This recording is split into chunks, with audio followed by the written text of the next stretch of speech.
Event. Copyright 2014 by Slavoj Zizek.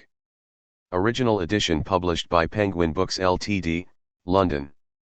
First Melville House Printing, August 2014. All aboard. Event in transit. A tsunami killed more than 200,000 people in Indonesia. A paparazzo snapped Britney Spears' vagina. I finally realized I have to drop everything else and help him. The brutal military takeover shattered the entire country. The people have won. The dictator has run away. How is something as beautiful as Beethoven's Last Piano Sonata even possible?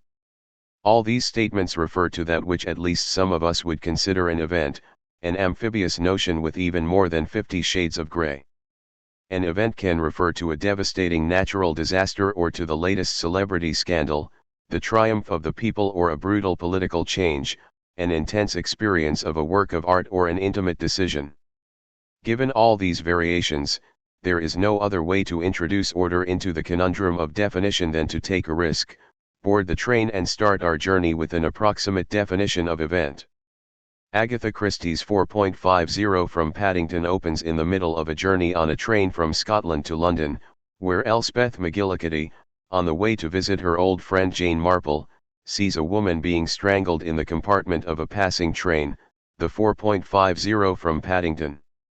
It all happens very fast and her vision is blurred, so the police don't take Elspeth's report seriously as there is no evidence of wrongdoing.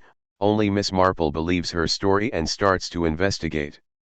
This is an event at its purest and most minimal, something shocking, out of joint that appears to happen all of a sudden and interrupts the usual flow of things, something that emerges seemingly out of nowhere, without discernible causes, an appearance without solid being as its foundation. There is, by definition, something miraculous in an event, from the miracles of our daily lives to those of the most sublime spheres, including that of the divine. The evental nature of Christianity arises from the fact that to be a Christian requires a belief in a singular event, the death and resurrection of Christ.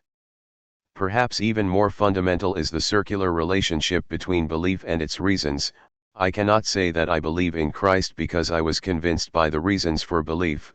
It is only when I believe that I can understand the reasons for belief. The same circular relation holds for love. I do not fall in love for precise reasons, her lips, her smile, it is because I already love her that her lips, etc. attract me. This is why love, too, is evental.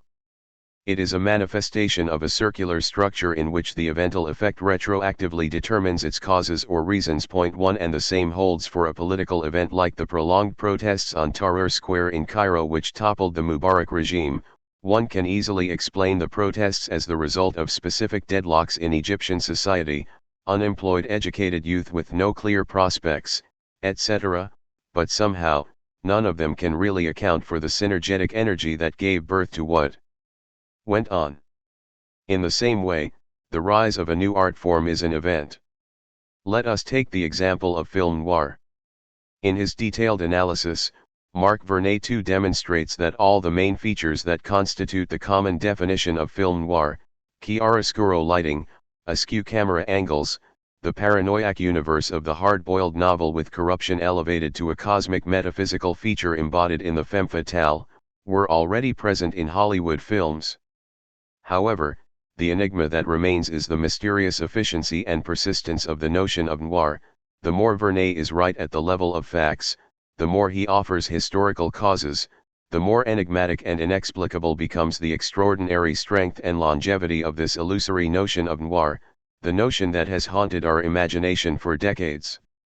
At first approach, an event is thus the effect that seems to exceed its causes, and the space of an event is that which opens up by the gap that separates an effect from its causes. Already with this approximate definition, we find ourselves at the very heart of philosophy, since causality is one of the basic problems philosophy deals with. Are all things connected with causal links? Does everything that exists have to be grounded in sufficient reasons? Or are there things that somehow happen out of nowhere? How, then, can philosophy help us to determine what an event, an occurrence not grounded in sufficient reasons, is and how it is possible. From its very inception, philosophy seems to oscillate between two approaches, the transcendental and the ontological or ontic. The first concerns the universal structure of how reality appears to us. Which conditions must be met for us to perceive something as really existing?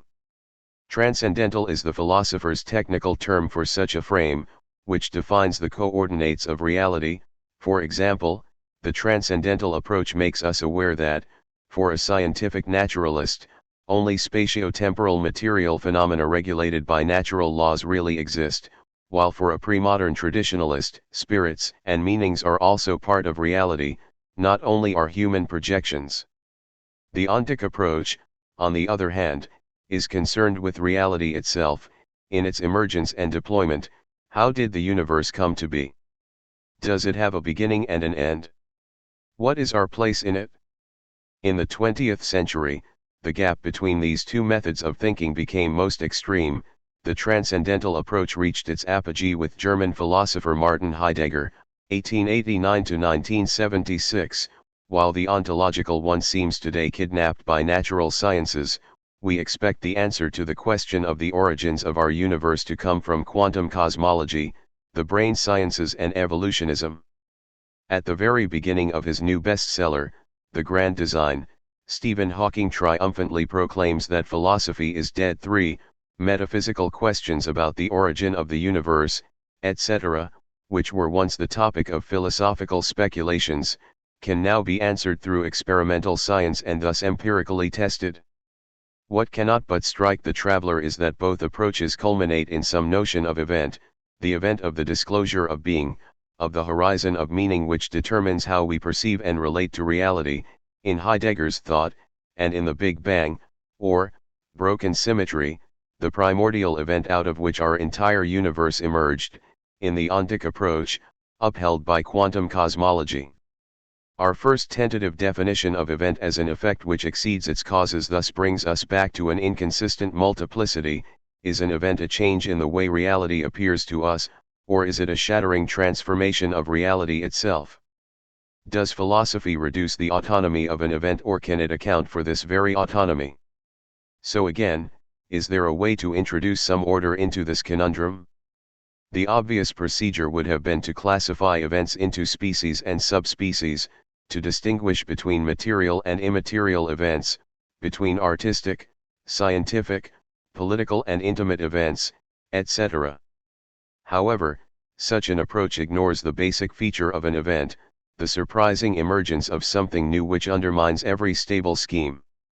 The only appropriate solution is thus to approach events in an evental way, to pass from one to another notion of event by way of bringing out the pervading deadlocks of each, so that our journey is one through the transformations of universality itself, coming close, so I hope, to what Hegel called concrete universality, a universality which is not just the empty container of its particular content, but which engenders this content through the deployment of its immanent antagonisms, deadlocks and inconsistencies.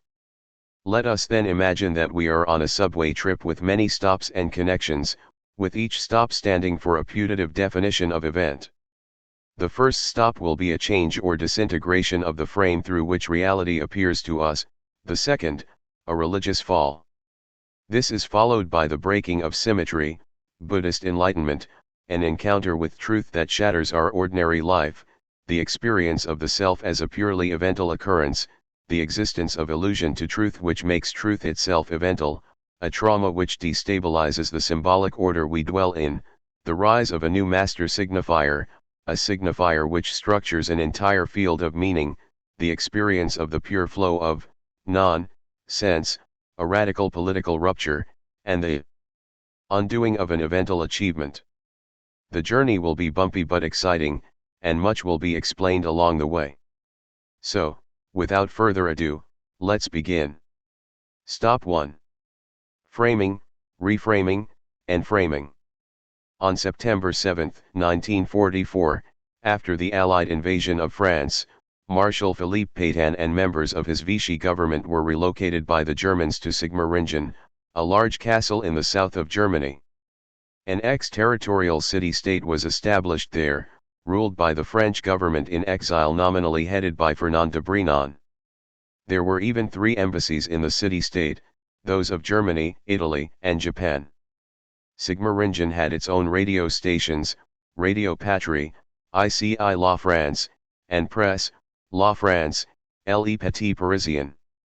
The population of the Sigmaringen enclave was about 6,000 citizens, among whom were well-known collaborationist politicians, such as Laval, journalists, writers, Céline, Ribetet, actors such as Robert L. Vigan, who played Christ in Duvivier's Golgotha in 1935, and their families, plus around 500 soldiers, 700 French SS members and some French civilian forced laborers. The scene was one of bureaucratic madness at its extreme, in order to sustain the myth that the Vichy government was the only legitimate government of France, which, from a legal standpoint, it actually was.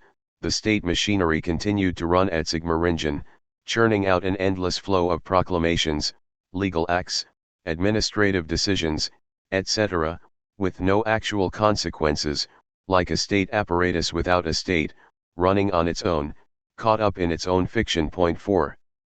Philosophy often appears to its common sense opponents as a kind of Sigmaringen of ideas, churning out its irrelevant fictions and pretending that it offers the public insights on which the fate of humanity depends, while real life goes on somewhere else, indifferent to philosophical gigantomachia. Is philosophy really a mere theater of shadows? A pseudo-event impotently mimicking real events? What if its power resides in its very withdrawal from direct engagement? What if, in its Sigmaringen distance from the immediate reality of events, it can see a much more profound dimension of these same events, so that the only way to orient ourselves in the multiplicity of events is through the lens of philosophy? To answer this we must first ask, what is philosophy at its most elementary? In February 2002, Donald Rumsfeld, at that time the U.S. Secretary of Defense, engaged in a little bit of amateur philosophizing about the relationship between the known and the unknown. There are known knowns, there are things we know that we know. There are known unknowns, that is to say, there are things that we now know we don't know. But there are also unknown unknowns, there are things we do not know we don't know. The point of this exercise was to justify the impending U.S. attack on Iraq. We know what we know, say, that Saddam Hussein is the president of Iraq. We know what we don't know, how many weapons of mass destruction Saddam possesses, but there are also things we don't know that we don't know. What if Saddam possesses some other secret weapons about which we have no idea? But what Rumsfeld forgot to add was the crucial fourth term, the unknown knowns, the things we don't know that we know, which is precisely the Freudian unconscious, the knowledge which doesn't know itself, as the French psychoanalyst Jacques Lacan, 1901-81, whose work is a basic reference of the present Book 5, used to say. For Lacan, the unconscious is not a pre-logical, irrational, space of instinct, but a symbolically articulated knowledge ignored by the subject. If Rumsfeld thought that the main dangers in the confrontation with Iraq were the unknown unknowns, the threats from Saddam which we cannot even suspect, our reply should have been that the main dangers were, on the contrary, the unknown knowns, the disavowed beliefs and suppositions we are not even aware of adhering to ourselves. These unknown knowns were indeed the main cause of the troubles the United States encountered in Iraq, and Rumsfeld's omission proves that he was not a true philosopher. Unknown knowns are the privileged topic of philosophy, they form the transcendental horizon, or frame, of our experience of reality. Recall the classic topic from early modernity regarding the change of frame in our understanding of motion. Medieval physics believed that motion was caused by an impetus. Things are naturally at rest. An impetus makes something move, but then it runs out, leaving the object to slow down and stop. Something that continues moving therefore has to keep being pushed, and pushing is something you can feel. This was even an argument for the existence of God, since something very big, like God, had to be pushing to keep the heavens going. So if the earth is moving, why don't we feel it? Copernicus could not answer that question. Galileo had an answer for Copernicus: simple velocity is not felt, only acceleration is. So the Earth can be moving without our feeling it. Also, velocity does not change until a force changes it. That is the idea of inertia, which then replaced the old idea of an impetus. Point 6.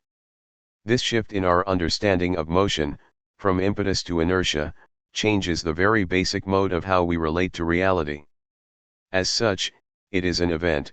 At its most elementary, event is not something that occurs within the world, but is a change of the very frame through which we perceive the world and engage in it.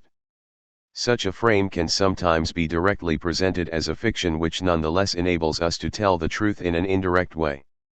A nice case of a truth which has the structure of a fiction are those novels, or films, in which a play performed by characters, as part of the plot, mirrors the characters' real-life amorous entanglements, such as the film about the staging of Othello, in which the actor who plays Othello is actually jealous and, when the play's final scene is performed, really strangles the actress who plays Desdemona to death.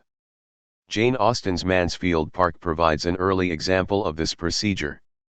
Fanny Price, a young girl from a poor family, is raised at Mansfield Park by Sir Thomas Bertram. She grows up there with her 4 cousins, Tom, Edmund, Maria, and Julia, but is treated as inferior to them. Only Edmund shows her real kindness, and, over time, a tender love grows between the two. When the children have grown up, the stern patriarch Sir Thomas leaves for a year. During this time, the fashionable and worldly Henry Crawford and his sister, Mary, arrive in the village, and their arrival sparks a series of romantic entanglements. The young people decide to put on a play, Lover's Vows. Edmund and Fanny both initially oppose the plan, believing Sir Thomas would disapprove. Edmund is eventually swayed, reluctantly agreeing to play the part of Anhalt, the lover of the character played by Mary Crawford, to prevent the others bringing an outsider in to take the role. As well as giving Mary and Edmund a vehicle to talk about love and marriage, the play provides a pretext for Henry and Maria to flirt in public. To everyone's disappointment, Sir Thomas arrives unexpectedly in the middle of a rehearsal, which ends the plan. Point 7. But until this point, what we are witnessing is a supposed fiction standing in for a reality that nobody is willing to acknowledge. Often, in a narrative, it is only through a similar shift of perspective that we get what the story really is about. Much more than the famous later W.R. Mysteries of the Organism, Dusan Makievjev's masterpiece is Innocence Without Protection, 1968, with its unique structure of a film within a film. Its hero is Dragoljub Aleksic, an aging Serbian air acrobat who performed his acrobatics hanging from aeroplanes, and who, during the wartime German occupation of Serbia, shot a ridiculously sentimental melodrama in Belgrade with the same title.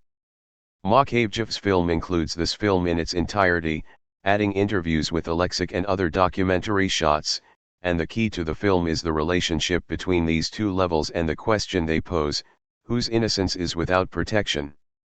Alexic's film answers: the girl whom Aleksic saves from the machinations of her evil stepmother and the man she wants to impose on her as husband.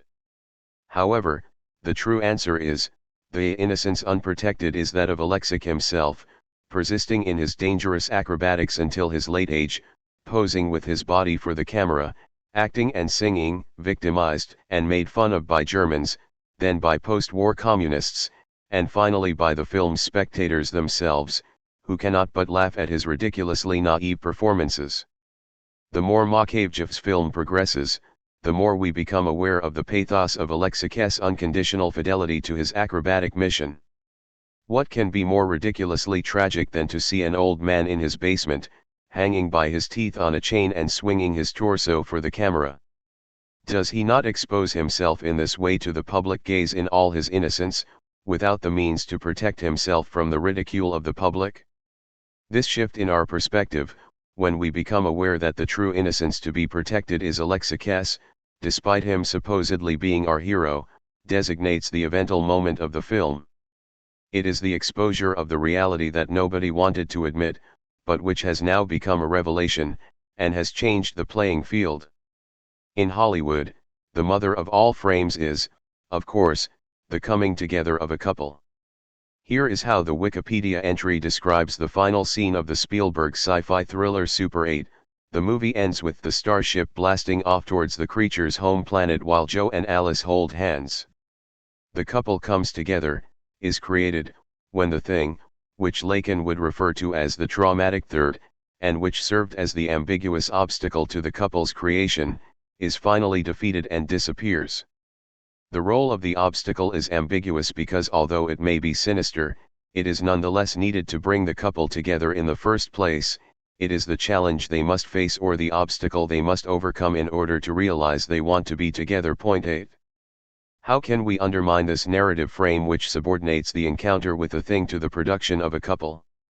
Let us take Stanislaw Lem's classic science fiction novel Solaris and its 1972 cinema version by Andrei Tarkovsky. Solaris is the story of a space agency psychologist, Kelvin, sent to a half-abandoned spaceship above a newly discovered planet, Solaris, where, recently, strange things have been taking place. Scientists go mad, hallucinate, kill themselves. Solaris is a planet with an oceanic fluid surface which moves incessantly and, from time to time, imitates recognizable forms, not only elaborate geometric structures, but also gigantic child bodies or real-life buildings. Although all attempts to communicate with the planet fail, scientists entertain the hypothesis that Solaris is a gigantic brain which somehow reads our minds. Soon after his arrival, Kelvin finds at his side in his bed his dead wife, Harry, who, years ago on Earth, killed herself after he had abandoned her. He is unable to shake Harry off. All attempts to get rid of her fail miserably. After he sends her into space with a rocket, she rematerializes the next day, and analysis of her tissue demonstrates that she is not composed of atoms like normal human beings. Beneath a certain micro-level, there is nothing, just void. Finally, Kelvin grasps that Solaris, this gigantic brain, directly materializes our innermost fantasies which support our desire. It is a machine that materializes in reality my ultimate phantasmatic object that I would never be ready to accept in reality, though my entire psychic life turns around it. Harry is a materialization of Kelvin's innermost traumatic fantasies. Read in this way, the story is really about the hero's inner journey, about his attempt to come to terms with his repressed truth, or, as Tarkovsky himself said, maybe, effectively, the mission of Kelvin on Solaris has only one goal, to show that love of the other is indispensable to all life. A man without love is no longer a man. The aim of the entire Solaristic is to show humanity must be love. In clear contrast to this, Lem's novel focuses on the inert external presence of the planet Solaris, of this thing which thinks, to use Kant's expression, which fully fits here. The point of the novel is precisely that Solaris remains an impenetrable other, with no possible communication with us. True, it returns to us our innermost disavowed fantasies, but the "what do you want" beneath this act remains thoroughly impenetrable. Why does it do it? As a purely mechanical response? To play demonic games with us? To help us, or compel us, to confront our disavowed truth? It would be interesting to compare Tarkovsky's work with the Hollywood commercial rewritings of novels which have served as bases for movies. Tarkovsky does exactly the same as the lowest Hollywood producer, reinscribing the enigmatic encounter with otherness, the thing, into the framework of the production of the couple. The way to break out of the Hollywood frame is thus not to treat the thing as just a metaphor of family tension, but to accept it in its meaningless and impenetrable presence. This is what happens in Lars von Trier's Melancholia, 2011, which stages an interesting reversal of this classic formula of an object thing, an asteroid, alien, which serves as the enabling obstacle to the creation of the couple. At the film's end, the thing, a planet on a collision course with Earth, does not withdraw. As in Super 8, it hits the Earth, destroying all life, and the film is about the different ways the main characters deal with the impending catastrophe, with responses ranging from suicide to cynical acceptance. The planet is thus the thing, das Ding at its purest, as Heidegger would have it, the real thing which dissolves any symbolic frame. We see it, it is our death, we cannot do anything. Point 9. The film begins with an introductory sequence, shot in slow motion, involving the main characters and images from space that introduces the visual motifs. A shot from the vantage point of space shows a giant planet approaching Earth. The two planets collide. The film continues in two parts, each named for one of two sisters, Justine and Claire. In part 1, Justine, a young couple, Justine and Michael, are at their wedding reception at the mansion of Justine's sister, Claire, and her husband John. The lavish reception lasts from dusk to dawn with eating, drinking, dancing and the usual family conflicts. Justine's bitter mother makes sarcastic and insulting remarks, ultimately resulting in John attempting to throw her off his property. Justine's boss follows her around, begging her to write a piece of advertising copy for him. Justine drifts away from the party and becomes increasingly distant. She has sex with a stranger on the lawn, and at the end of the party, Michael leaves her. In part 2, Claire, the ill, depressed Justine comes to stay with Claire and John and their son, Leo. Although Justine is unable to carry out normal everyday activities like taking a bath or even eating, she gets better over time. During her stay, Melancholia, a massive blue telluric planet that had before been hidden behind the sun, becomes visible in the sky as it approaches Earth. John, who is an amateur astronomer, is excited about the planet, and looks forward to the flyby expected by scientists, who have assured the public that Earth and Melancholia will pass each other without colliding. But Claire is getting fearful and believes the end of the world is imminent. On the internet, she finds a site describing the movements of Melancholia around Earth as a dance of death, in which the apparent passage of Melancholia past Earth initiates a slingshot orbit that will bring the planets into collision soon after. On the night of the flyby, it seems that Melancholia will not hit Earth. However, after the flyby, background birdsong abruptly ceases, and the next day, Claire realizes that Melancholia is circling back and will collide with Earth after all. John, who also discovers that the end is near, commits suicide through a pill overdose. Claire becomes increasingly agitated, while Justine remains unperturbed by the impending doom. Calm and silent, she accepts the coming event, claiming that she knows that life does not exist elsewhere in the universe. She comforts Leo by making a protective magic cave, a symbolic shelter of wooden sticks, on the mansion's lawn. Justine, Claire, and Leo enter the shelter as the planet approaches. Claire continues to remain agitated and fearful, while Justine and Leo stay calm and hold hands.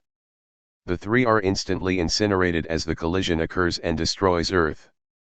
This narrative is interspersed with numerous ingenious details. To calm Claire, John tells her to look at Melancholia through a circle of wire which just encompasses its circular shape in the sky, thus enframing it, and to repeat this 10 minutes later so she will see that the shape has become smaller, leaving gaps within the frame, a proof that Melancholia is moving away from the Earth. She does this, and grows jubilant when she sees a smaller shape. However, when she looks at Melancholia through the frame some hours later, she is terrified to see that the shape of the planet has now expanded well beyond the frame of the wire circle. This circle is the circle of fantasy enframing reality, and the shock arrives when the thing breaks through and spills over into reality. There are also wonderful details of the disturbances that happen in nature as Melancholia approaches the Earth.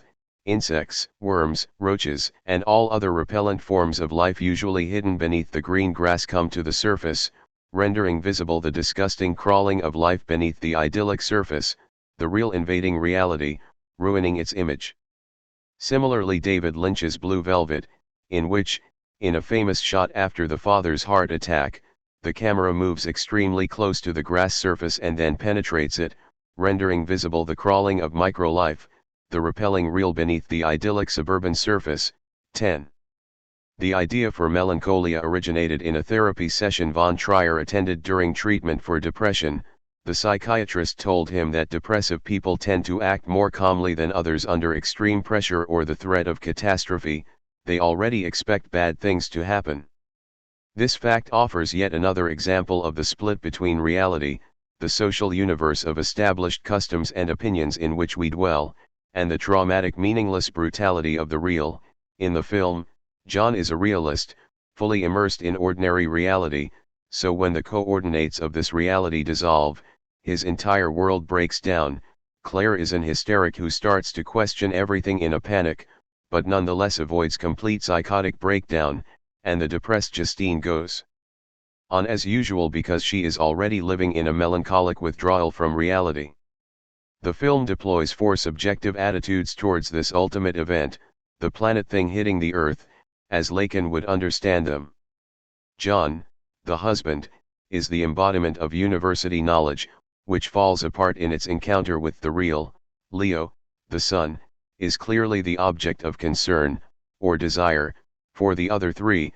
Claire is the hysterical woman, the only full subject in the film, insofar as subjectivity means doubts, questioning, inconsistency, and this, surprisingly, leaves to Justine the position of a master, the one who stabilizes a situation of panic and chaos by presenting a new master signifier, which introduces order into a confused situation, conferring on it the stability of meaning.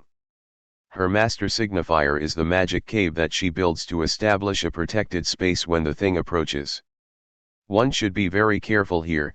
Justine is not a protective master who offers a beautiful lie. In other words, she is not the Roberto Benigni character in Life is Beautiful. 11 What she provides is a symbolic fiction which, of course, has no magic efficacy, but which works at its proper level of preventing panic. Justine's point is not to blind us from the impending catastrophe. The magic cave enables us to joyously accept the end. There is nothing morbid in it. Such an acceptance is, on the contrary, the necessary background of concrete social engagement. 12 Justine is thus the only one who is able to propose an appropriate answer to the impending catastrophe, and to the total obliteration of every symbolic frame. To grasp properly the acceptance of such radical end, one should risk a comparison between Trier's Melancholia and Terrence Malick's The Tree of Life, released in the same year. The story of both films involves the same two levels, family trauma versus cosmic catastrophe.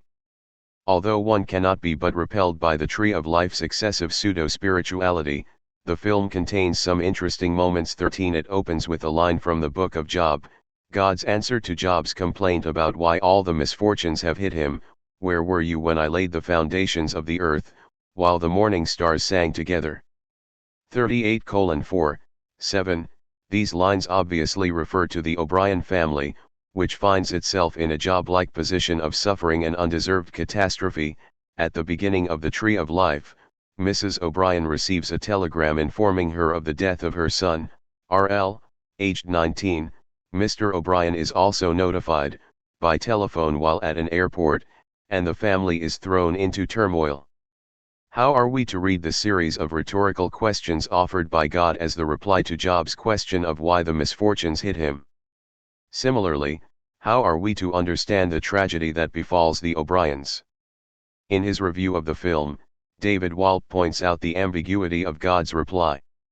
God's recounting of the wonders of nature can be seen in one of two ways. One possibility is that the immensity of the natural world, in its merciless indifference, has nothing to do with the concerns of human beings. The desert does not care if you pray, and the rushing cataract will not pause for pity. Nature shows its blank, grand face to us, and we are nothing. Indeed, Job recants of his protest, proclaiming, "For I am but dust and ashes." But gradually we see that each image, from the cell to the cosmos, is not only grand, it is beautiful. The second half of the quote from Job, "How the morning stars sing," reminds us that the appreciation of wonder and beauty is also possible. We may lose our ego in nature's indifference, but we may also lose it in nature's magnificence.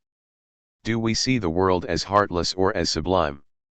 The drama of our life and death is fleeting, but it is played out on a stage of unparalleled wonder. 14. The most radical reading of Job was proposed in the 1930s by the Norwegian theologian Peter Wessel-Zapf, who accentuated Job's boundless perplexity when God himself finally appears to him. Expecting a sacred and pure God whose intellect is infinitely superior to ours, Job finds himself confronted with a world ruler of grotesque primitiveness, a cosmic cave dweller, a braggart and blusterer, almost agreeable in his total ignorance of spiritual culture. What is new for Job is not God's greatness in quantifiable terms, that he knew fully in advance.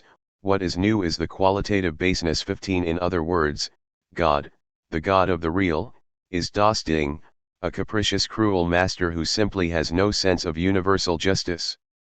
So where does the tree of life stand with regard to these readings? Malik relies on the link between trauma and fantasy. One of the possible reactions to a trauma is the escape into fantasy, i.e., to imagine the world in itself, outside our subjective horizon. He shows us the universe being formed, including the Milky Way and the solar system. Voices ask various existential questions. On the newly formed Earth, volcanoes erupt and microbes begin to form. Early sea life is shown, then plants on the land, then dinosaurs. From the vantage point of space, an asteroid is seen hitting the Earth. This logic recently reached its climax in Alan Weisman's book The World Without Us, a vision of what would have happened if humanity, and only humanity, were suddenly to disappear from the Earth, natural diversity blooming again, nature gradually overgrowing human artifacts.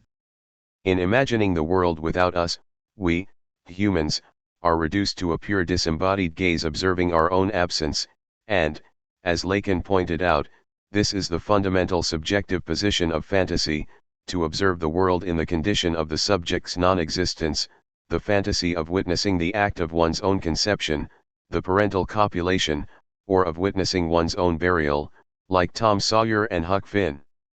The world without us is thus fantasy at its purest, witnessing the earth itself retaining its pre-castrated state of innocence, before we humans spoiled it with our hubris. So while the tree of life escapes into a similar cosmic fantasy of a world without us, melancholia does not do the same. It does not imagine the end of the world in order to escape from family deadlock. Justine really is melancholic, deprived of the phantasmatic gaze. That is to say, melancholy is, at its most radical, not the failure of the work of mourning, the persisting attachment to the lost object, but their very opposite. Melancholy offers the paradox of an intention to mourn that precedes and anticipates the loss of the object. 16 Therein resides the melancholic stratagem, the only way to possess an object that we never had, which was from the very outset lost, is to treat an object that we still fully possess as if this object is already lost. This is what provides a unique flavor to a melancholic love relationship, such as the one between Newland and Countess Olenska in Wharton's The Age of Innocence.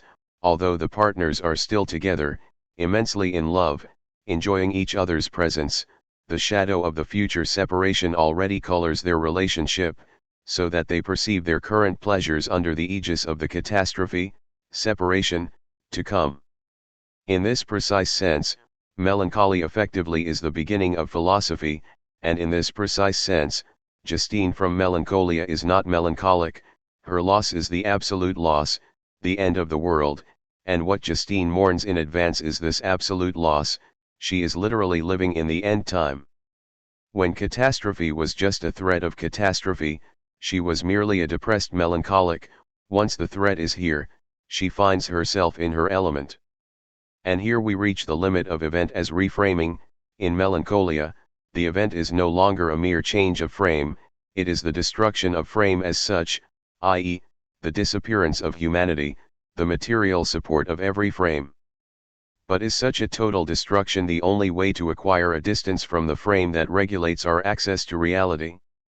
The psychoanalytic name for this frame is fantasy, so the question can also be put in the terms of fantasy: can we acquire a distance towards our fundamental fantasy, or, as Lacan put it, can we traverse our fantasy? The concept of fantasy needs to be further elaborated here. Common wisdom tells us that, according to psychoanalysis, whatever we are doing, we are secretly thinking about that. Sex is the universal hidden reference behind every activity. However, the true Freudian question is, what are we thinking when we are doing that? It is the real sex itself which, in order to be palatable, has to be sustained by some fantasy.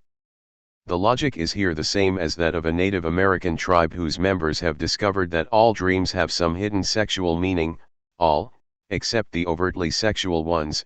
Here, precisely, one has to look for another meaning.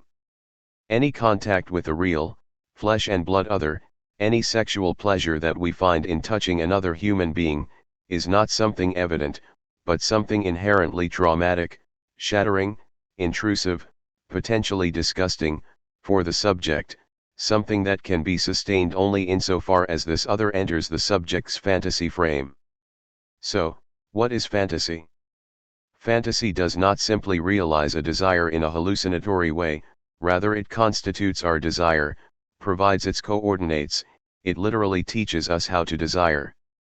To put it in somewhat simplified terms, fantasy does not mean that, when I desire a strawberry cake and cannot get it in reality, I fantasize about eating it.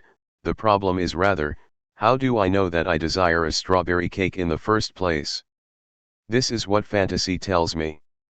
This role of fantasy hinges on the fact that, as Lacan would have it, there is no universal formula or matrix guaranteeing a harmonious sexual relationship with one's partner. Every subject has to invent a fantasy of his own, a private formula for the sexual relationship. The topic of a fantasy that sustains a sexual relationship takes a weird turn in Ernst Lubitsch's Broken Lullaby, 1932. The film's original title, The Man I Killed, was first changed to The Fifth Commandment to avoid giving the wrong impressions in the minds of the public about the character of the story.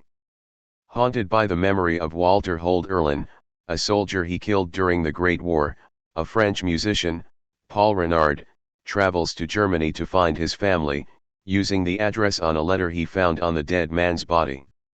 Because anti-French sentiment continues to permeate Germany, Dr. Hold Erlin initially refuses to welcome Paul into his home, but changes his mind when his dead son's fiancée, Elsa, identifies him as the man who has been leaving flowers on Walter's grave. Rather than reveal the real connection between them, Paul tells the Hold Erlin family he was a friend of their son's who attended the same musical conservatory that he did. Although the hostile townspeople and local gossips disapprove, the Hold Erlins befriend Paul, who falls in love with Elsa. When she shows Paul her former fiancé's bedroom, he becomes distraught and tells her the truth. She convinces him not to confess to Walter's parents, who have embraced him as their second son, and Paul agrees to forego easing his conscience and stays with his adopted family. Dr. Hold Erlin presents Walter's violin to Paul. In the film's final scene, Paul plays the violin while Elsa accompanies him on the piano, both of them observed by the parental couple with loving gazes. No wonder film critic Pauline Kael dismissed the film, claiming that Lubitsch mistook drab, sentimental hokum for ironic, poetic tragedy. 17 There is effectively something disturbing here, a weird oscillation between poetic melodrama and obscene humor. The couple, the girl and the killer of her previous fiancé, are happily united under the protective gaze of the dead fiancé's parents, and it is this gaze that provides the fantasy frame for their relationship. Insofar as fantasy provides the frame which enables us to experience the real of our lives as a meaningful whole, the disintegration of a fantasy can have disastrous consequences. A loss of the phantasmatic frame is often experienced in the midst of intense sexual activity. One is passionately engaged in the act when, all of a sudden, one as it were loses contact, disengages, begins to observe oneself from outside and becomes aware of the mechanistic nonsense of one's repetitive movements. In such moments, the phantasmatic frame which sustained the intensity of enjoyment disintegrates, and we are confronted with the ludicrous real of copulation. 18. What psychoanalysis aims at is not such a disintegration of fantasy, but something different and much more radical, the traversing of fantasy. And while it may seem obvious that psychoanalysis should liberate us from the hold of idiosyncratic fantasies and enable us to confront reality the way it is, this is precisely what Lacan does not have in mind. Traversing the fantasy does not mean simply going outside fantasy, but shattering its foundations, accepting its inconsistency.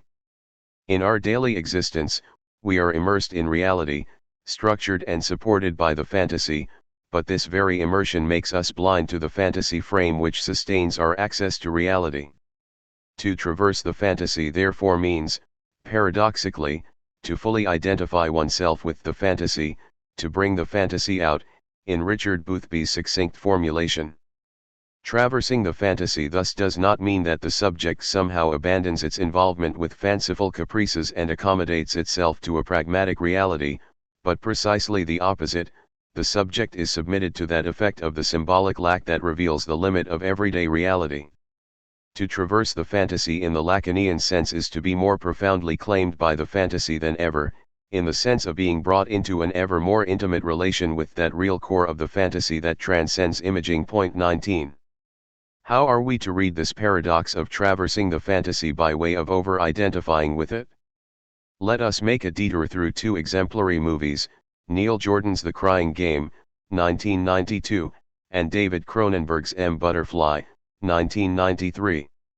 In spite of their fundamentally different characters, both films tell the story of a man passionately in love with a beautiful woman who turns out to be a man dressed up as a woman, the transvestite in The Crying Game, the opera singer in M. Butterfly, and the central scene of both films is the traumatic confrontation of the man with the fact that the object of his love is also a man. Here, of course, the obvious objection awaits us: does M. Butterfly not offer a tragicomic confused bundle of male fantasies about women, not a true relationship with a woman? The entire action of the film takes place among men. Does not the grotesque incredibility of the plot simultaneously mask and point towards the fact that what we are dealing with is a case of homosexual love for the transvestite? The film is simply dishonest, and refuses to acknowledge this obvious fact. This elucidation, however, fails to address the true enigma of M. Butterfly, and of The Crying Game. How can a hopeless love between the hero and his partner, a man dressed up as a woman, realize the notion of heterosexual love far more authentically than a normal relationship with a woman? Or, with regard to The Crying Game, why is the confrontation with the lover's body such a trauma? Not because the subject encounters something alien, but because he confronts there the core fantasy that sustains his desire. The heterosexual love for a woman is actually homosexual, sustained by the fantasy that the woman is a man dressed up as a woman. Here we can see what traversing the fantasy can mean, not to see through it and perceive the reality obfuscated by it, but to directly confront the fantasy as such. Once we do this, its hold over us is suspended. Why? Because fantasy remains operative only insofar as it functions as the transparent background of our experience.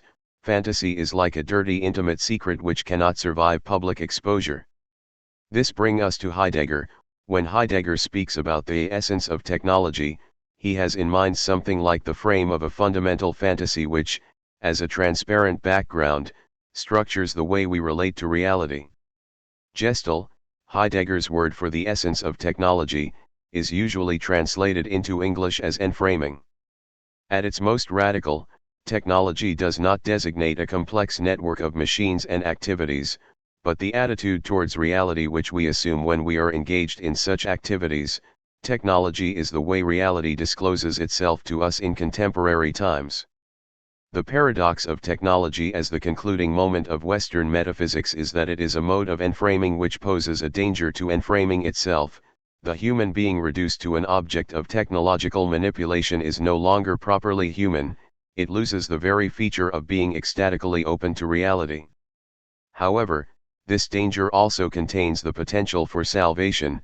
The moment we become aware and fully assume the fact that technology itself is, in its essence, a mode of enframing, we overcome it. This is Heidegger's version of traversing the fantasy. And this then brings us to Heidegger's notion of event. Erroneous for Heidegger, event has nothing to do with processes that go on out there in reality. Event designates a new epochal disclosure of being, the emergence of a new world, a horizon of meaning within which all entities appear. Catastrophe thus occurs before the act. Catastrophe is not the atomic self-destruction of humanity, but the relation to nature which reduces it to its techno-scientific exploitation. Catastrophe is not our ecological ruin, but the loss of home roots which renders possible the ruthless exploitation of the earth. Catastrophe is not that we are reduced to automata manipulated by biogenetics, but the very approach which renders this prospect possible. Even the possibility of total self-destruction is just a consequence of our relating to nature as a collection of objects of technological exploitation. This brings us to our next stop, from event as enframing, as a shift in our relationship to reality, to event as a radical change of this reality itself. Stop 2. Felix culpa. In Plato's arguably greatest dialogue, Parmenides raises a question that perplexes Socrates and forces him to admit his limitation: are there also ideas of lowest material things, ideas of shit, of dust? Is there an eidos, an eternal ideal form, for things that might seem absurd, like hair and mud and dirt, or anything else totally undignified and worthless? 130c. What lurks behind this question is not only the embarrassing fact that the noble notion of form could also apply to excremental objects, but a much more precise paradox that Plato approaches in his Statesman, 262a, 263a, in which he makes a crucial claim: divisions, of a genus into species, should be made at the proper joints. For example, it is a mistake to divide the genus of all human beings into Greeks and barbarians. Barbarian is not a proper form because it does not designate a positively defined group, species, but merely all persons who are not Greeks. The positivity of the term barbarian thus conceals the fact that it serves as the container for all those who do not fit the form Greek. But what if this holds for all divisions of genera into species? What if every genus, in order to be fully divided into species, has to include such a negative pseudo-species, a part of no part of the genus? All those who belong to the genus but are not covered by any of its species? If this sounds abstract, recall numerous examples from the history of science, from the imaginary combustion element phlogiston, a pseudo-concept that merely betrayed scientists' ignorance of how light effectively travels, to Marx's Asiatic mode of production, another sort of negative container. The only true content of this concept would be something like all the modes of production which do not fit Marx's standard categorization of the modes of production. That is to say, how did Marx arrive at this concept? First, he articulated the Eurocentrist series of progressive modes of production: pre-class tribal society, ancient slavery, feudalism, capitalism, communism. Then, after noticing that many ancient societies, from China and Egypt to the Inca Empire, did not fit any of these modes, he constructed a new category, Asiatic modes of production, which appears to be a consistent concept, but is actually just an empty container for all such unfitting elements. So what has this additional concept which disturbs the clarity of rational classification of the division of a genus into its species to do with the topic of event? Or more specifically, with the event as culpa, fall? Everything. In principle, we can distinguish between a rational structure, an atemporal classification of a totality into its species and subspecies, and its imperfect temporal actualization in contingent material reality.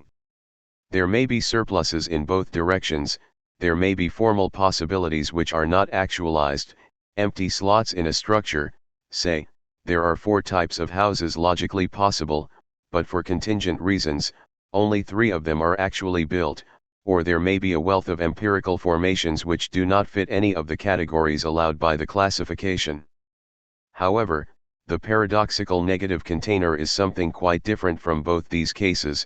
It represents within the structure of classification, as one of its elements, that which escapes the structure, i.e., it is the point of inscription of historical contingency into a formal structure, the point at which the formal structure, as it were, falls into its content, into contingent reality. And, insofar as the formal structure is in itself atemporal while the level of contingent reality is evental, i.e., the domain of contingent events, of constant change, generation, and corruption, the negative container is also the point at which event intervenes, or is inscribed, into the formal structure. The place of this surplus, excessive element can be discerned through the imbalance between the universal and the particular. Here is its most famous example, Kierkegaard's immortal 1843 division of mankind. A wit has said that one might divide mankind into officers, serving maids, and chimney sweeps. To my mind this remark is not only witty but profound, and it would require a great speculative talent to devise a better classification. When a classification does not ideally exhaust its object, a haphazard classification is altogether preferable, because it sets imagination in motion. Point 20. True, the chimney sweeper element is a particular supplement which provides the specific coloring of the preceding terms. What they really mean in the concrete historical totality, however, this is not to be read as if the chimney sweeper element stands for the touch of common sense, as in Heinrich Heine's, a contemporary of Kierkegaard's, well-known saying that one should value above everything else freedom, equality, and crab soup. Crab soup stands here for all the small pleasures in the absence of which we become, mental, if not real, terrorists, following an abstract idea and enforcing it onto reality without any consideration of concrete circumstances.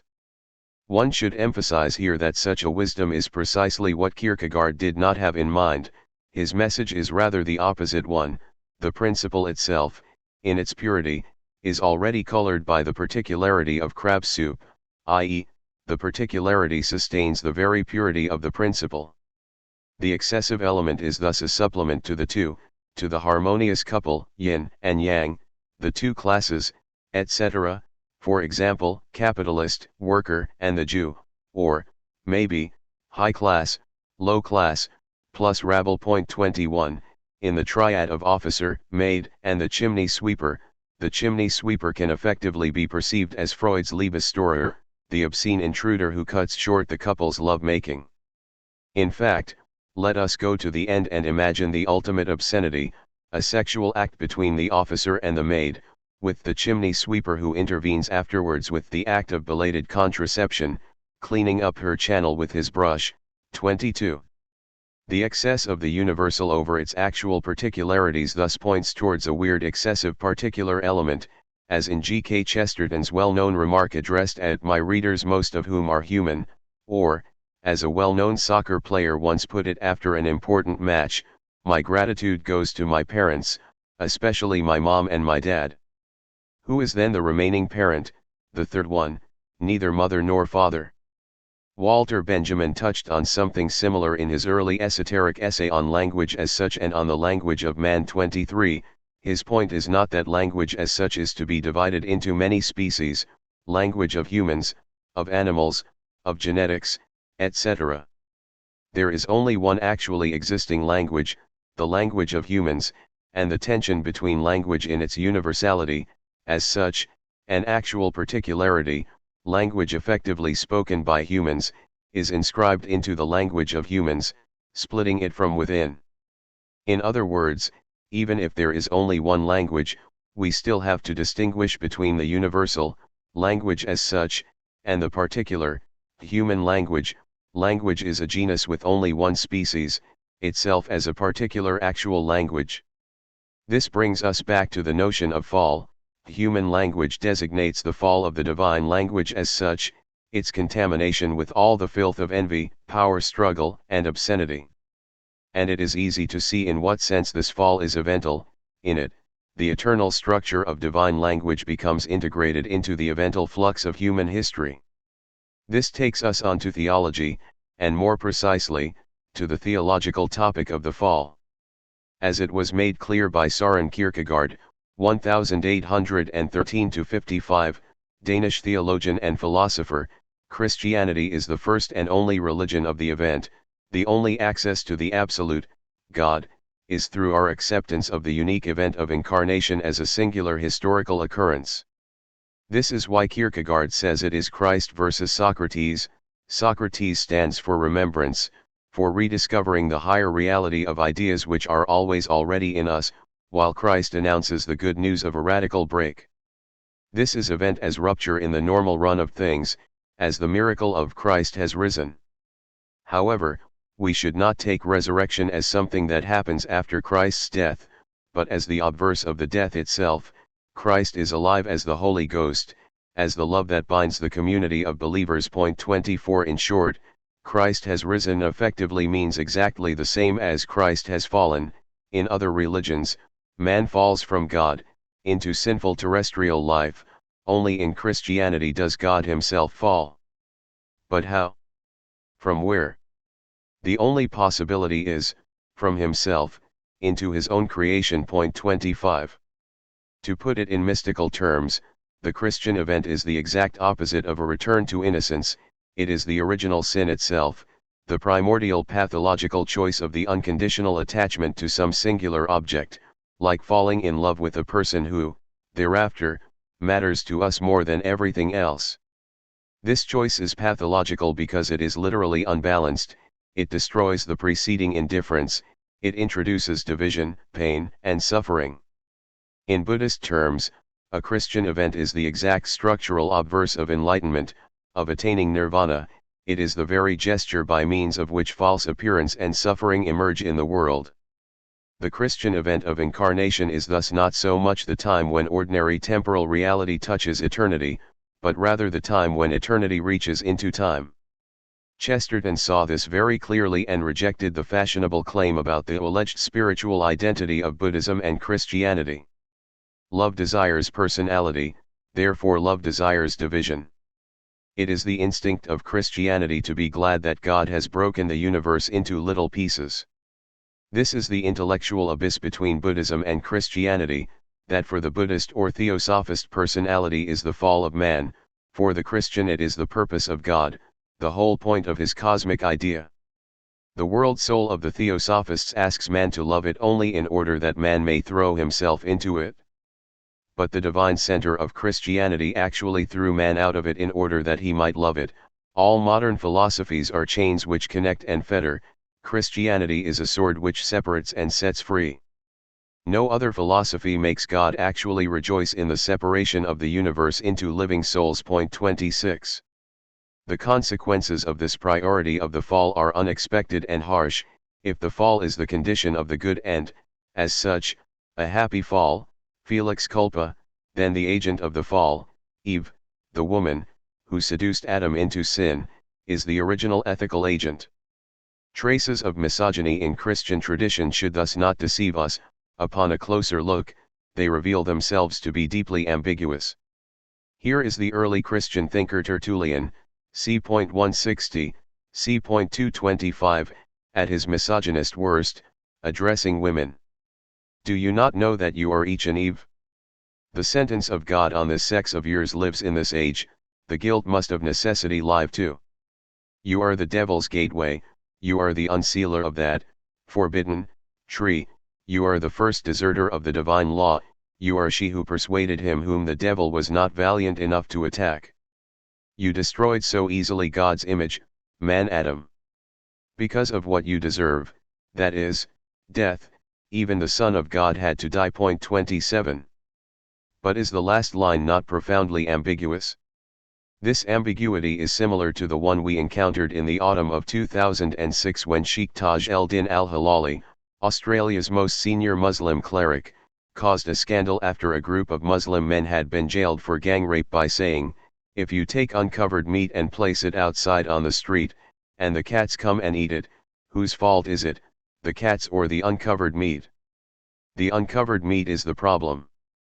The explosive nature of this comparison between a woman who is not veiled and raw, uncovered meat distracted attention from another, much more surprising premise underlying Sheikh Hilali's argument: if women are held responsible for the sexual conduct of men, does this not imply that men are totally helpless when faced with what they perceive as a sexual provocation, that they are simply unable to resist, that they are totally enslaved to their sexual hunger, precisely like a cat when it sees raw meat?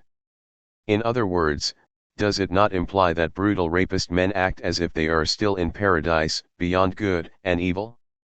Similarly, is Eve not the only true partner of God in the affair of the fall?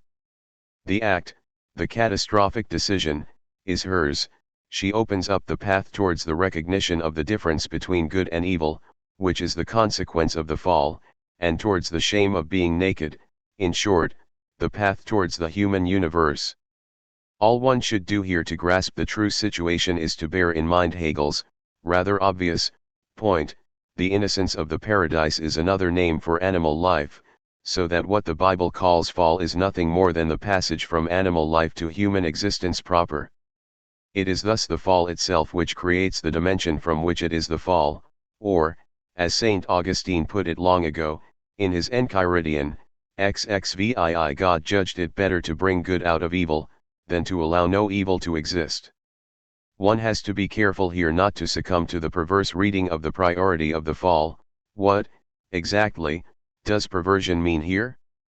A short circuit in which I myself cause the evil so that I can overcome it by my struggle for the good, like the mad governess from Patricia Highsmith's short story heroine, who sets the family house on fire in order to be able to prove her devotion to the family by bravely saving the children from the raging fire. The most radical case of such a perverse reading was provided by Nicholas Malebranche, 1638–1715, the great Cartesian Catholic who was excommunicated after his death and his books destroyed on account of his very excessive orthodoxy. Malebranche laid the cards on the table and revealed the secret of Christianity. His Christology is based on an answer to the question, why did God create the world? So that he could bask in the glory of being celebrated by his creation. God wanted recognition, and he knew that, for recognition, I need another subject to recognize me, so he created the world out of pure selfish vanity. Consequently, it was not that Christ came down to earth in order to deliver people from sin, from the legacy of Adam's fall. On the contrary, Adam had to fall in order to enable Christ to come down to earth and dispense salvation. Malebranche applies here to God himself the psychological insight which tells us that the saintly figure who sacrifices himself for the benefit of others, to deliver them from their misery, secretly wants the others to suffer so that he will be able to help them, like the proverbial husband who works all day for his poor crippled wife, yet would probably abandon her if she were to regain her health and become a successful career woman. It is much more satisfying to sacrifice oneself for the poor victim than to enable the other to lose the status of a victim, and perhaps become even more successful than ourselves. Malebranche develops this parallel to its conclusion, to the horror of the Jesuits who organized his excommunication. God also ultimately loves only himself, and merely uses man to promulgate his own glory. It is not true that, if Christ had not come to earth to deliver humanity, everyone would have been lost. Quite the contrary, nobody would have been lost, i.e., every human being had to fall so that Christ could come and deliver some of them. Malebranche's conclusion here is shattering, since the death of Christ is a key step in realizing the goal of creation. At no time was God, the Father, happier than when he was observing his Son suffering and dying on the cross. The only way to truly avoid this perversion is to fully accept that the fall is actually the starting point which creates the conditions of salvation in the first place. There is nothing previous to the fall from which we fall, the fall itself creates that from which we fall. Such a position opens up the space for the justification of evil. If we know that evil is just a necessary detour on the path towards the final triumph of the good, then, of course, we are justified in engaging in evil as the means to achieving the good. However, there is no reason in history whose divine plan can justify evil. The good that may come out of evil is only a contingent byproduct. We can say that the ultimate result of Nazi Germany and its defeat was the rise of much higher ethical standards of human rights and international justice. However, to claim that this result in any sense justifies Nazism is an obscenity. It is only in this way that we can truly avoid the perverse logic of religious fundamentalism. Among the Christian thinkers, it is, as usual, G.K. Chesterton who was not afraid to explain the consequences of this paradox, locating precisely at this point the break between the classical world and Christianity. The Greeks, the great guides and pioneers of pagan antiquity, started out with the idea of something splendidly obvious and direct, the idea that if man walks straight ahead on the high road of reason and nature, he would come to no harm. And the case of the Greeks themselves is alone enough to illustrate the strange but certain fatality that attends upon this fallacy. No sooner did the Greeks themselves begin to follow their own noses and their own notion of being natural, than the queerest thing in history seems to have happened to them. The wisest men in the world set out to be natural, and the most unnatural thing in the world was the very first thing they did. The immediate effect of saluting the sun and the sunny sanity of nature was a perversion spreading like a pestilence. The greatest and even the purest philosophers could not apparently avoid this sort of lunacy. Why? When man goes straight he goes crooked. When he follows his nose he manages somehow to put his nose out of joint, or even to cut off his nose to spite his face, and that in accordance with something much deeper in human nature than nature worshippers could ever understand. It was the discovery of that deeper thing, humanly speaking, that constituted the conversion to Christianity. There is a bias in a man like the bias on a bowl, and Christianity was the discovery of how to correct the bias and therefore hit the mark. There are many who will smile at the saying, but it is profoundly true to say that the glad good news brought by the gospel was the news of original sin. 28. The Greeks thus lost their moral compass precisely because they believed in the spontaneous and basic uprightness of a human being, and thus neglected the bias towards evil you find at the very core of a human being.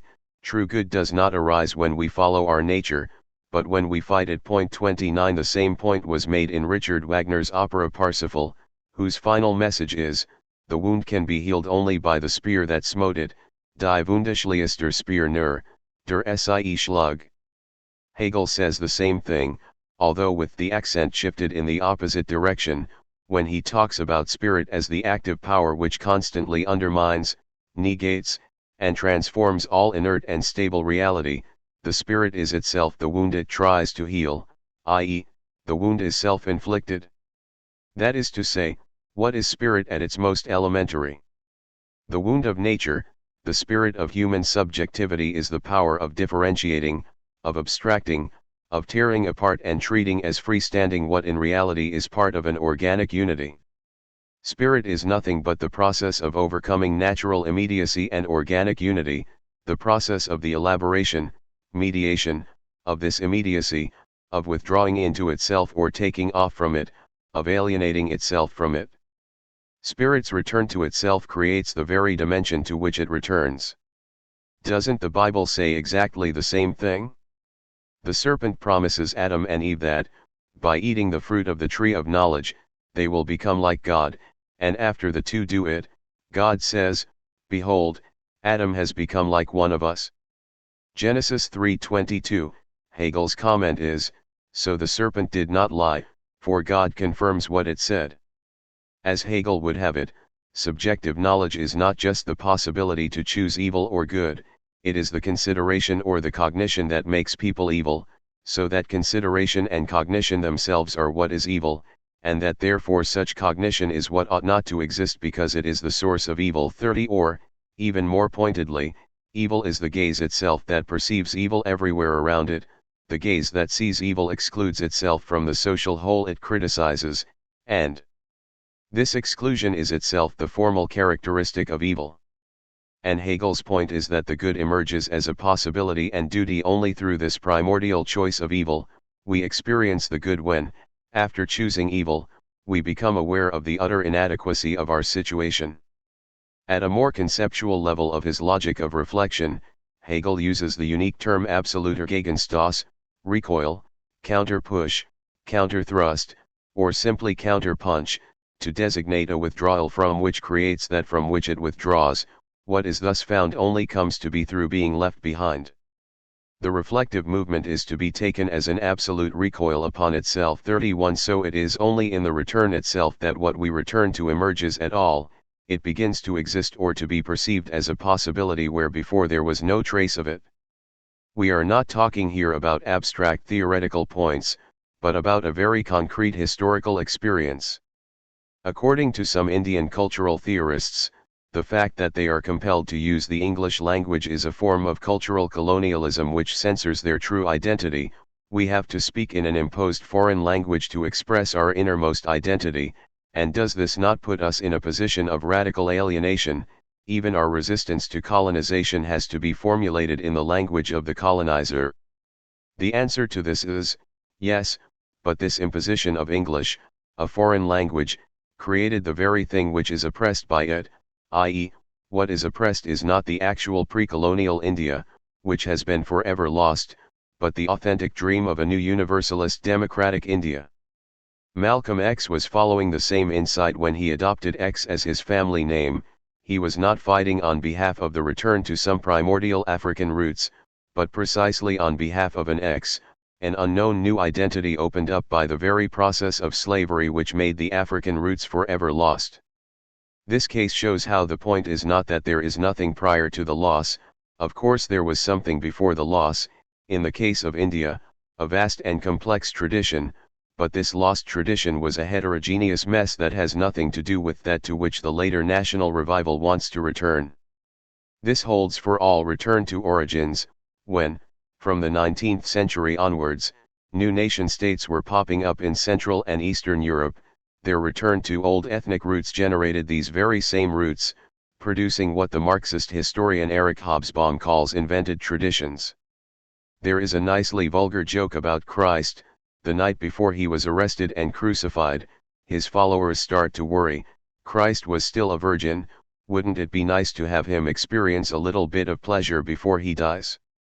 So they ask Mary Magdalene to go to the tent where Christ is resting and seduce him. Mary says she would gladly do it and goes in, but 5 minutes later she runs out screaming, terrified and furious. The followers ask her what went wrong, and she explains, "I slowly undressed, spread my legs and showed to Christ my pussy. He looked at it and said, 'What a terrible wound. It should be healed,' and gently put his palm on it. So beware of people too intent on healing other people's wounds. What if one enjoys one's wound?" In exactly the same way, directly healing the wound of colonialism, effectively returning to the pre-colonial reality, would have been a nightmare. If today's Indians were to find themselves in pre-colonial reality, they would undoubtedly utter the same terrified scream as Mary Magdalene. This, then, is our definition of event at this stop in our journey. The ultimate event is the fall itself, the loss of some primordial unity and harmony which never existed, which is just a retroactive illusion. The surprising fact is that this topic of fall also resonates outside religious fields, in the most radical version of today's science, quantum cosmology. The question that quantum cosmology is tackling today is, why is there something and not nothing? Science offers here two models, Big Bang and symmetry breaking. The Big Bang theory, currently the predominant theory about the origin of the universe, claims that our universe began from an initial point or singularity which has expanded over billions of years to form the universe as we now know it. Singularity means a point or region in space-time in which gravitational forces cause matter to have infinite density, so that the laws of physics are suspended. The quantities that are used to measure the gravitational field become infinite, so that all calculation based on the laws of physics becomes meaningless and the subsequent behavior of the system cannot be predicted. This suspension of the laws as the key feature of a singularity allows us to use the term also in other contexts. Ray Kurzweil, for example, defined a technological singularity as a future period during which the pace of technological change will be so rapid, its impact so deep, that human life will be irreversibly transformed. Although neither utopian nor dystopian, this epoch will transform the concepts that we rely on to give meaning to our lives, from our business models to the cycle of human life, including death itself. 32. For understandable reasons, Catholics see the Big Bang as providing an opening for God. The suspension of the laws of nature at the point of singularity means that this event is not natural, it indicates a direct supernatural intervention, and singularity is thus the scientific name for the moment of creation. Catholics like to point out that the father of the Big Bang theory was Father Georges Lemaitre, a Catholic priest from Belgium, who proposed its first formulation in 1933. When Pope John Paul II received Stephen Hawking, he allegedly told him, "We are well in agreement, Mr. Astrophysicist, what happens after the Big Bang is your domain, what happens before is ours. Even if this exchange did not really take place, it makes the right point." Philosophically, what is perhaps more interesting is the notion of broken symmetry, since it provides an answer to how something emerges out of nothing by way of redefining nothingness itself. The vacuum state or the quantum vacuum is not some absolutely empty void, it contains fleeting electromagnetic waves and particles that pop into and out of existence. When these, infinitesimally, small fluctuations in energy act on a system which is crossing a critical point, they decide the system's fate by determining which branch of a bifurcation it will take. To an outside observer unaware of the fluctuations, or noise, the choice will appear arbitrary. The process is called symmetry breaking because such a transition brings the system from a homogeneous disorderly state into one of two definite states. The best known physical example is that of a spherical ball balanced on a symmetrical hill. An imperceptibly small disturbance of the ball's position will cause it to quickly roll down the hill into its lowest energy state, so that a perfectly symmetrical situation will collapse into an asymmetrical state. The key point is that this collapse is genuinely contingent. It is not that the causes are so tiny that we cannot perceive them. Much more radically, the fluctuations take place at the level of not fully existing, pre-ontological, virtual entities which are, in a way, less than nothing. The speculative insight of this notion of broken symmetry resides in the identity between nothingness, void, vacuum, and the infinite wealth of potentialities.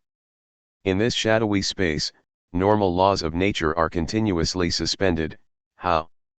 Imagine that you have to take a flight on day X to pick up a fortune the next day, but do not have the money to buy the ticket, but then you discover that the accounting system of the airline is such that if you were to wire the ticket payment within 24 hours of arrival at your destination, no one would ever know it was not paid prior to departure.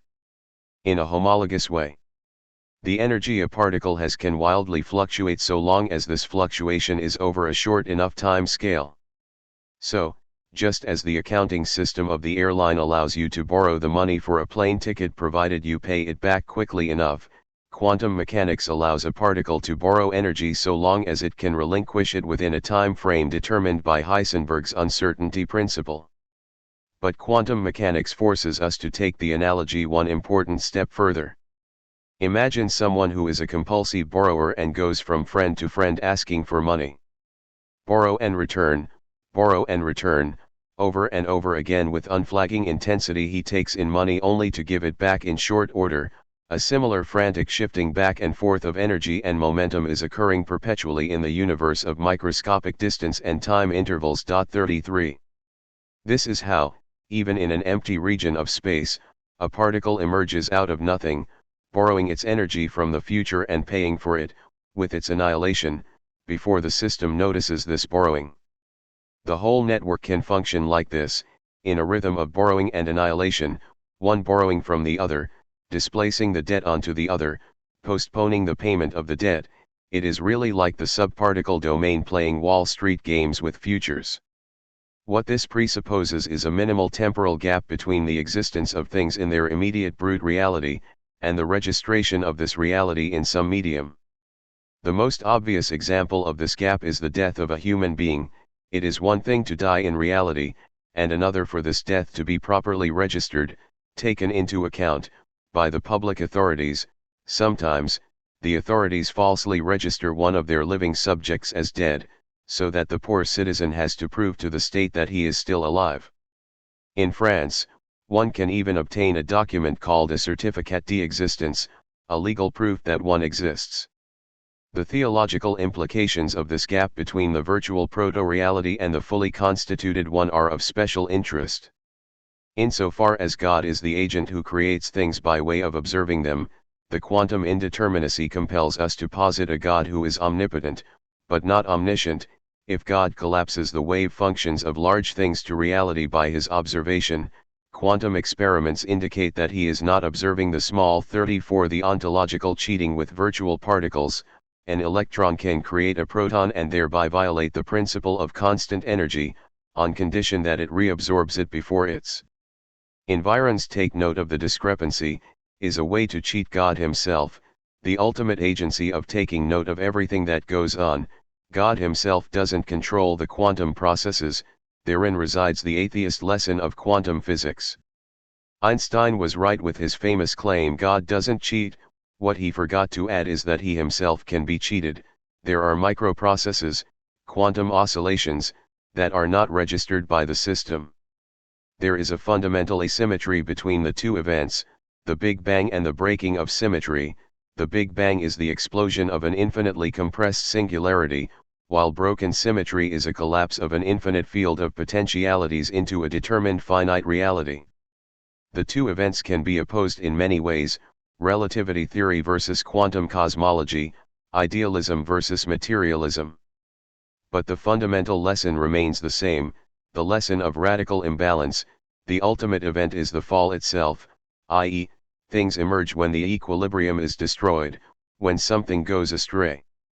This lesson seems the very opposite of Buddhism, which sees the source of suffering and evil in our excessive attachment to worldly objects, and, consequently, admonishes us to withdraw from our engagements and to adopt a detached attitude as the only way to break out of the vicious circle of suffering. Are things as simple as that? The Japanese Buddhist Sakaguchi Ango, 1906-55, criticized Buddhism for its detachment from actual life with all its passions. He proposed starting a new life that follows common desires. However, at the moment when he left the world of Buddhism, Ango can be said to have become truly Buddhist. He never wrote positively about Buddhism. In particular, he was extremely vitriolic against anything with pretensions to a Zen-like enlightenment or subdued refinement. Yes, paradoxical as it may seem, his criticism is eminently Buddhist. 35. The central notion of Ango was fallenness. He encouraged readers to continue to fall. However, fall, deriku, does not contain the usual sense of decadence. For Ango, fallenness meant existing in a state of exposure and opening to the other. 36. In short, authenticity is fallenness itself. We leave behind our false self not when we keep reality at a distance, but precisely when we totally, without reserve, fall into it, abandon ourselves to it. The illusion of ourself persists precisely insofar as we perceive reality as something out there, outside me here. This notion of a redemptive fall is, perhaps, the most precious secret of Buddhism. So what can Buddhism tell us about event? This brings us to the next stop in our journey, event as the moment of enlightenment, of getting disentangled from the cobweb of illusory reality and entering the void of nirvana. Stop 3. Buddhism naturalized. When did the event take place? In 1654, James Ussher published in London Part 2 of his monumental Annals of the Old and New Testaments. A Protestant bishop in Ireland, a Catholic land if there ever was one, he wanted to demonstrate the superiority of the rational approach over the superstitious papists, so he studied thousands of sources to establish scientifically the exact date of creation. His conclusive answer was, God created the world at the beginning of the night before October 23, 4004 BC. One wonders why at the beginning of the night? Why not in the morning, after God had enjoyed a hearty English breakfast to give him strength for the hard work ahead? 37. Ussher's dating made him a legend, providing the first case of a specifically British tradition which echoes even in Virginia Woolf's Mr. Bennet and Mrs. Brown from 1924, where she claims that on or about April 1910 human nature changed. While, of course, agreeing with her, we should maybe propose a new date for the event, our own time, when the ongoing progress in biogenetics such as cloning is effectively changing human nature, disrupting the conditions of human reproduction and radically disconnecting it from the encounter of the two sexes, thus opening the possibility of generalized eugenics, of the fabrication of clones, monsters, or hybrids, which shatters the limits of a species. The limits of the biological real are effectively displaced, and the most secured constraints of what is to be symbolized, life, death, filiation, bodily identity, the difference of the sexes, are rendered friable. Cloning allows us, in principle, to get rid of a partner, and thereby of the other sex, or of the alterity as such. One perpetuates oneself without alteration. There is a historical mutation in this which is at least as radical as the death of the human species made possible by nuclear fission. 38.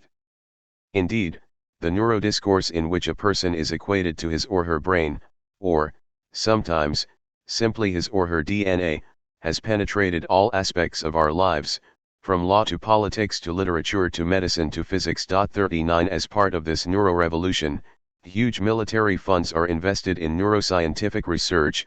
The most conspicuous case is that of the famous American DARPA, Defense Advanced Research Projects Agency, which comprises three strands: narrative analysis, augmented cognition.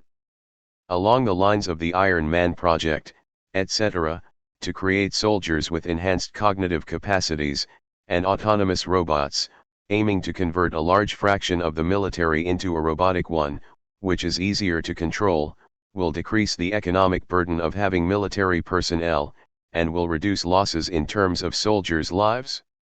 Autonomous robot soldiers can also be used to ruthlessly stop protests and crack down on citizens in cases of civil disobedience.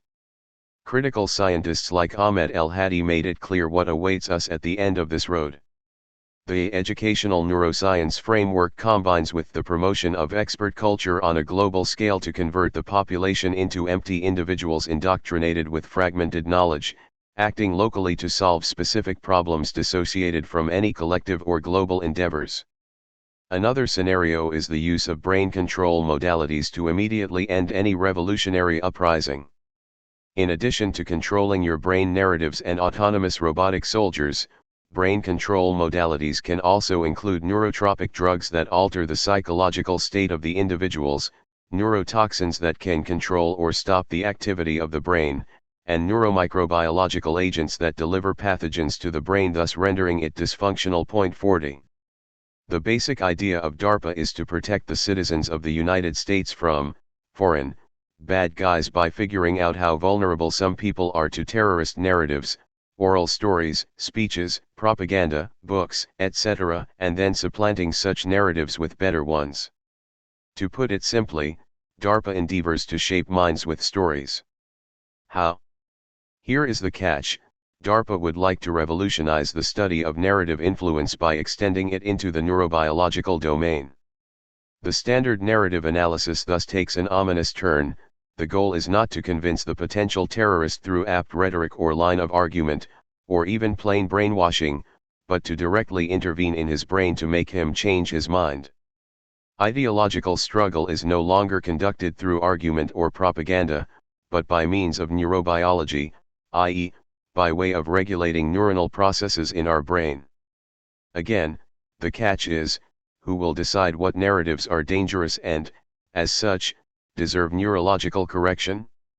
In 2011, a DARPA-financed project gained some publicity under the headline "Paralyzed Man Moves Robotic Arm with His Thoughts." The nearby robotic hand that Tim Hems was controlling with his mind touched his girlfriend Katie Schaefer's outstretched hand. One small touch for Mr. Hems, one giant reach for people with disabilities. 41 This miracle is based on electrocorticography, ECG, in which an electronic grid is surgically placed against the brain, without penetrating it, and can thus non-intrusively capture brain signals. ECG picks up an array of brain signals that a computer algorithm can interpret and then move a robotic arm, based on the person's intentions. In the next step, the team plans to make the technology wireless, and to include sensors in the prosthesis that can send signals back to the brain to simulate sensation. It is difficult to miss the joke here. Technostics are promising us that, by wiring our brains into machines, we will enter a post-human era and return to the angelic state before the fall. Sex will no longer be needed, our minds will communicate directly, while our bodies will be reduced to external instruments produced through cloning and other scientific procedures. However, in the case of Mr. Hems, science was mobilized to enable a man to touch a woman, his sexual object, the very cause of his fall according to the Bible. So, what does the prospect of such direct neurobiological interventions mean for our sex lives? In late 1925, Andrei Platonov, together with Beckett and Kafka, one of the three absolute writers of the 20th century, wrote a unique short essay called Anti-Sexist. 42 In it he presents himself only as the translator of a propaganda brochure produced by a big Western company which wants to penetrate the Soviet market. After the translator's introduction, the company's head describes the product, and what then follows are the short comments of well-known public figures, from Mussolini to Gandhi, Henry Ford to Charlie Chaplin, and from J.M. Keynes to Marshall Hindenburg, about the product, a mass-produced masturbatory machine which allows the user to reach a fast and intense orgasm. In this way, humanity can be relieved from the intricacies of sexual love. Sexual need loses its uncontrollable character, it no longer involves the time and energy-consuming process of seduction and becomes something available to anyone in a simple and planned way, thus promising a new era of inner peace. Although Anti-Sexus is obviously a satirical piece, things get complicated the moment we try to determine the precise object of satire. It is usually taken that Chaplin's comment, which is the only negative one and claims that the product will deprive us of the intense and deeply spiritual interhuman contact which characterizes genuine sexual love, stands for the position of Platonov himself, but does it? The importance of Anti-Sexus resides in paradoxically bringing together three orientations which are independent from each other and sometimes even antagonistic: the equation of sex with the fall, which characterizes the Gnostic dualist tradition. Gnosticism claims to possess a direct spiritual insight into our reality which is composed of two opposing forces, light and darkness, good and evil. The material world of procreation is by definition evil and was created by a lower heavenly creator/demiurge, not by God himself. The sect of Skopje, whose male members voluntarily castrated themselves, deeply impressed Platonov. The biotechnological prospect of total regulation or even abolition of sex, and the commodification of sex in capitalist consumerism. Modern biotechnology provides a new way to realize the old Gnostic dream of getting rid of sex. However, the gadget which does it comes from capitalism and presents itself as the ultimate commodity. In hindsight, the gadget imagined by Platonov neatly fits the ongoing shift in the predominant libidinal economy, in the course of which the relationship to a human other is gradually replaced by the captivation of individuals by what Lacan baptized with the neologism les Lathusas, consumerist object gadgets which attract the libido with their promise to deliver excessive pleasure, but which effectively reproduce only the lack itself. The pleasure provided by a plastic sex toy always leaves us hungry for more. The more we use it, the more we feel the need to use it again. This is how psychoanalysis approaches the libidinal subjective impact of new technological inventions. Technology is a catalyzer, it enlarges and enhances something which is already here. 43, in this case, a phantasmatic virtual fact. And, of course, this realization changes the entire constellation. Once a fantasy is realized, once a phantasmatic object directly appears in reality, reality is no longer the same. And, effectively, one finds on today's market a gadget close to what Platonov imagined, the so-called stamina training unit, a masturbatory device which resembles a battery torch, so that, when we carry it around, we are not embarrassed. You put the erect penis into the opening at the top and move the thing up and down till satisfaction's achieved. The product is available in different colors, tightnesses, and forms that imitate all three main openings for sexual penetration: mouth, vagina, anus. What one buys here is simply the partial object, erogenous zone, alone, deprived of the embarrassing additional burden of the entire person. While phallic vibrators have been available for a long time, the stamina training unit makes a step further in providing their masculine counterpart. How are we to cope with this brave new world which undermines the basic premises of our social life and of our innermost self-understanding?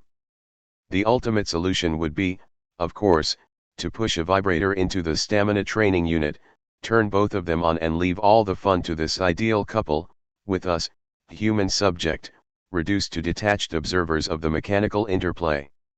And this brings us to Buddhism. If, after achieving Buddhist enlightenment, the full inner detachment from material reality, we were to engage in the sexual act, would our experience not be strictly homologous to such an observer of the interplay of two sex gadgets? What if the growing popularity of Buddhism is more than just a phenomenon of fashion? Two features that characterize our epoch are the expansion of global capitalism, with its frantic rhythm of self-reproduction, and the key role of science. In both cases, Buddhism imposes itself as the most adequate reaction, the subjective stance most able to contend with global capitalism and the scientific worldview.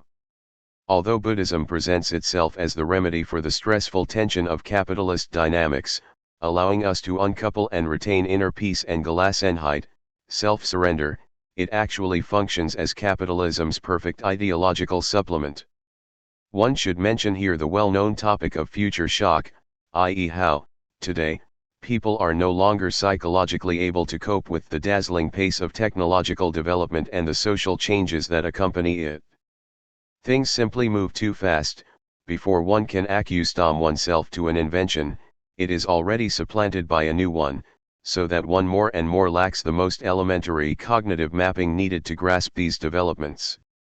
The recourse to Taoism or Buddhism offers a way out of this predicament which works better than a desperate escape into old traditions.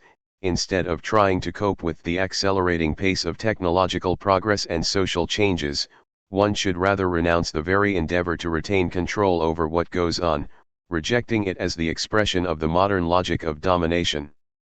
One should, instead, let oneself go, drift along, while retaining an inner distance and indifference towards the mad dance of accelerated progress, a distance based on the insight that all this social and technological upheaval is ultimately just a non-substantial proliferation of semblances which do not really concern the innermost kernel of our being.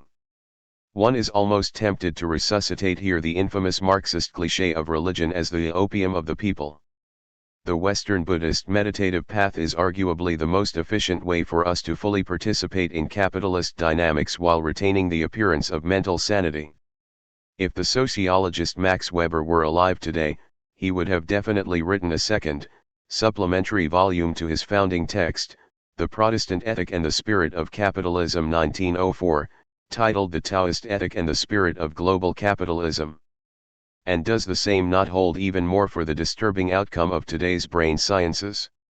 Doesn't here also Buddhism provide the only consistent answer? Brain sciences are telling us that the notion of self as a free autonomous subject is a mere user's illusion, that there is no self, there are just objective neuronal processes. The key question here is, how do we as humans relate to this insight? Is it possible not only to think the selfless world as a theoretical model, but to live it? To live as being no one? Philosophers and scientists propose here different answers. Their predominant attitude is to resign themselves to the gap between the scientific view of ourselves and our everyday self-experience as free autonomous agents, although science is telling us that there is no self with free will, just objective neuronal and biological processes. We will always experience ourselves as selves, in the same way that, although we know the earth turns around the sun, we continue to talk about the sun rising and going down. Some philosophers, such as Jürgen Habermas, claim our self-perception as free and responsible agents is not just a necessary illusion, but a necessary transcendental condition of scientific knowledge. Habermas developed his position in response to a manifesto in which 11 distinguished German neuroscientists claim that our ordinary concept of free will is on the verge of being overthrown by recent advances in neurobiology. We stand at the threshold of seeing our image of ourselves considerably shaken in the foreseeable future. 44 For Habermas, however, the scientific objectification of humans presupposes participation in an intersubjectively instituted system of linguistic practices, whose normative valence conditions the scientist's cognitive activity. 45 In short, we should never forget that the scientific image of man as a neurobiological machine is the result of collective scientific practice in which we act as free rational agents. Finally, there are some brain scientists, like Patricia and Paul Chitchland, who claim that we are not biologically wired to our everyday self-understanding as free autonomous selves. This self-understanding is conditioned by the limited scope of our traditional knowledge, so we can well imagine and strive for a new everyday self-understanding which would be at the level of our emerging scientific image of human beings. Assuming this scientific image in our daily lives would deprive us of some illusions, of freedom and responsibility, but it would at the same time render our social practices less punitive and oppressive. The problem with this view is its implicit naivete. Scientists who advocate it somehow presuppose that the autonomous subject is still here, freely deciding on how to change its nature. This brings us back to our starting question: is it possible for a human being to live the fact that self doesn't exist, to experience this fact as a direct state of his or her mind? The positive answer to this question was provided by contemporary German philosopher and brain scientist Thomas Metzinger. 46. Metzinger concedes that we cannot help experiencing ourselves as selves. One can know, in the purely epistemic sense of objective knowledge, that there is such a thing as a substantial self, with one exception, Buddhist enlightenment, in which the self directly, in its innermost self-experience, assumes its own non-being, i.e., it recognizes itself as a simulated self, a representational fiction. Such an enlightened awareness is no longer self-awareness. It is no longer I who experiences myself as the agent of my thoughts. My awareness is the direct awareness of a selfless system, a selfless knowledge. In short, there effectively is a link between the position taken by radical brain sciences and the Buddhist idea of an Atman, of the self's inexistence. Buddhism provides a kind of subjective eventalization of scientific cognitivism. The event which takes place when we fully assume the results of brain sciences is the event of enlightenment, the attainment of nirvana, which liberates us from the constraints of ourself as an autonomous substantial agent. But does this solution work? Buddhism is concerned with solving the problem of suffering, so its first axiom is, we don't want to suffer. 47. For a Freudian, this already is problematic and far from self-evident, not only on account of some obscure masochism, but on account of the deep satisfaction brought by a passionate attachment. I am ready to suffer for a political cause. When I am passionately in love, I am ready to submit myself to passion even if I know in advance that it will probably end in catastrophe and that I will suffer when the affair is over. But even at this point of misery, if I am asked, was it worth it? You are a ruin now, the answer is an unconditional yes. Every inch of it was worth it. I am ready to go through it again. The source of suffering resides in the unquenchable desire of people for things which, even if they get them, will never satisfy them. The goal of Buddhist practice is liberation from suffering, enlightenment, awakening. Everything a Buddhist does is ultimately for the attainment of enlightenment. Buddhist practice first focuses on a morality that will lead to enlightenment. However, morality is only the first step on this path. Like any journey, this moral quest must be embarked upon and then doggedly pursued in order to attain the final goal of freedom from suffering. The proper conduct is in itself insufficient, it should be supplemented by the proper awareness. Buddhist practice thus begins with conduct, with analyzing, and changing, the way we act. There are no higher powers, such as gods, that dictate or judge our actions from outside. Our acts, as it were, create their own immanent criteria by way of how they fit into their overall context, and how they strengthen or diminish suffering, our own and of all sentient beings. This is what is meant by the notion of karma. We never act in isolation, our acts always leave traces, and these traces, which can be good, bad, or indifferent, continue to haunt the agent long after the act is done. Here enters common morality. The first step of Buddhist practice is to train us to identify and gradually get rid of the unwholesome actions which occur at three levels: body, speech, and mind. There are three unwholesome actions of the body that are to be avoided: killing, stealing, sexual misconduct; four actions of speech: lying, slander, harsh speech, malicious gossip; and three actions of mind: greed, anger, delusion. When we gradually diminish these unwholesome acts, following the middle way of avoiding extremes, we are close, although not yet ready, to enter enlightenment, in which we acquire dispassion for objects, and are thus liberated from suffering, dukkha, and from the cycle of incessant rebirths, samsara. So what happens to our karma when we find ourselves in nirvana, the Buddhist subjective destitution? Do our acts leave good traces? The Buddhist answer is, no. We find ourselves in nirvana, our acts leave no traces, we are at a distance, subtracted, from the will of desire. But a problem emerges here: if moderate good acts, the elementary morality with which the Buddhist practice begins, help us to get rid of our excessive attachments. Is it then not the case that, when we reach nirvana, we should be able to perform even brutal evil acts in such a way that they leave no traces, because we perform them at a distance? Would not precisely this ability be the sign of recognition of a true bodhisattva? This is not just the result of abstract speculation, but an historical reality. There is a long tradition of Buddhist warriors, from ancient Tibet to today's Japan and Thailand, who claim that the detached attitude of enlightenment makes a perfect cold killing machine. Point 48. To clarify this crucial point, look at the key moment of the Buddhist path, the reflexive change from the object to the thinker himself. First, we isolate the thing that bothers us, the cause of our suffering. Then, we change, not the object, but ourselves, the way we relate to what appears to us as the cause of our suffering. What was extinguished was only the false view of self. What had always been illusory was understood as such. Nothing was changed but the perspective of the observer. 49. This shift involves great pain. It is not merely a liberation, a step into the incestuous bliss of what Freud called oceanic feeling, but also the violent experience of losing the ground under one's feet, of being deprived of the most familiar ingredient of one's being. This is why the path towards Buddhist enlightenment begins with focusing on the most elementary feeling of injured innocence, of suffering and injustice without a cause, the preferred topic of narcissistic masochistic thoughts. How could she do this to me? I don't deserve to be treated that way. 50. The next step is then to make the shift to the ego itself, to the subject of these painful emotions, rendering clear and palpable its own fleeting and irrelevant status.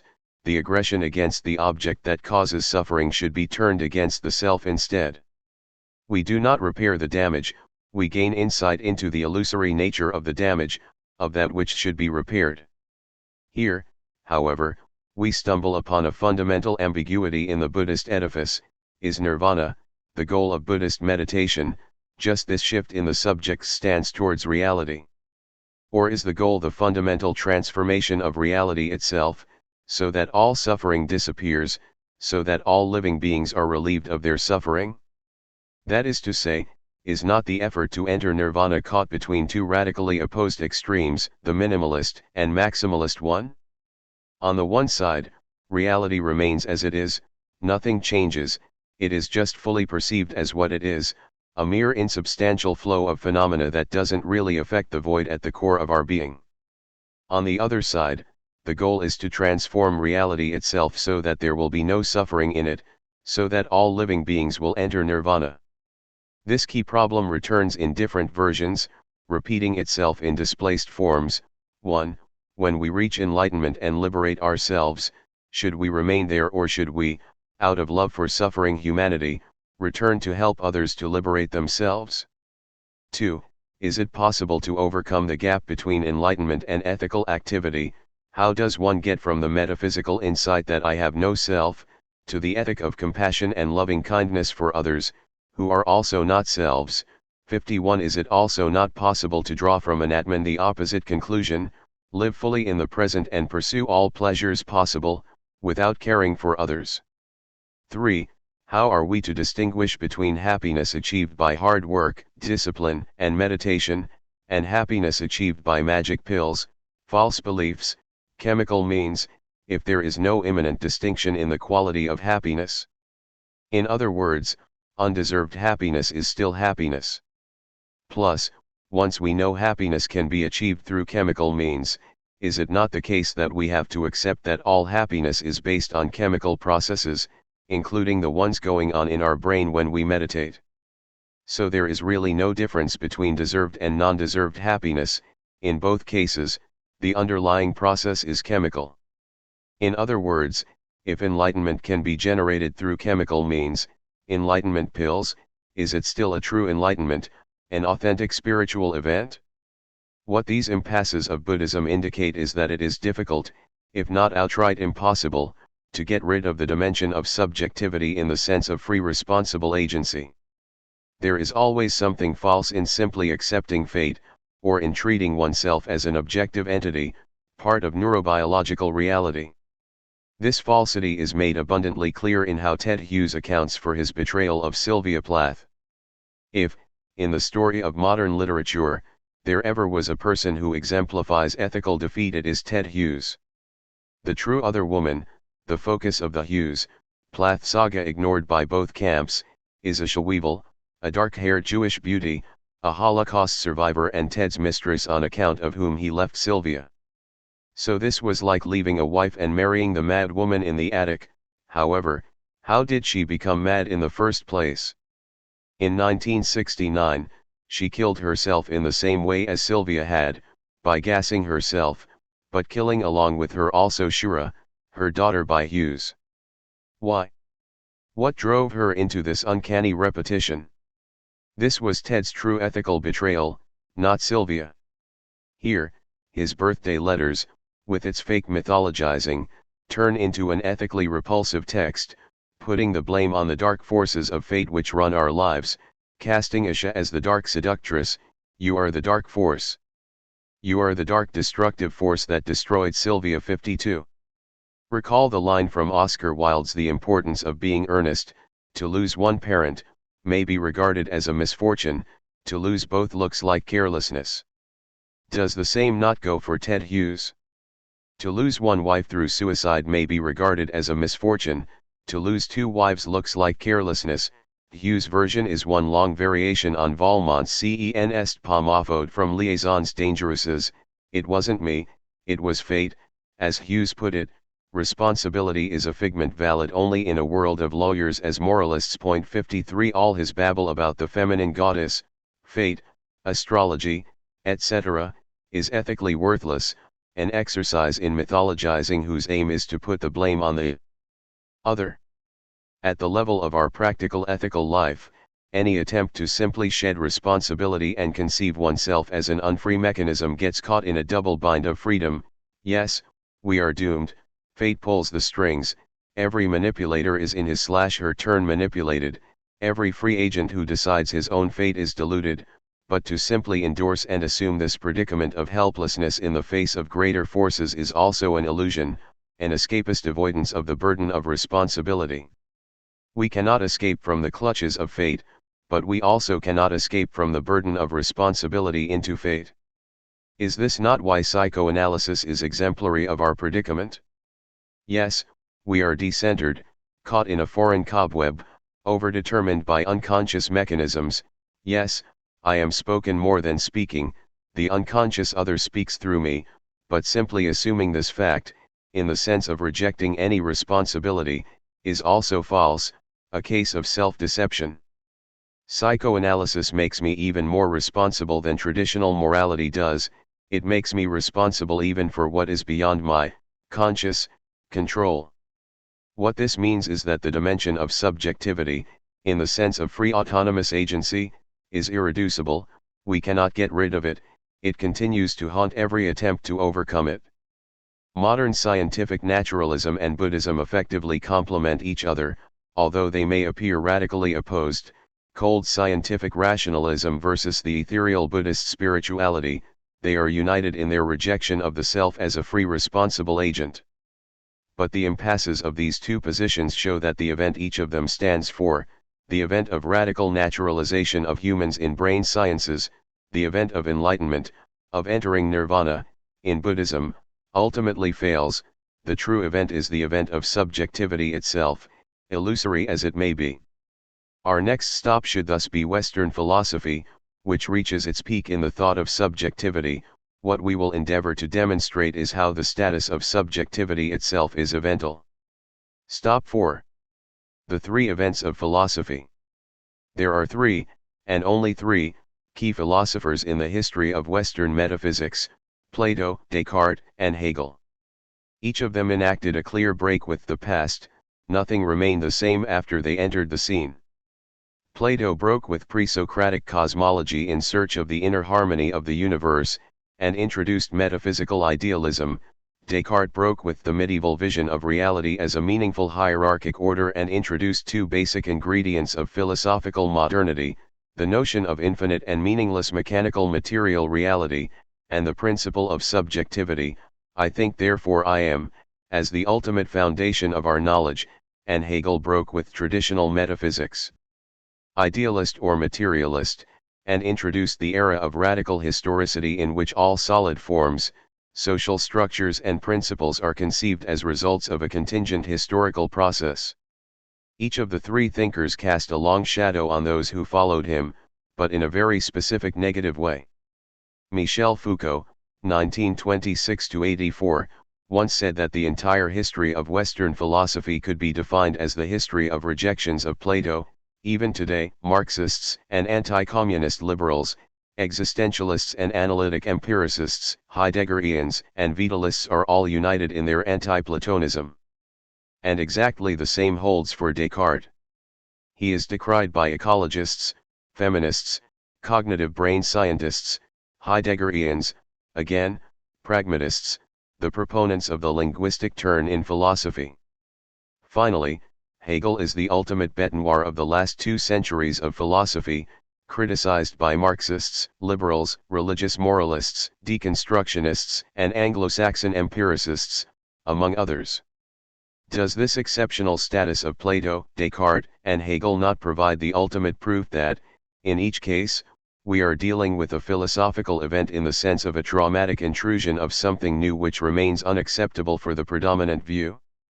Furthermore, as well as standing for an event in philosophy, each thinker stands for a moment of madness, the madness of being captivated by an idea, like falling in love, like Socrates under the spell of his daemon, the madness at the heart of Descartes' cogito, what the mystics call the night of the world, the withdrawal from external reality into the abyss of subjectivity, and the madness of Hegel's absolute idealism which pretends to spin the entire wealth of reality out of the self. Deployment of the idea. One can thus say that philosophies which follow Plato, Descartes, or Hegel are all attempts to contain/control this excess of madness, to renormalize it, to reinscribe it into the normal flow of things. However, the main reason for dealing with these 3 thinkers lies elsewhere. Not only does each of them stand for an event of thought, but they are also philosophers of the event, i.e., the very focus of each is event, the event of the shattering encounter of an idea in Plato, the emergence of a purely evental cogito, a crack in the great chain of being, in Descartes, and the absolute itself, the totality that encompasses everything that exists, as an evental self-deployment, as the result of its own activity, in Hegel. Connection 4.1, Truth Hurts. In the textbook version of Plato's idealism, the only true reality is the immutable eternal order of ideas, while the ever-changing material reality is just its frail shadow. Within such a view, events belong to our unstable material reality, they don't concern the eternal order of ideas where precisely nothing happens. Is this, however, the only possible reading of Plato? Remember Plato's description of Socrates when he is seized by an idea. It is as if Socrates is the victim of a hysterical seizure, standing frozen on the spot for hours, oblivious to reality around him. Is Plato not describing here an event par excellence, a sudden traumatic encounter with another, supersensible dimension which strikes us like lightning and shatters our entire life? For Plato, the first and most elementary form of such an encounter is the experience of love, and it is no wonder that, in his dialogue Phaedrus, he compares love to madness, to being possessed. Is this not how it is when we find ourselves passionately in love? Is love not a kind of permanent state of exception? All proper balances of our daily life are disturbed, everything we do is colored by the underlying thought of that, or, as Neil Gaiman, the author of the famous Sandman series of graphic novels, wrote in a memorable passage. Have you ever been in love? Horrible, isn't it? It makes you so vulnerable. It opens your chest and it opens up your heart, and it means that someone can get inside you and mess you up. You build up all these defenses, you build up a whole suit of armor, so that nothing can hurt you. Then one stupid person, no different from any other stupid person, wanders into your stupid life. You give them a piece of you. They didn't ask for it. They did something dumb one day, like kiss you or smile at you, and then your life isn't your own anymore. Love takes hostages. It gets inside you. It eats you out and leaves you crying in the darkness, So simple a phrase like maybe we should be just friends turns into a glass splinter working its way into your heart. It hurts. Not just in the imagination. Not just in the mind. It's a soul hurt, a real gets inside you and rips you apart pain. I hate love. 54. Such a situation is beyond good and evil. When we are in love we feel a weird indifference towards our moral obligations with regard to our parents, children, friends. Even if we continue to meet them, we do it in a mechanical way, in a condition of as if everything pales with regard to our passionate attachment. In this sense, falling in love is like the striking light that hit Saul/Paul on the road to Damascus, a kind of religious suspension of the ethical, to use Kierkegaard's term. An absolute intervenes which derails the balanced run of our daily affairs. It is not so much that the standard hierarchy of values is inverted, it is much more radical. Another dimension enters the scene, a different level of being. French philosopher Alain Badiou examined the parallel between today's search for a sexual, or marital, partner through the appropriate dating agencies and the ancient procedure of arranged marriages. In both cases, the risk of falling in love is suspended. There is no contingent fall proper, the risk of the love encounter is minimized by prior arrangements which take into account all the material and psychological interests of the concerned parties. Psychologist Robert Epstein pushes this idea to its logical conclusion, providing its missing counterpart. Once you choose your appropriate partner, how can you arrange things so that you will both effectively love each other? Such a procedure for choosing a partner relies on self-commodification. Through internet dating or marriage agencies, each prospective partner presents themselves as a commodity, listing his or her qualities and providing photos.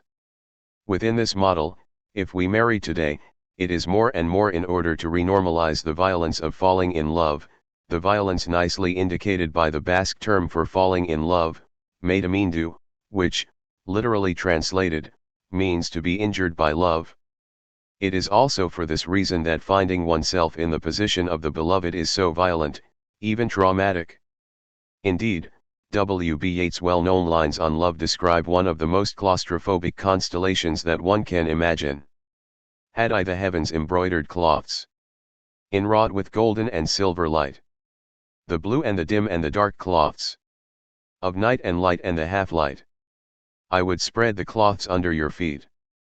But I, being poor, have only my dreams. I have spread my dreams under your feet. Tread softly because you tread on my dreams. 55. In short, as the French philosopher and writer Gilles Deleuze, 1925-95, put it, si vous êtes pris dans le rêve de l'autre, vous êtes foutu. If you're trapped in the dream of the other, you're fucked. And, of course, we are trapped in the same way in an authentic political engagement. In his Conflict of Faculties, written in the mid-1790s, Immanuel Kant addresses a simple but difficult question: is there a true progress in history? He meant ethical progress in freedom, not just material development. Kant conceded that actual history is confused and allows for no clear proof. Think how the 20th century brought unprecedented democracy and welfare, but also Holocaust and the Gulag. But he nonetheless concluded that, although progress cannot be proven, we can discern signs which indicate that progress is possible. Kant interpreted the French Revolution as such a sign which pointed towards the possibility of freedom. Here, the hitherto unthinkable happened: a whole people fearlessly asserted their freedom and equality. For Kant, even more important than the, often bloody, reality of what went on in the streets of Paris, was the enthusiasm that the events in France gave rise to in the hearts of sympathetic observers all around Europe and even across the world. The recent revolution of a people which is rich in spirit, may well either fail or succeed, accumulate misery and atrocity, it nevertheless arouses in the heart of all spectators, who are not themselves caught up in it, a taking of sides according to desires which border on enthusiasm and which, since its very expression was not without danger, can only have been caused by a moral disposition within the human race. 56. Did we not encounter something of the same order when, in 2011, we followed with enthusiasm the Egyptian uprising in Cairo's Tahrir Square? Whatever our doubts, fears, and compromises, for that instant of enthusiasm each of us was free and participating in the universal freedom of humanity. For today's historicist skeptics, such an event remains a confused outcome of social frustrations and illusions, an outburst which will probably lead to an even worse situation than the one against which it reacted. But what these skeptics are blind to is the miraculous nature of the events in Egypt. Something happened that few predicted, violating the experts' opinions, as if the uprising was not simply the result of social causes but of the intervention of a foreign agency into history, the agency that we can call, in a Platonic way, the eternal idea of freedom, justice, and dignity. Such miraculous events can also take the form of a momentary personal experience. Jorge Semprún, a Spanish Communist Party member exiled in France and arrested by the Gestapo in 1943, witnessed the arrival of a truckload of Polish Jews at Buchenwald. They were stacked into the freight train, almost 200 to a car, traveling for days without food and water in the coldest winter of the war. On arrival, all in the carriage had frozen to death except for 15 children, kept warm by the others in the center of the bundle of bodies. When the children were emptied from the car, the Nazis let their dogs loose on them. Soon only 2 fleeing children were left. The little one began to fall behind, the SS were howling behind them, and then the dogs began to howl too. The smell of blood was driving them mad, and then the bigger of the 2 children slowed his pace to take the hand of the smaller. Together they covered a few more yards, till the blows of the clubs felled them, and, together they dropped, their faces to the ground, their hands clasped for all eternity. 57. What should not escape our attention is that the frieze of eternity is embodied in hand as partial object. While the bodies of the 2 boys perish, the clasped hands persist for all eternity, like the smile of the Cheshire Cat. One can easily imagine how the scene should be filmed. While the soundtrack renders what goes on in reality, the 2 children are clubbed to death, the image of their hands clasped freezes, immobilized for eternity. While the sound renders temporary reality, the image renders the eternal real, and eternity is to be taken here in the strictest Platonic sense. There is, however, one big difference between the experience reported by Semprún and the standard textbook Platonism which cannot but strike the eye. For the standard version, ideas are the only true substantial reality, while in Semprún's case, we are obviously dealing with a fleeting illusory appearance of eternity. How are we to account for this difference? In one of Agatha Christie's stories, Hercule Poirot discovers that an ugly nurse is the same beautiful person he met on a transatlantic voyage. She had merely put on a wig and obfuscated her natural beauty. Hastings, Poirot's Watson-like companion, sadly remarks how, if a beautiful woman can make herself appear ugly, then the same can also be done in the opposite direction. What, then, remains in man's infatuation beyond deception? Does this insight into the unreliability of the beloved woman not announce the end of love? Poirot answers, no, my friend, it announces the beginning of wisdom. Such a scepticism, such an awareness of the deceptive nature of feminine beauty, misses the point, which is that feminine beauty is nonetheless absolute, an absolute which appears, no matter how fragile and deceptive this beauty is, at the level of substantial reality. What transpires in / through it is an absolute. There is more truth in the appearance than in what is hidden beneath it. Therein resides Plato's true insight, of which he himself was not fully aware. Ideas are not the hidden reality beneath appearances, and in fact, Plato was well aware that this hidden reality is one of ever-changing corruptive and corrupted matter. Instead, ideas are nothing more but the very form of their appearance, this form as such. Let us take a mathematical attractor, an ideal form or a set of states, unchanging under the specified dynamics, towards which a variable, moving according to the rules of a dynamic system, evolves over time. The existence of this form is purely virtual, it does not exist in itself, it is nothing more than the shape towards which lines and points tend. However, precisely as such, the virtual is the real of this field, the immovable focal point around which all elements circulate. One should give here to the term form its full Platonic weight. since we are dealing with an eternal idea in which reality imperfectly participates. We can now measure the true dimension of Plato's philosophical revolution, so radical that it was misinterpreted by Plato himself. Plato began by asserting the gap between the spatio-temporal order of reality in its eternal movement of generation and corruption, and the eternal order of ideas, i.e., the notion that empirical reality can participate in an eternal idea, that an eternal idea can shine through it, appear in it, i.e., the individual material table in front of me participates in the idea of table, it is its copy. Where Plato got it wrong is in his ontologization of ideas. He presumed that ideas form another even more substantial and stable order of true reality than our ordinary material reality. What Plato was not ready, or, rather, able, to accept was the thoroughly virtual, immaterial, or, rather, insubstantial, evental status of ideas. Ideas are something that momentarily appear on the surface of things. Recall the old Catholic strategy to guard men against the temptations of the flesh.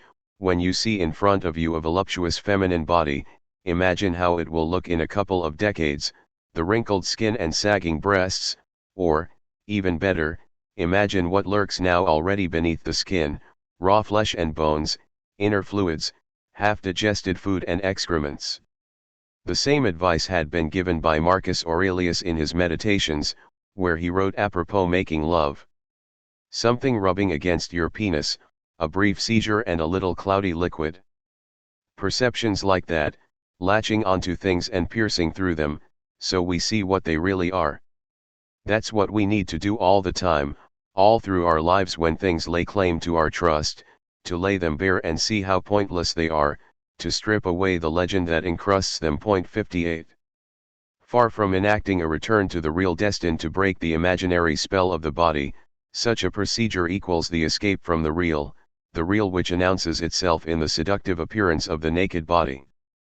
That is to say, in the opposition between the spectral appearance of the sexualized body and the repulsive body in decay, it is the spectral appearance which is the real, and the decaying body which is reality.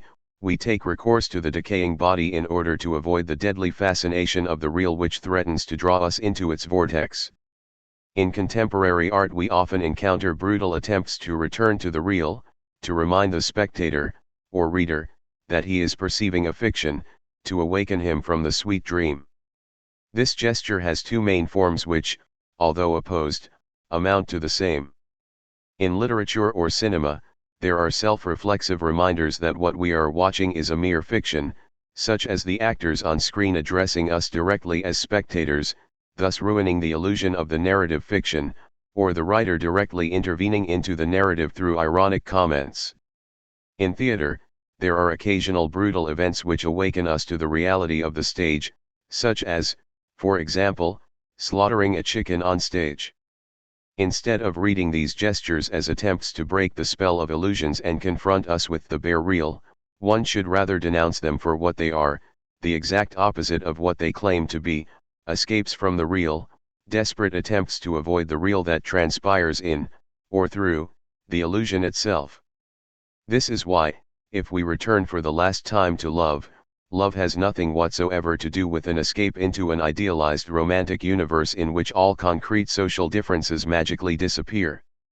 To refer to Kierkegaard again, love believes everything, and yet is never to be deceived. 59, in contrast to the mistrust which believes nothing and is nevertheless thoroughly deceived.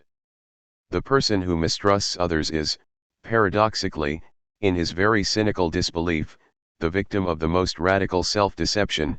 As Lacan would have put it, les non-dupes errant, the cynic misses the actuality of the appearance itself, however fleeting, fragile and elusive it is, while the true believer believes in appearances, in the magic dimension that shines through an appearance. He sees goodness in the other where the other himself is not aware of it. Appearance and actuality are here no longer opposed. Precisely in trusting appearances, a loving person sees the other the way she effectively is, and loves her for her very foibles, not despite them. With regard to this point, the Oriental notion of the absolute void substance ground beneath the fragile, deceptive appearances that constitute our reality is to be opposed to the notion that it is the ordinary reality that is hard, inert and there, and it is the absolute that is thoroughly fragile and fleeting. That is to say, what is the absolute?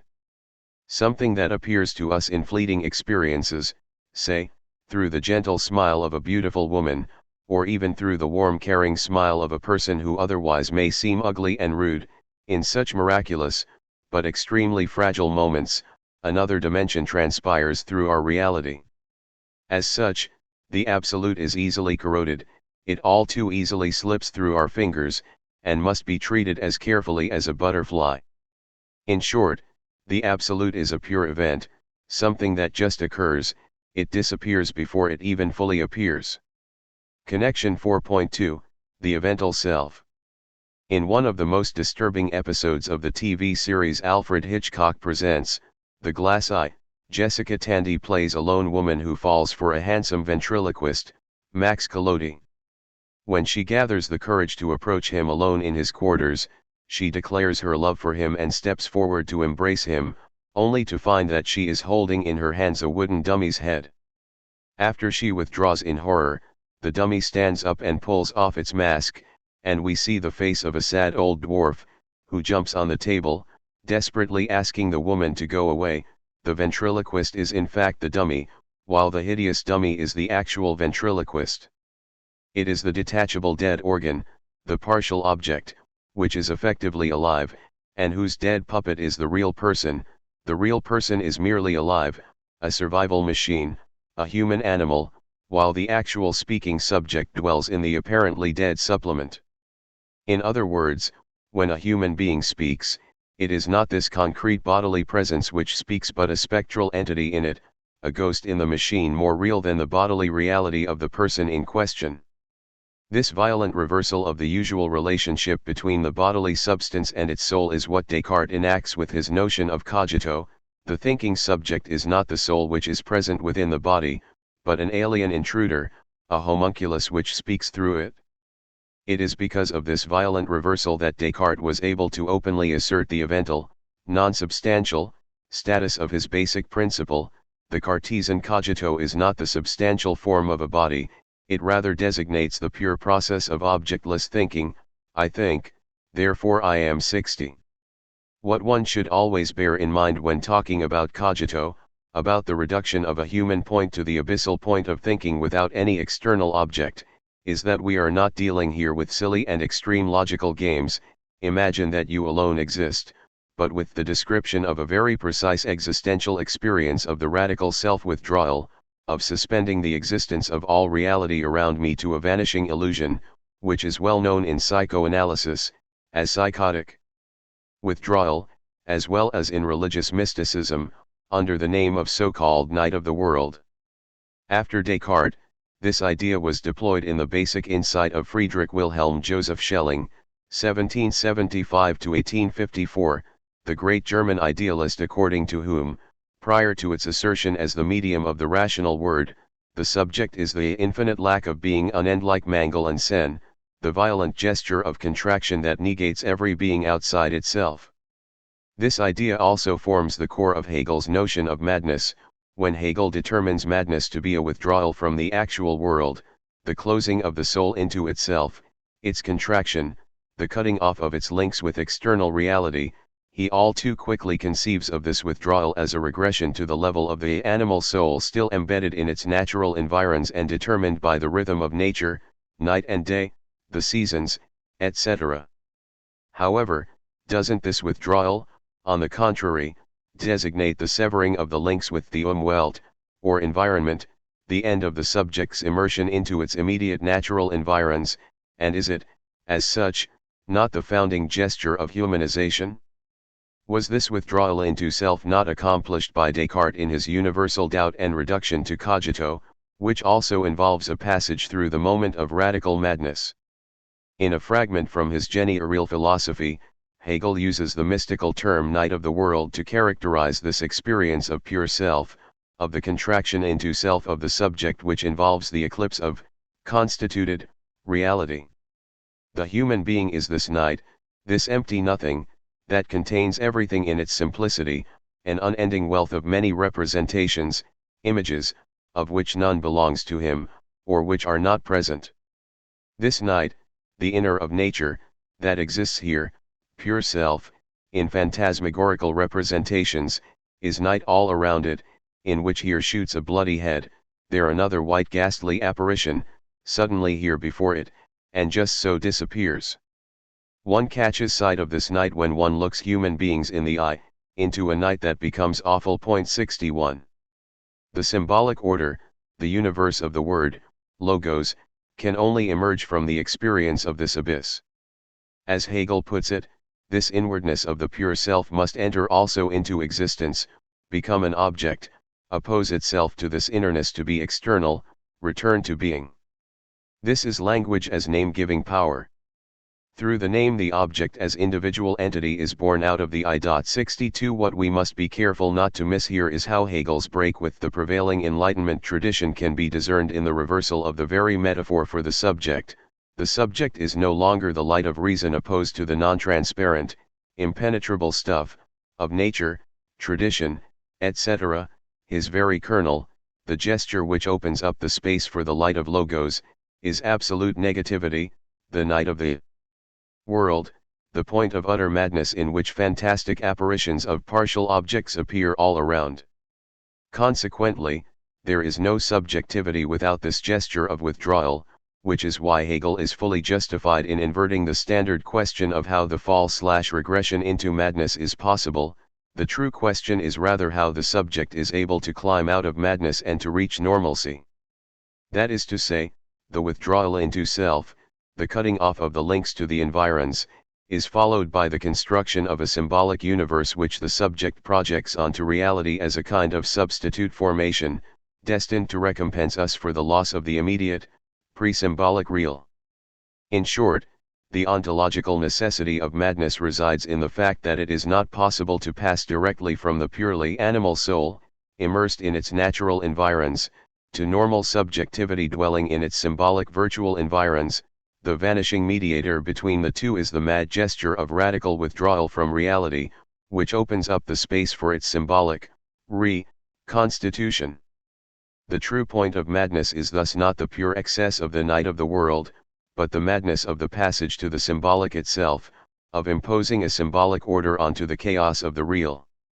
Freud, in his analysis of the paranoiac judge Daniel Paul Schreiber, points out how the paranoiac system is not madness, but a desperate attempt to escape madness, the disintegration of the symbolic universe, through an ersatz universe of meaning. 63, if madness is constitutive, then every system of meaning is minimally paranoiac, mad. Recall Brecht's slogan, "What is the robbing of a bank compared to the founding of a new bank?" In the same way, we should say, what is the mere madness caused by the loss of reason compared to the madness of reason itself? No wonder, then, that we encounter the Cartesian cogito at the very core of what is today emerging as the predominant form of pathology, the so-called post-traumatic subject. Our socio-political reality imposes multiple versions of external intrusions, traumas, which are just that, meaningless, brutal interruptions that destroy the symbolic texture of the subject's identity. First, there is external physical violence, terror attacks like 9/11, the U.S. shock and awe bombing of Iraq, street violence, rapes, etc., but also natural catastrophes such as earthquakes, tsunamis, and so on. Then there is the irrational, meaningless, destruction of the material base of our inner reality, brain tumors, Alzheimer's disease, organic cerebral lesions, etc., which can utterly change, destroy, even, the victim's personality. Finally, there are the destructive effects of socio-symbolic violence through social exclusion, etc. Most of these forms of violence have, of course, been known for centuries, some even from the very prehistory of humanity. What is new today is that, since we live in a disenchanted post-religious era, they are more directly experienced as meaningless intrusions of the real, and, for this very reason, although utterly different in nature, they appear as belonging to the same series and produce the same effect. It is a historical fact that rape was categorized as trauma only in the 20th century. A post-traumatic subject is thus a victim who, as it were, survives its own death. All different forms of traumatic encounters, independent of their specific nature, social, natural, biological, symbolic, lead to the same result: a new subject emerges which survives the death, erasure, of its symbolic identity. There is no continuity between this new post-traumatic subject, the victim of Alzheimer's, say, and its old identity. After the shock, literally a new subject emerges. Its features are well known from numerous descriptions: a lack of emotional engagement, profound indifference and detachment. It is a subject who is no longer in the world in the Heideggerian sense of engaged embodied existence. This subject lives death as a form of life. The properly philosophical dimension of the study of the post-traumatic subject resides in this recognition that what appears as the brutal destruction of the subject's very narrative, substantial identity is the moment of its birth. The post-traumatic autistic subject is living proof that the subject cannot be identified, or does not fully overlap, with stories it is telling itself about itself, with the narrative symbolic texture of its life. When we take all this away, something, or, rather, nothing, but a form of nothing, remains, and this something is the pure subject. We should thus also apply to the post-traumatic subject the Freudian notion that a violent intrusion of the real counts as trauma only insofar as a previous trauma resonates in it. In this case, the previous trauma is that of the birth of subjectivity itself. A subject emerges when a living individual is deprived of its substantial content, and this constitutive trauma is repeated in the present traumatic experience. This is what Lacan aims at with his claim that the Freudian subject is none other than the Cartesian cogito. The cogito is not an abstraction from the reality of living, actual individuals with the wealth of their properties, emotions, abilities, and relations. It is, on the contrary, this wealth of personality which functions as Lacan's imaginary stuff of the I. The cogito is, on the contrary, a very real abstraction, an abstraction which functions as a concrete subjective attitude. The post-traumatic subject, the subject reduced to a substance-less empty form of subjectivity, is the historical realization of cogito. Recall that, for Descartes, cogito is the zero point of the overlapping of thinking and being at which the subject in a way neither is, he is deprived of all positive substantial content, nor thinks. His thinking is reduced to the empty tautology of thinking that it thinks. Thus when the contemporary French Hegelian philosopher Catherine Malabou claims that the post-traumatic subject cannot be accounted for in the Freudian terms of the repetition of a past trauma, since the traumatic shock erases all the traces of the past, she remains all too fixed on the traumatic content and forgets to include into the series of past traumatic memories the very erasure of the substantial content, the very subtraction of the empty form from its content. 64 In other words, precisely insofar as it erases the entire substantial content, the traumatic shock repeats the past, i.e., the past traumatic loss of substance which is constitutive of the very dimension of subjectivity. What is repeated here is not some ancient content, but the very gesture of erasing all substantial content. This is why, when one submits a human subject to a traumatic intrusion, the outcome is the empty form of the living dead subject, but when one does the same to an animal, the result is simply total devastation. What remains after the violent traumatic intrusion onto a human subject which erases all its substantial content is the pure form of subjectivity, the form which already must have been there. To put it in yet another way, the subject is the ultimate case of what Freud described as the experience of feminine castration which grounds fetishism, the experience of encountering nothing where we expected to see something, penis. If the fundamental philosophical question is why is there something rather than nothing, the question raised by the subject is why is there nothing where there should be something. The latest form of this surprise occurs in brain sciences. When one looks for the material substance of consciousness, one finds that there is nobody home there, just the inert presence of a piece of meat called brain. So where is the subject here? Nowhere. It is neither the self-acquaintance of awareness, nor, of course, the raw presence of brain matter. When one looks an autistic subject in the eye, one also has the feeling that there is nobody home, but, in contrast to the raw presence of a dead object like brain, one expects someone/something there because the open space for this someone is there. This is subject at its zero level, like an empty house where nobody is home. To kill in cold blood, to explode oneself, as one is used to say, to organize terror, to give to terror the face of a chance event emptied of sense. Is it really still possible to explain these phenomena by way of evoking the couple of sadism and masochism? Do we not see that their source is elsewhere, not in the transformations of love into hate, or of hate into indifference to hate, namely in a beyond of the pleasure principle endowed with its own plasticity which it is time to conceptualize? 65. If one wants to get an idea of cogito at its purest, its degree zero, one has to take a look at such autistic subjects, a regard which is very painful and disturbing. This is why we resist so adamantly the specter of cogito. Connection 4.3, La vérité surgit de la méprise. This connection is the properly Hegelian one, which is why Hegel, the philosopher who made the most radical attempt to think the abyss of madness at the core of subjectivity, is also the philosopher who brought to its mad climax the philosophical system as the totality of meaning.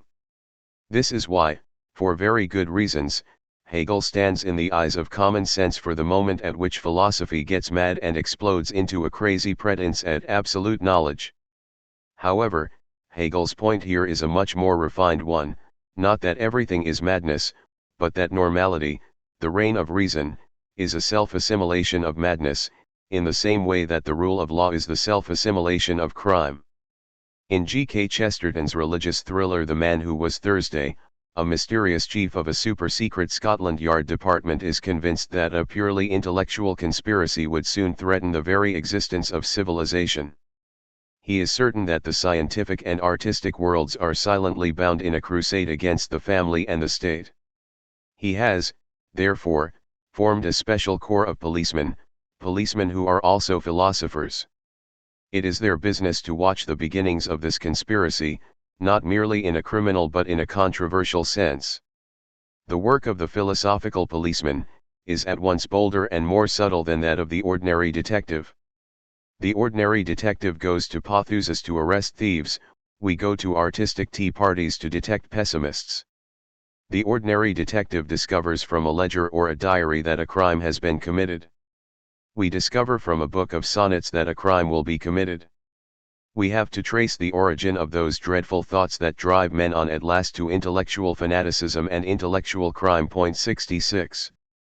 In a slightly changed version of this idea, actual political crime would be called totalitarianism and the philosophical crime condensed into the notion of totality. A straight road leads from the philosophical notion of totality to political totalitarianism, and the task of the philosophical police is to discover from a book of Plato's dialogues or a treatise on social contract by Rousseau that a political crime will be committed. The ordinary political policeman goes to secret meetings to arrest revolutionaries, the philosophical policeman goes to philosophical symposia to detect proponents of totality. The ordinary anti-terrorist policeman tries to detect those preparing to blow up buildings and bridges, the philosophical policeman tries to detect those about to deconstruct the religious and moral foundation of our societies. This provocative analysis demonstrates the limitation of Chesterton, his not being Hegelian enough. What he doesn't get is that universalized crime is no longer a crime, it sublates, negates or overcomes itself as crime and turns from transgression into a new order. He is right to claim that, compared to the entirely lawless philosopher, burglars, bigamists, murderers even, are essentially moral. A thief is a conditionally good man, he doesn't deny property as such, he just wants more of it for himself and is then quite ready to respect it. However, the conclusion to be drawn from this is that crime as such is essentially moral, that it wants just a particular illegal reordering of the global moral order which should itself remain. And, in a truly Hegelian spirit, one should bring this proposition, of the essential morality of the crime, to its imminent reversal. Not only is crime essentially moral, in Hegel's, an inherent moment of the deployment of the inner antagonisms and contradictions of the very notion of moral order, not something that disturbs moral order from outside, as an accidental intrusion, but morality itself is essentially criminal, again, not only in the sense that the universal moral order necessarily negates itself in particular crimes, but, more radically, in the sense that the way morality, in the case of theft, property, asserts itself is already in itself a crime. Property is theft, as they used to say in the 19th century. That is to say, one should pass from theft as a particular criminal violation of the universal form of property to this form itself as a criminal violation. What Chesterton fails to perceive is that the universalized crime that he projects into lawless modern philosophy and its political equivalent, the anarchist movement that aims to destroy the totality of civilized life, already exists in the guise of the existing rule of law, so that the antagonism between law and crime reveals itself to be assimilated into crime, the antagonism between universal and particular crime. It is in this sense that Chesterton asserted the truly subversive, revolutionary even, character of orthodoxy. In his famous defense of detective stories, he remarks how the detective story keeps in some sense before the mind the fact that civilization itself is the most sensational of departures and the most romantic of rebellions.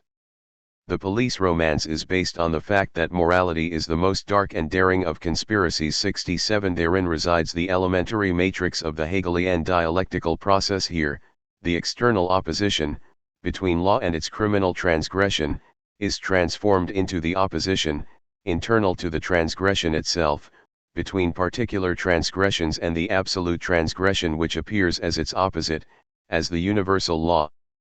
This point was clearly made by none other than Richard Wagner who, in his draft of the play Jesus of Nazareth, written somewhere between late 1848 and early 1849, attributes to Jesus a series of alternate supplementations to the commandments.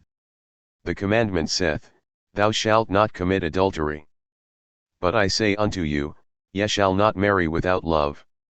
A marriage without love is broken as soon as entered into, and whoso hath wooed without love, already hath broken the wedding.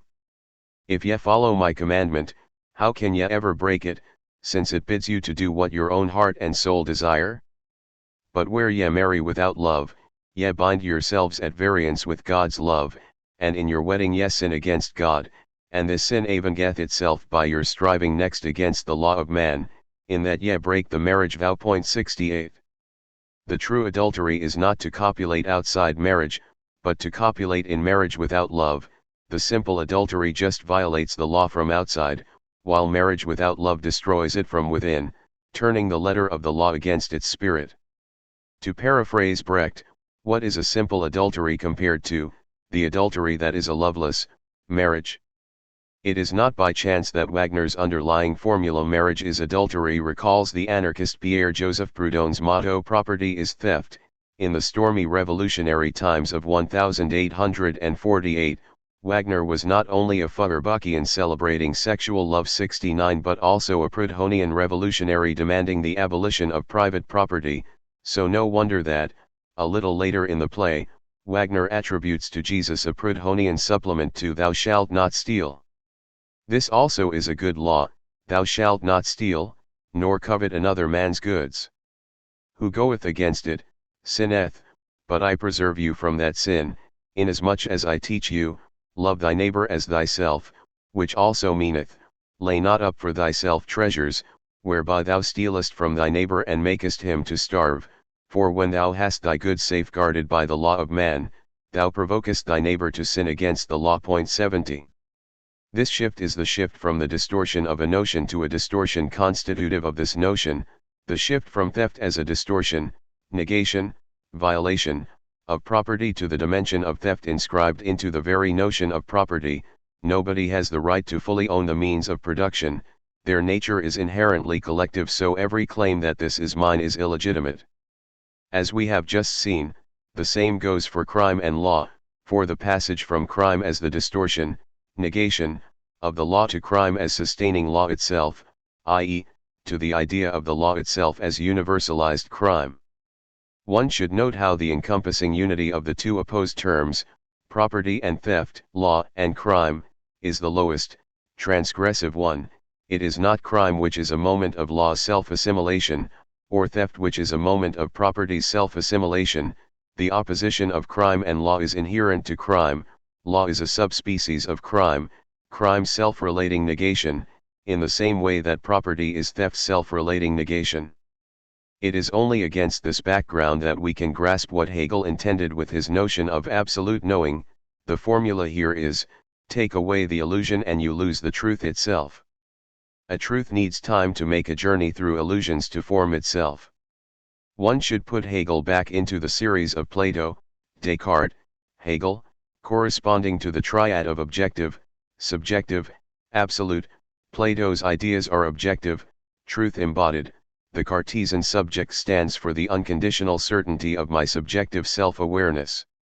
And Hegel, what does he add? If subjective is what is relative to our subjective limitation, and if objective is the way things really are, what does absolute add to it?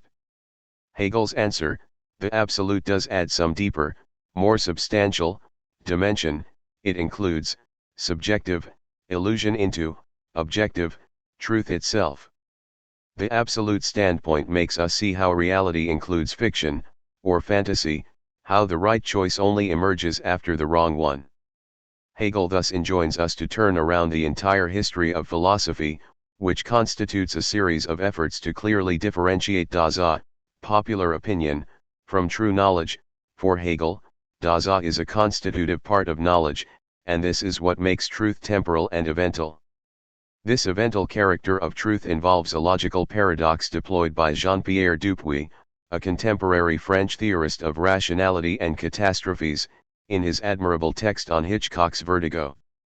An object possesses a property X until the time t. After t, it is not only that the object no longer has the property X, it is that it is not true that it possessed X at any time. The truth value of the proposition the object O has the property X at the moment t therefore depends on the moment when this proposition is enunciated. 71. One should note here the precise formulation. It is not that the truth value of the proposition the object O has the property X depends on the time to which this proposition refers. Even when this time is specified, the truth value depends on the time when the proposition itself is announced. Or, to quote the title of Dupuy's text, when I'll die, nothing of our love will ever have existed. Think about marriage and divorce. The most intelligent argument for the right to divorce, proposed, among others, by none other than the young Marx, does not refer to common vulgarities in the style of like all things, love attachments are also not eternal, they change in the course of time, etc. It rather concedes that indissolubility is in the very notion of marriage. The conclusion is that divorce always has a retroactive scope. It does not only mean that marriage is now annulled, but something much more radical, a marriage should be annulled because it never was a true marriage. The same holds for Soviet communism. It is clearly insufficient to say that, in the years of Brezhnev it stagnated, it exhausted its potentials, no longer fitting new times. What its miserable end demonstrates is that it was a historical deadlock from its very beginning. This paradox provides a clue for the twists and turns of the Hegelian dialectical process. Let us take Hegel's critique of the Jacobin revolutionary terror as an exercise in abstract negativity of the absolute freedom which cannot stabilize itself in a concrete social order of freedom, and thus has to end in the fury of self-destruction.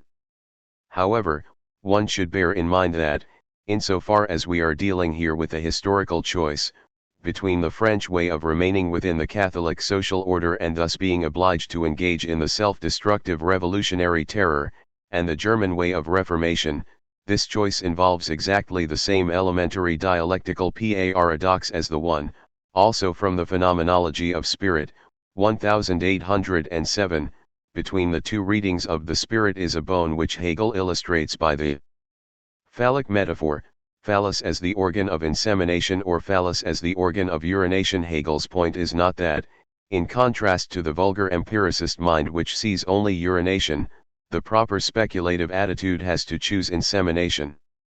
The paradox is that the direct choice of insemination is the infallible way to miss it. It is not possible to choose directly the true meaning, i.e., one has to begin by making the wrong choice, of urination. The true speculative meaning emerges only through the repeated reading, as the after effect, or byproduct, of the first, wrong reading. And the same goes for social life, in which the direct choice of the concrete universality of a particular ethical life world can only end in a regression to pre-modern organic society that denies the infinite right of subjectivity as the fundamental feature of modernity. Since the subject citizen of a modern state can no longer accept his immersion in some particular social role that confers on him a fixed place within the organic social whole, the only way to the rational totality of the modern state leads through revolutionary terror. One should ruthlessly tear up the constraints of the pre-modern organic concrete universality, and fully assert the infinite right of subjectivity in its abstract negativity. In other words, the point of Hegel's analysis of the revolutionary terror is not the rather obvious insight into how the revolutionary project involved the unilateral direct assertion of abstract universal reason, and was as such doomed to perish in self-destructive fury, since it was unable to organize the transposition of its revolutionary energy into a concrete, stable and differentiated social order. Hegel's point is, rather, the enigma of why, in spite of the fact that revolutionary terror was a historical deadlock, we have to pass through it in order to arrive at the modern rational state. Take the paradox of the process of apologizing. If I hurt someone with a rude remark, the proper thing for me to do is to offer him a sincere apology, and the proper thing for him to do is to say something like, "Thanks, I appreciate it, but I wasn't offended. I knew you didn't mean it, so you really owe me no apology." The point is, of course, that, although the final result is that no apology is needed, one has to go through the entire process of offering it. "You owe me no apology" can only be said after I do offer an apology, so that although formally nothing happens, the offer of apology is proclaimed unnecessary. There is a gain at the end of the process, perhaps, even, the friendship is saved. The dialectical process is thus more refined than it may appear.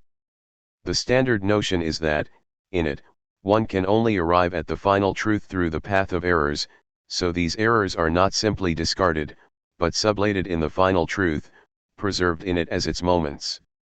What this standard notion misses is how the errors are sublated, negated, preserved, elevated, precisely as superfluous.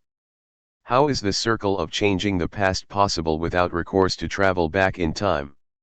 The solution was proposed by the French philosopher Henri Bergson, 1859–1941. Of course, one cannot change the past reality/actuality, but what one can change is the virtual dimension of the past. When something radically new emerges, this new retroactively creates its own possibility, its own causes/conditions. Point 72. A potentiality can be inserted into, or withdrawn from, past reality. Falling in love changes the past. It is as if I always already loved you. Our love was destined, the answer of the real. My present love causes the past which gave birth to it. In Hitchcock's Vertigo, it is the opposite that occurs. The past is changed so that it loses the objet, Lacan's term for the unattainable object of desire. What Scotty first experiences in Vertigo is the loss of Madeline, his fatal love.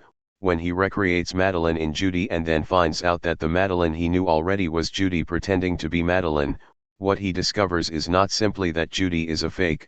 He knows that she is not the true Madeline, since he recreated a copy of Madeline out of her, but that, because she is not a fake, she is Madeline.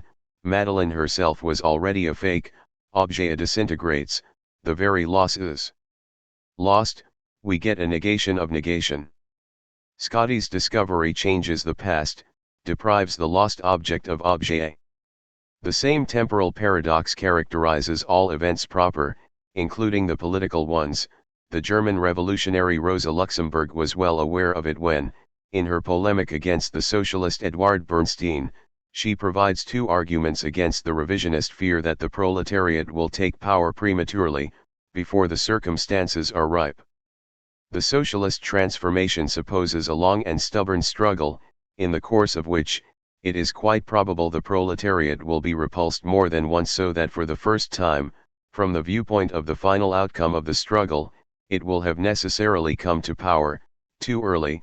It will be impossible to avoid the premature conquest of state power by the proletariat, precisely because these premature attacks of the proletariat constitute a factor, and indeed a very important factor, creating the political conditions of the final victory.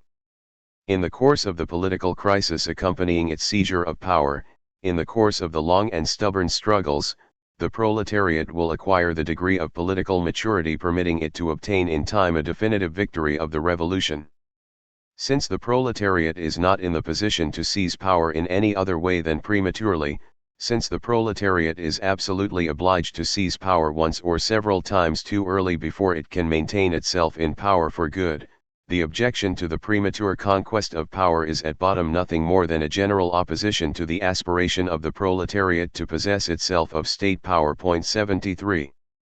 There is no meta-language, no outside position from which the agent can calculate how many premature attempts are needed to get at the right moment. Why? Because this is a case of truth which arises out of misrecognition, la vérité surgit de la méprise, as Lacan put it, where the premature attempts transform the very space/measure of temporality. The subject jumps ahead and takes a risk in making a move before its conditions are fully met. 74. The subject's engagement in the symbolic order coils the linear flow of time in both directions. It involves precipitation as well as retroactivity. Things retroactively become what they are. The identity of a thing only emerges when the thing is in delay with regard to itself. In short, every act is by definition too early and, simultaneously, too late. One has to know to wait, not to lose one's nerve. If one acts too fast, the act turns into a passage à l'acte, a violent forward escape to avoid the deadlock. If one misses the moment and acts too late, the act loses its quality of an event, of a radical intervention, as a consequence of which nothing remains the way it was, and becomes just a local change within the order of being, part of the normal flow of things. The problem is, of course, that an act always occurs simultaneously too fast. The conditions are never fully ripe, one has to succumb to the urgency to intervene, there is never enough time to wait, enough time for strategic calculations. The act has to anticipate its certainty and risk that it will retroactively establish its own conditions, and too late, the very urgency of the act signals that we come too late, that we always should have already acted. Every act is a reaction to circumstances which arose because we were too late to act. In short, there is no right moment to act. If we wait for the right moment, the act is reduced to an occurrence in the order of being. It is because of this temporal complication that, in Hegel, everything becomes evental. A thing is the result of the process, event, of its own becoming, and this processuality desubstantializes it. Spirit itself is thus radically desubstantialized. It is not a positive counterforce to nature, a different substance which gradually breaks and shines through the inert natural stuff. It is nothing but this process of freeing itself from. Hegel directly disowns the notion of spirit as some kind of positive agent which underlies the process. Spirit is usually spoken of as subject, as doing something, and apart from what it does, as this motion, this process, as still something particular, its activity being more or less contingent.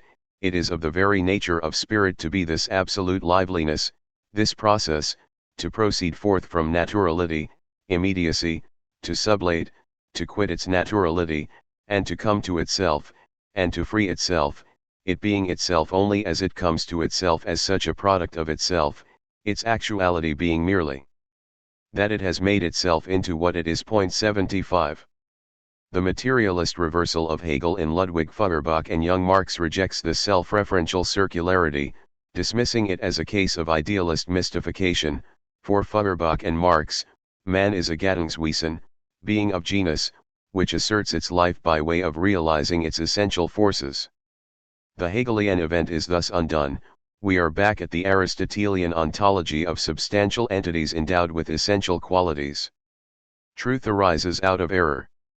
Stop 5. The three events of psychoanalysis.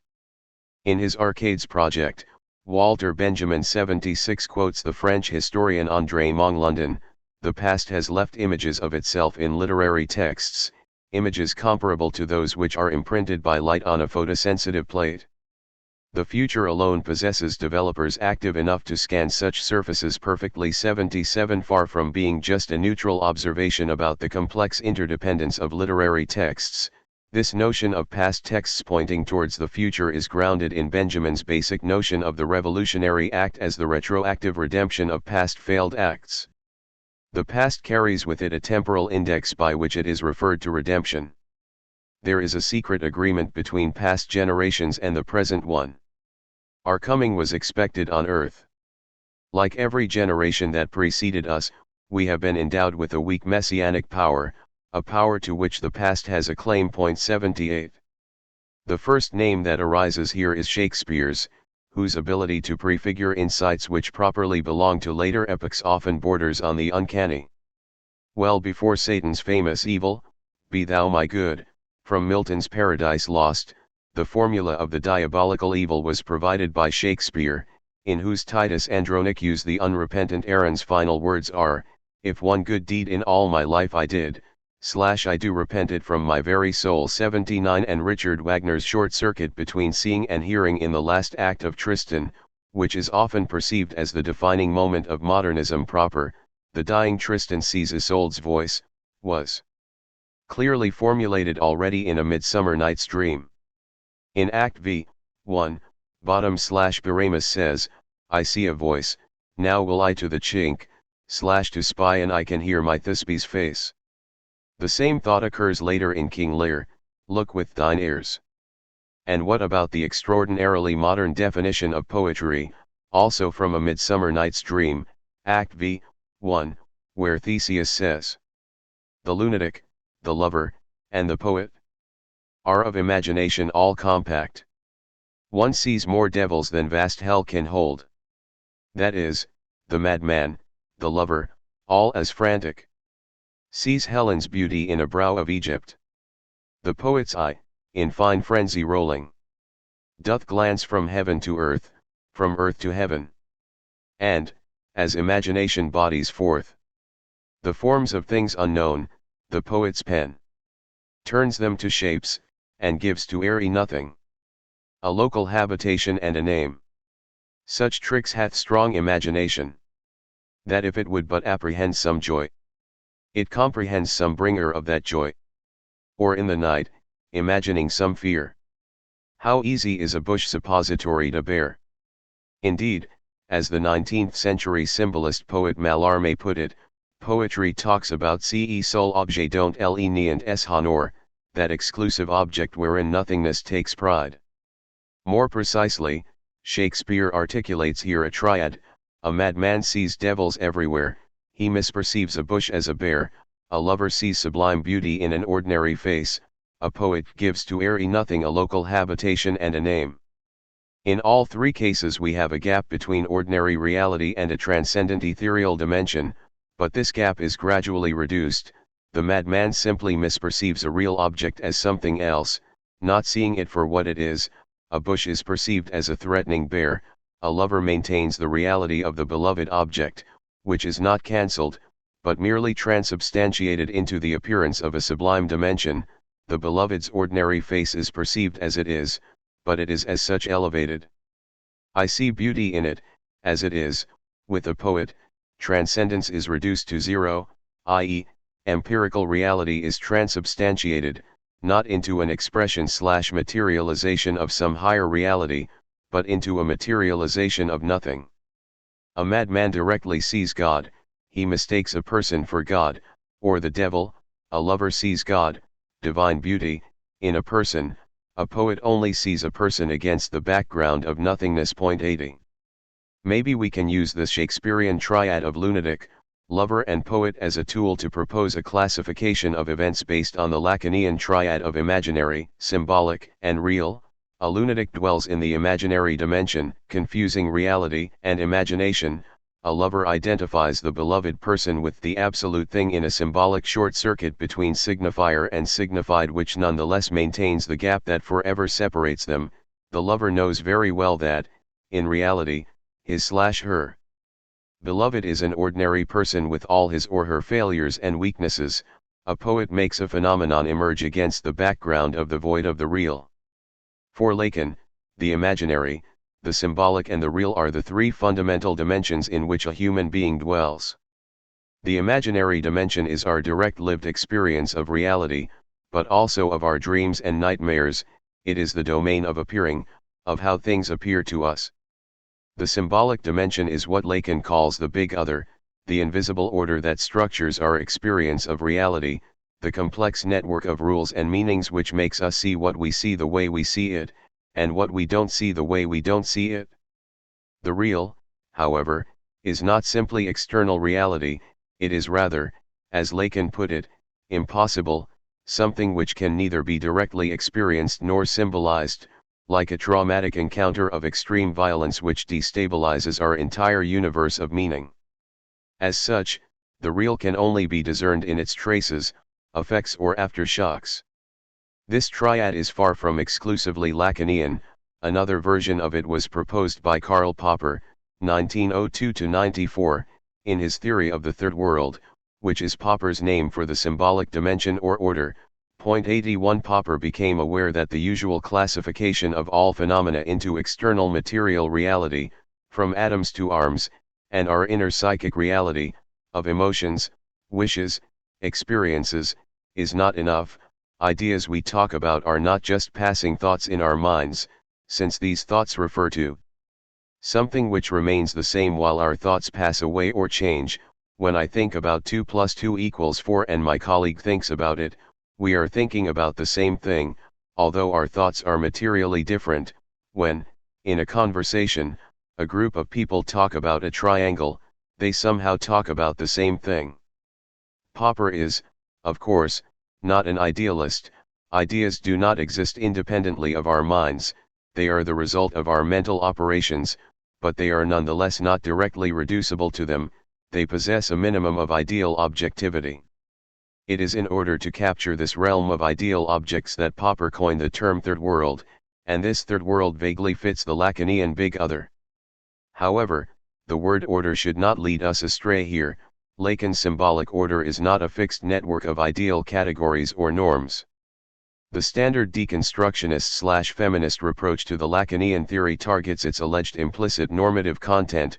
Lacan's notion of the name of the father, the agent of the symbolic law which regulates sexual difference, allegedly introduces a norm which, even if it is never fully actualized, nonetheless imposes a standard on sexuality, somehow excluding those who occupy a marginal position, gays, transsexuals, etc.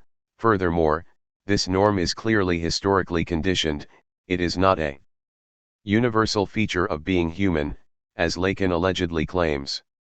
However, this reproach to Lacan relies on confusion apropos the word order in the phrase symbolic order. Order, in the legitimate sense of the term, designates nothing more than a specific domain, it does not indicate an order to be respected or obeyed, and even less an ideal to be conformed to or a harmony. The symbolic in Lacan's sense says nothing but the essential disorder which emerges at the juncture of language and the sexual. Point 82. The Lacanian symbolic order is thus inherently inconsistent, antagonistic, flawed, barred, an order of fictions whose authority is that of a fraud. It is on account of this inconsistency that, for Lacan, the three dimensions of imaginary, real, and symbolic are worlds intertwined like the famous Escher drawing waterfall, which shows a perpetually descending circuit of water. Our question here is, what type of event fits each of these dimensions? What is an imaginary event, a real event, a symbolic event? The question is so vast that we cannot deal with it in one stop, we have to change lines and make three connections from this stop. Connection 5.1, the real, confronting the thing. The Japanese expression bakushan means a girl who looks as though she might be pretty when seen from behind, but isn't when seen from the front. One of the lessons of the history of religion, and even more of today's experience of religion, is that the same holds for God himself. He may appear great when he is seen from behind and from a proper distance, but when he comes too close and we have to confront him face to face, spiritual bliss turns into horror. This destructive aspect of the divine, the brutal explosion of rage mixed with ecstatic bliss, is what Lacan aims at with his statement that gods belong to the real. Such a traumatic encounter of a divine thing is the event as real. The problem of Judaism is precisely, how are we to keep this dimension of the divine madness, of gods as real, at a distance? The Jewish God is also the God of brutal madness. What changes is the believer's stance towards this dimension of the divine. If we get too close to it, then the glory of the Lord is like devouring fire, Exodus 24:17. This is why the Jewish people say to Moses, "You speak to us, and we will listen. But don't let God speak directly to us, or we will die." Exodus 20:19. So what if, as Emmanuel Levinas 83 surmised, the ultimate addressee of the biblical commandment "Don't kill" is God, Yahweh, himself, and we, fragile humans, are his neighbors exposed to divine rage? How often in the Old Testament do we encounter God as a dark stranger who brutally intrudes into human lives and sows destruction? On the way, at a place where Moses and his family spent the night, Yahweh met him and tried to kill him. But Zipporah took a flint, cut off her son's foreskin, and touched his feet with it, saying, "This blood will protect you." So Yahweh let Moses alone. Then she said, "Protected by the blood of circumcision." Exodus 4:24, 26. Indeed, when Levinas wrote that the first reaction when we see a neighbor is to kill him, is the implication not that this primarily refers to God's relationship to humans, so that the commandment "Don't kill" is an appeal to God to control his rage. Insofar as the Jewish solution is a dead God, a God who survives only as a dead letter of the sacred book, of the law to be interpreted, what dies with the death of God is precisely the God of the real, of destructive fury and revenge. The title of a well-known book on the Holocaust, "God Died in Auschwitz," has thus to be turned around, God became alive in Auschwitz. There is a story from the Talmud about two rabbis debating a theological point. The one who is losing the debate calls upon God himself to come and decide, and when God effectively comes, the other rabbi tells him that his work of creation is already accomplished, so he has now nothing to say and should leave, which God does. It is as if, in Auschwitz, God comes back, with catastrophic consequences. The true horror does not occur when we are abandoned by God, but when God comes too close to us. Recently this paradox was succinctly formulated by Jürgen Habermas: secular languages which only eliminate the substance once intended leave irritations. When sin was converted to culpability, and the breaking of divine commands to an offense against human laws, something was lost. 84 Which is why the secular humanist reactions to phenomena like the Holocaust or Gulag are experienced as insufficient. In order to be at the level of such phenomena, something much stronger is needed, something akin to the old religious topic of a cosmic perversion or catastrophe in which the world itself is out of joint. When one confronts a phenomenon like the Holocaust, the only appropriate reaction is the perplexed question: why did the heavens not darken? The title of Arno Mayer's famous book on the subject. Therein resides the paradox of the theological significance of Holocaust, although it is usually conceived as the ultimate challenge to theology. If there is a God and if he is good, how could he have allowed such a horror to take place? It is at the same time only theology which can provide the frame enabling us to somehow approach the scope of this catastrophe. The fiasco of God is still the fiasco of God. Judaism provides a unique solution to this threat of the divine over proximity. While, in pagan religions, the gods were alive, Jewish believers already took God's death into account, and indications of this awareness abound in the Jewish sacred texts. Recall the story above about the two rabbis who basically tell God to shut up. They fight over a theological question until, unable to resolve it, one of them proposes, "Let heaven itself testify that the law is according to my judgment." A voice from heaven agrees with the rabbi who first appealed. However, the other rabbi then stands up and claims that even a voice from heaven was not to be regarded, for thou, O God, didst long ago write down in the law which thou gavest on Sinai, thou shalt follow the multitude. God himself had to agree, after saying, my children have vanquished me. My children have vanquished me, he runs away. There is a similar story in the Babylonian Talmud, Baba Metzia 59b, but here, in a wonderful Nietzschean twist, God accepts his defeat with joyous laughter. Rabbi Nathan met the prophet Elijah and asked him, what did the Holy One do at that moment? Elijah replied, he laughed with joy, saying, my children have defeated me, my children have defeated me. The outstanding feature of this story is not only the divine laughter which replaces the sorrowful complaint, but the way the sages, who stand for the big other, the symbolic order, of course, win the argument against God. Even God himself, the absolute subject, is decentered with regard to the big other, so that, once his injunctions are written down, he can no longer touch them. We can thus imagine why God reacts to his defeat with joyous laughter.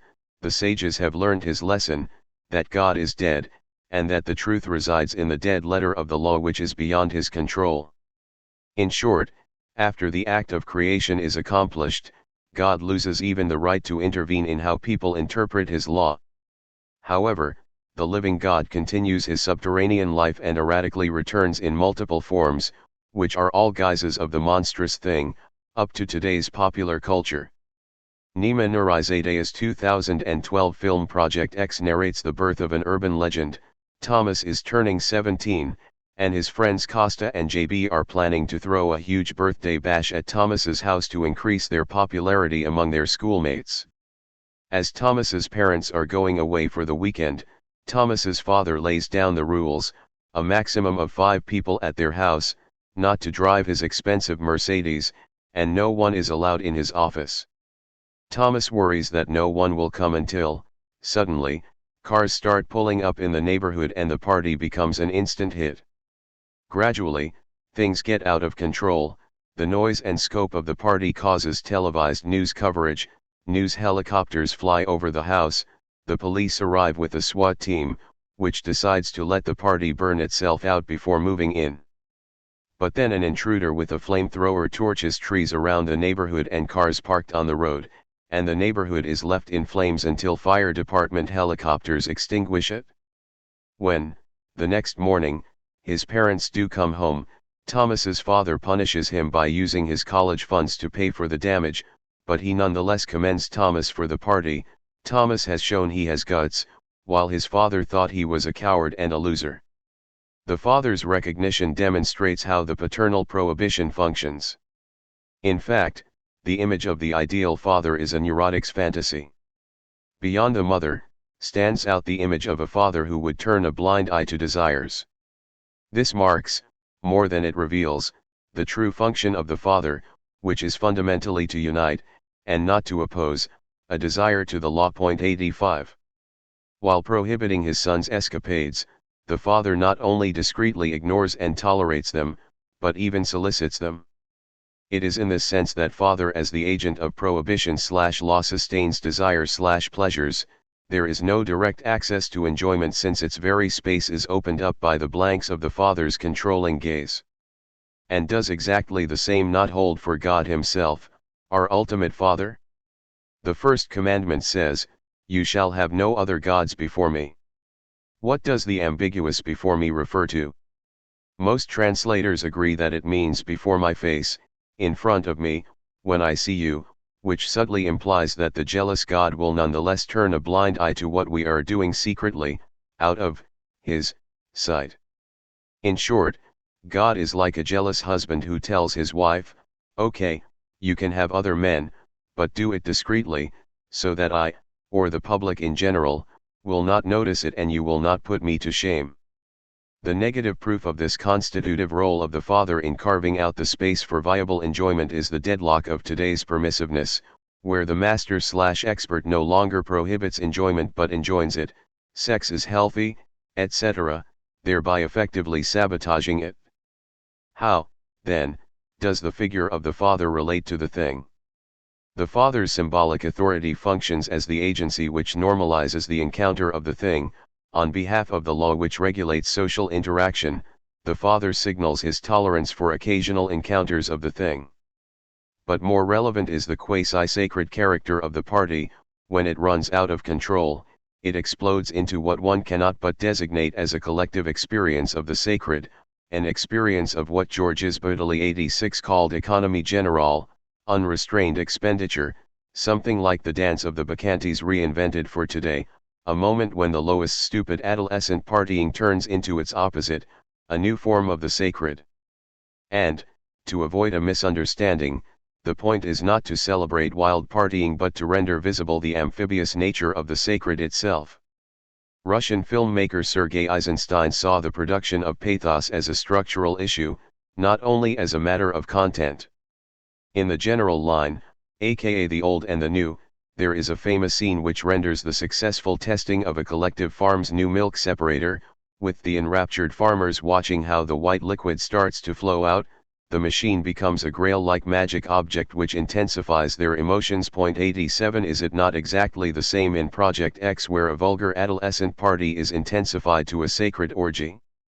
An even more extreme case of such intensification is the pop music event of the summer of 2012, Gangnam Style, performed by Psy, a South Korean singer.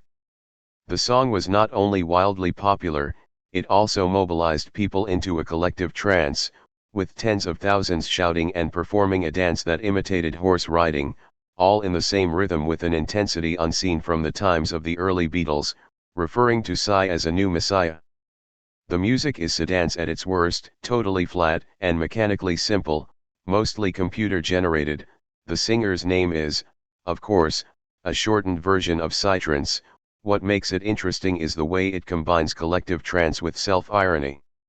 The words of the song, and the staging of the video clip, obviously poke fun at the meaninglessness and vacuity of Gangnam Style, named after a trendy district of Seoul, some claim even in a subtly subversive way, but we are nonetheless entranced, caught up in the stupid marching rhythm, participating in it in pure mimesis. Flash mobs popped up all around the world imitating the moments of the video. As a curiosity, it is worth noting that the Gangnam Style video views surpassed even those of Justin Bieber's Baby on YouTube, thus becoming the most watched YouTube video of all time. On December 21, 2012, it reached the magic number of 1 billion views, and since December 21 was the day when those who took seriously the predictions of the Mayan calendar were expecting the end of the world, one could say that the ancient Mayans were right. The fact is that the Gangnam Style video effectively is the sign of the collapse of civilization. Gangnam Style is not ideology in spite of ironic distance, it is ideology because of it. Irony plays the same role as the documentary style in Lars von Trier's Breaking the Waves, in which the subdued pseudo-documentary form makes palpable the excessive content. In a strictly homologous way, the self-mocking irony of Gangnam Style makes palpable the stupid enjoyment of the rave music. Many listeners find the song disgustingly attractive, i.e., they love to hate it, or, rather, they enjoy the very fact of finding it disgusting, so they repeatedly play it to prolong their disgust. Such an ecstatic surrender to obscene jouissance in all its stupidity entangles the subject into what Lacan, following Freud, calls drive. Perhaps its paradigmatic expressions are the repulsive private rituals, sniffing one's own sweat, sticking one's finger into one's nose, etc., that bring intense satisfaction without our being aware of it, or, insofar as we are aware of it, without our being able to do anything to prevent it. In Hans Christian Andersen's fairy tale The Red Shoes, an impoverished young woman puts on a pair of magical shoes and almost dies when her feet won't stop dancing. She is only saved when an executioner cuts off her feet with his axe. Her still-shod feet dance on, whereas she is given wooden feet and finds peace in religion. These shoes stand for drive at its purest, an undead partial object that functions as a kind of impersonal willing. It wants, it persists in its repetitive movement, of dancing, it follows its path and exacts its satisfaction at any price, irrespective of the subject's well-being. This drive is that which is in the subject more than itself, although the subject cannot ever subjectivize it, assume it as its own by way of saying it is I who want to do this, it nonetheless operates in its very kernel. Lacan's thesis is that it is possible to sublimate this dangerous frenzy. This is what, ultimately, art and religion are about. Music turns into a sign of love when it no longer haunts the subject as the obscene jouissance, compelling it to surrender blindly to its disgusting rhythm, but when love transpires through its sounds, love as the acceptance of the other in its radical otherness, a love which is, as Lacan put it in the very last page of his Seminar 11, beyond law. But one should be very precise here. Love beyond law does not mean wild love outside all symbolic institutional coordinates. Like Carmen's love is a rebellious bird, it means almost the exact opposite. The discerning feature of this love is indifference, not towards its object but towards the positive properties of the beloved object. To say I love you because you have a nice nose/attractive legs, etc., is a priori false. With love it is the same as with religious belief. I do not love you because I find your positive features attractive, but, on the contrary, I find your positive features attractive because I love you and therefore observe you with a loving gaze.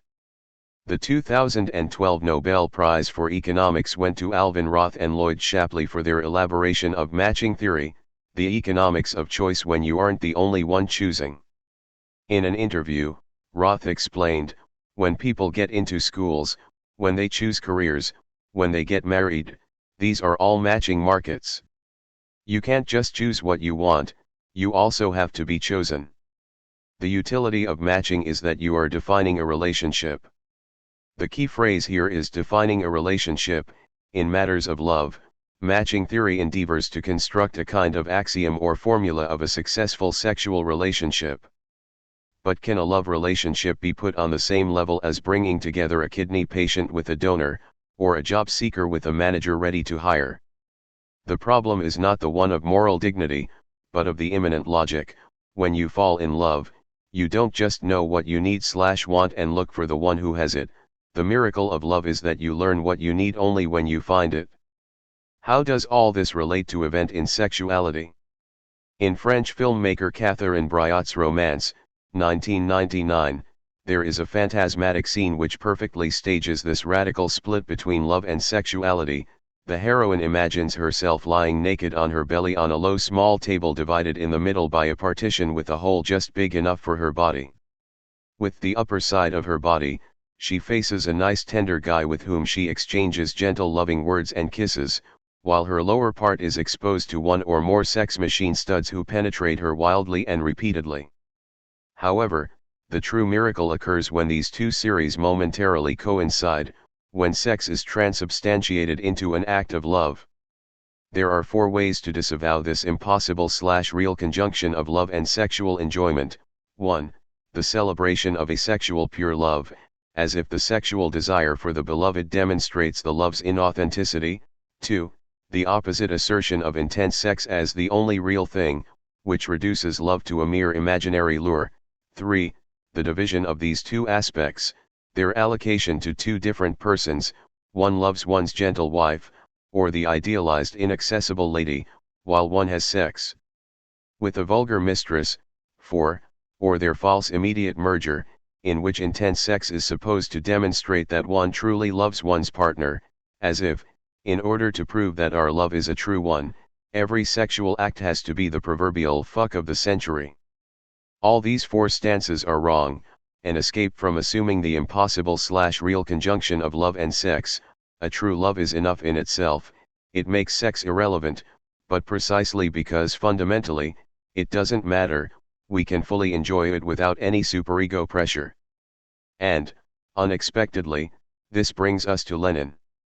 When, in 1916, Lenin's, at that point mistress, Inessa Armand, wrote to him that even a fleeting passion was more poetic and cleaner than kisses without love between a man and woman, he replied, "Kisses without love between vulgar spouses are filthy." I agree. These need to be contrasted, with what? It would seem, kisses with love. But you contrast a fleeting, why a fleeting, passion, why not love? And it comes out logically as if kisses without love, fleeting, are contrasted to marital kisses without love. This is odd. 88. Lenin's reply is usually dismissed as proof of his petit bourgeois sexual constraint, sustained by his bitter memory of their past affair. However, there is more to it. The insight is that the marital kisses without love and the extramarital fleeting affair are two sides of the same coin. They both shirk from combining the real of an unconditional passionate attachment with the form of symbolic proclamation. Lenin is deeply right here, although not in the standard prudish sense of preferring normal marriage out of love to illicit promiscuity. The underlying insight is that, against all appearances, love and sex are not only distinct, but ultimately incompatible, that they operate at thoroughly different levels. Like agape and eros, love is charitable, self-erasing, ashamed of itself, while sex is intense, self-assertive, possessing, inherently violent, or the opposite, possessive love versus generous indulging in sexual pleasures. However, the true miracle occurs when, exceptionally, these two series momentarily coincide, when sex is transubstantiated into an act of love, an achievement which is real/impossible in the precise Lacanian sense, and as such marked by an inherent rarity. Today, it is as if the knot of three levels which characterized traditional sexuality, reproduction, sexual pleasure, love, is gradually dissolving. Reproduction is left to biogenetic procedures which are making sexual intercourse redundant, sex itself is turned into recreational fun, while love is reduced to the domain of emotional fulfillment. In such a situation, it is all the more precious to be reminded of those rare miraculous moments in which two of these three dimensions can still overlap, i.e., in which jouissance becomes a sign of love. It is only in these rare moments that sexual activity becomes an authentic event. Connection 5.2, the symbolic, the new harmony. A tap of your finger on the drum releases all sounds and initiates the new harmony. A step of yours is the conscription of the new men and their marching orders. You look away, the new love. You look back, the new love. Change our fates, shoot down the plagues, beginning with time, the children sing to you. Build wherever you can the substance of our fortunes and our wishes, they beg you. Arriving from always, you'll go away everywhere. 89. These lines from Arthur Rimbaud's A une raison, to a reason, provide the most succinct determination of the symbolic event, which is the emergence of a new master signifier. This evental moment is the moment when the signifier, a physical form that represents meaning, falls into the signified, into what it means, when the signifier becomes part of the object it designates. Let us imagine a situation of social disarray in which different social groups have different expectations, projects, and dreams. Some agent then succeeds in bringing them together under the banner of a master signifier which does not obliterate these differences by way of focusing on the common ground, the shared visions and values, of the groups. It merely allows each of the groups to recognize its own content in the shared signifier. Let us say the signifier is solidarity. It will mean a different thing to an unemployed worker, to a conservative farmer, to a starved intellectual, to a soldier or policeman, etc., etc. However, the social pact, the unity, this signifier will impose will nonetheless not be simply illusory, i.e., it will not be just an imaginary mask covering up differences which continue to exist. Insofar as the imposition of this signifier serves as the focal point for actual political movement which eventually even takes power, it establishes its own social reality. People effectively collaborate, even if it appears to them that they all do it for their own purpose. It doesn't matter if some groups use the signifier cynically, what matters is that they participate in the social symbolic space under its banner. In this way, following Marx's analysis of the party of order which took power when the 1848 revolutionary élan in France dwindled, the secret of its existence was the coalition of Orleanists and Legitimists into one party, disclosed. The bourgeois class fell apart into two big factions which alternately, the big landed proprietors under the restored monarchy and the finance aristocracy and the industrial bourgeoisie under the July monarchy, had maintained a monopoly of power. Bourbon was the royal name for the predominant influence of the interests of the one faction, or lends the royal name for the predominant influence of the interests of the other faction. The nameless realm of the Republic was the only one in which both factions could maintain with equal power the common class interest without giving up their mutual rivalry. 90. The parliamentary deputies of the Party of Order perceived their republicanism as a charade. In parliamentary debates, they generated royalist slips of tongue and ridiculed the Republic to let it be known that their true aim was to restore the monarchy.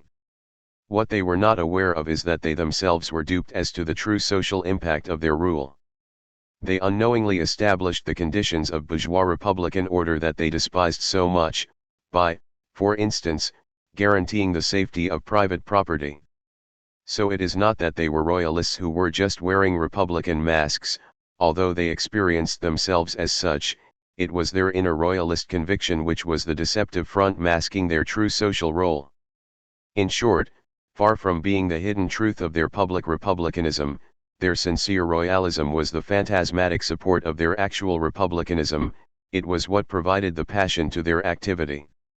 Is it not, then, that the deputies of the Party of Order were also feign to be republicans, to be what they really were? Such a signifying reversal, the imposition of a master signifier, is not simply external to the designated thing. What it does to the thing is to provide it with an additional unknowable feature which appears as the hidden origin of its properties. Imagine the name of one's nation as the master signifier. If we ask a member of that nation, what does it mean to be American/Russian/British, the answer will never be just a series of observable properties, but always something like, it is something mysterious which makes us American/Russian/British and accounts for all observable features.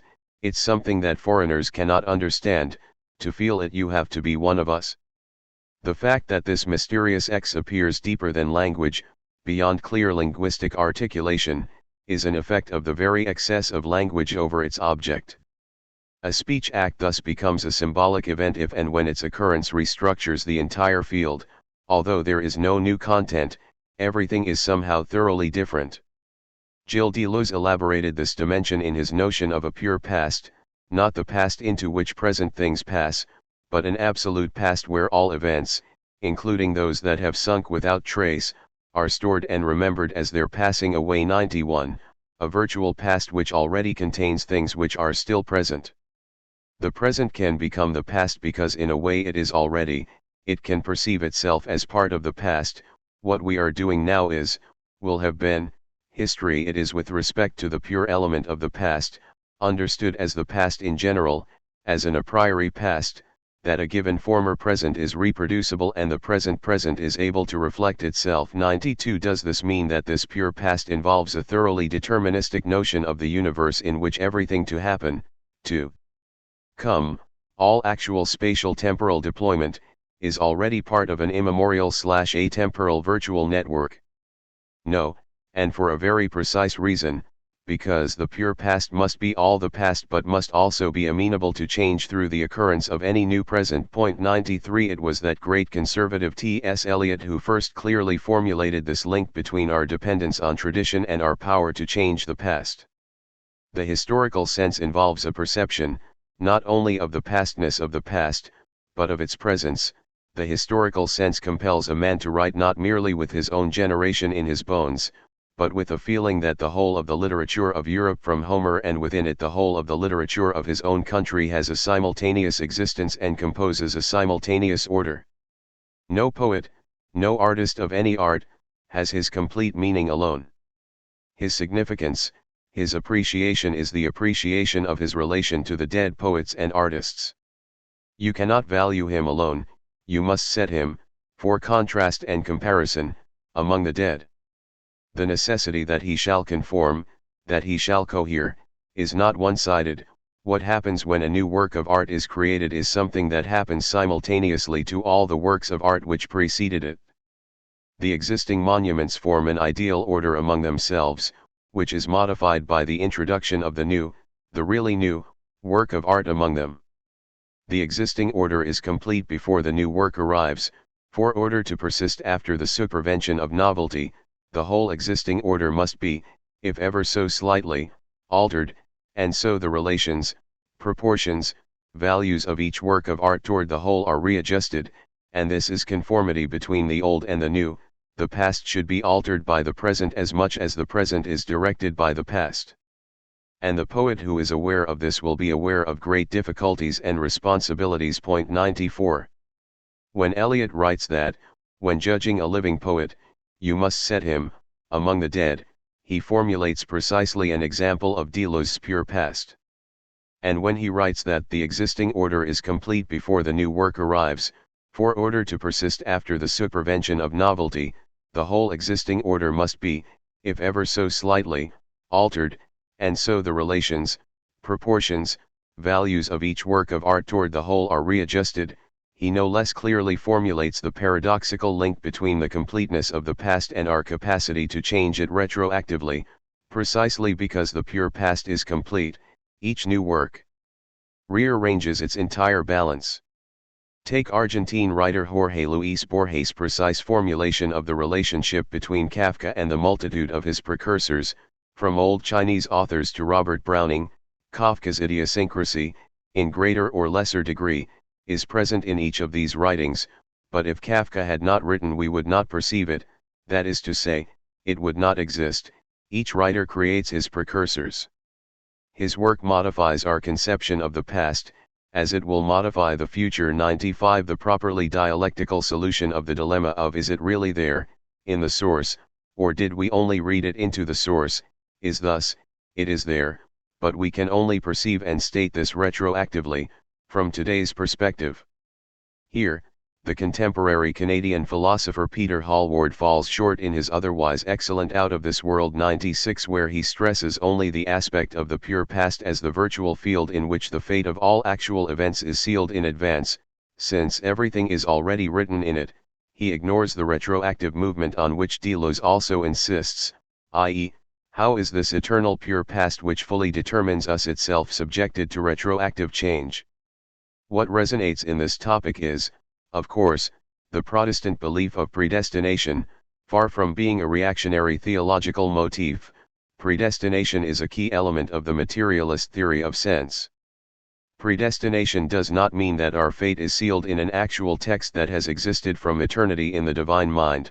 The text which predestines us belongs to the purely virtual eternal past which, as such, can be retroactively rewritten by our acts. This, perhaps, is the ultimate meaning of the singularity of Christ's incarnation. It is an act which radically changes our destiny. Prior to Christ, we were determined by fate, caught in the cycle of sin and its payment, while Christ's erasing of our past sins means precisely that his sacrifice changes our virtual past and thus sets us free. When Deleuze writes that my wound existed before me, I was born to embody it, 97 does this variation on the Cheshire Cat and its smile from Alice in Wonderland. The cat was born to embody its smile, not provide a perfect formula of Christ's sacrifice. Christ was born to embody his wound, to be crucified. The problem is the literal teleological reading of this proposition, as if the actual deeds of a person merely actualize his or her atemporal eternal fate inscribed in their virtual idea. Caesar's only real task is to become worthy of the events he has been created to embody. Amor fati. What Caesar actually does adds nothing to what he virtually is. When Caesar actually crosses the Rubicon, this involves no deliberation or choice, since it is simply part of the entire, immediate expression of Caesarness. It simply unrolls or unfolds something that was encompassed for all times in the notion of Caesar. 98. However, what about the retroactivity of a gesture which, constitutes this past itself? This, perhaps, is the most succinct definition of what an authentic act is. In our ordinary activity, we effectively just follow the virtual phantasmatic coordinates of our identity, while an act proper is the paradox of an actual move which, retroactively, changes the very virtual, transcendental coordinates of its agent's being, or, in Freudian terms, which does not only change the actuality of our world, but also moves its underground. We have thus a kind of reflexive folding back of the condition onto the given. It was the condition for 99, while the pure past is the transcendental condition for our acts. Our acts do not only create new actual reality, they also retroactively change this very condition. This is how one should also read Hegel's thesis that, in the course of the dialectical development things become what they are. It is not that a temporal deployment merely actualizes some pre-existing atemporal conceptual structure. This atemporal conceptual structure itself is the result of contingent temporal decisions. Let us take the exemplary case of a contingent decision whose outcome defines the agent's entire life, Caesar's crossing of the Rubicon. It is not enough to say that crossing Rubicon is part of the complete notion of Caesar. One should rather say that Caesar is defined by the fact that he crossed Rubicon. His life didn't follow a scenario written in the book of some goddess. There is no book which would already have contained the relations of Caesar's life, for the simple reason that his life itself is this book, and that, at every moment, an event is in itself its own narrative. 100. Does exactly the same not hold for love?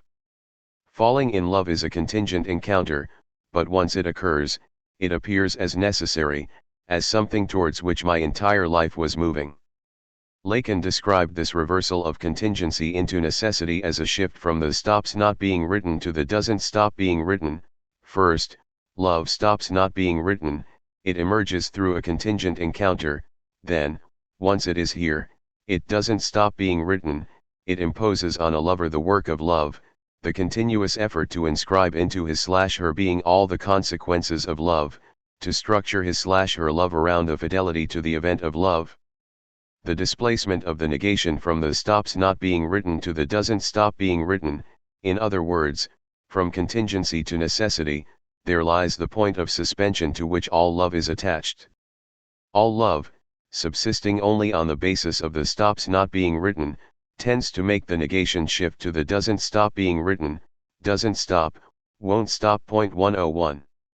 Therein resides the dialectical reversal of contingency into necessity, i.e., the way the outcome of a contingent process is the appearance of necessity, things retroactively will have been necessary, or, to quote Jean-Pierre Dupuy, it is thus the event's actualization, the fact that it takes place, which retroactively creates its necessity. 102. Dupuy provides the example of the French presidential elections in May 1995, here is the January forecast of the main French polling institute.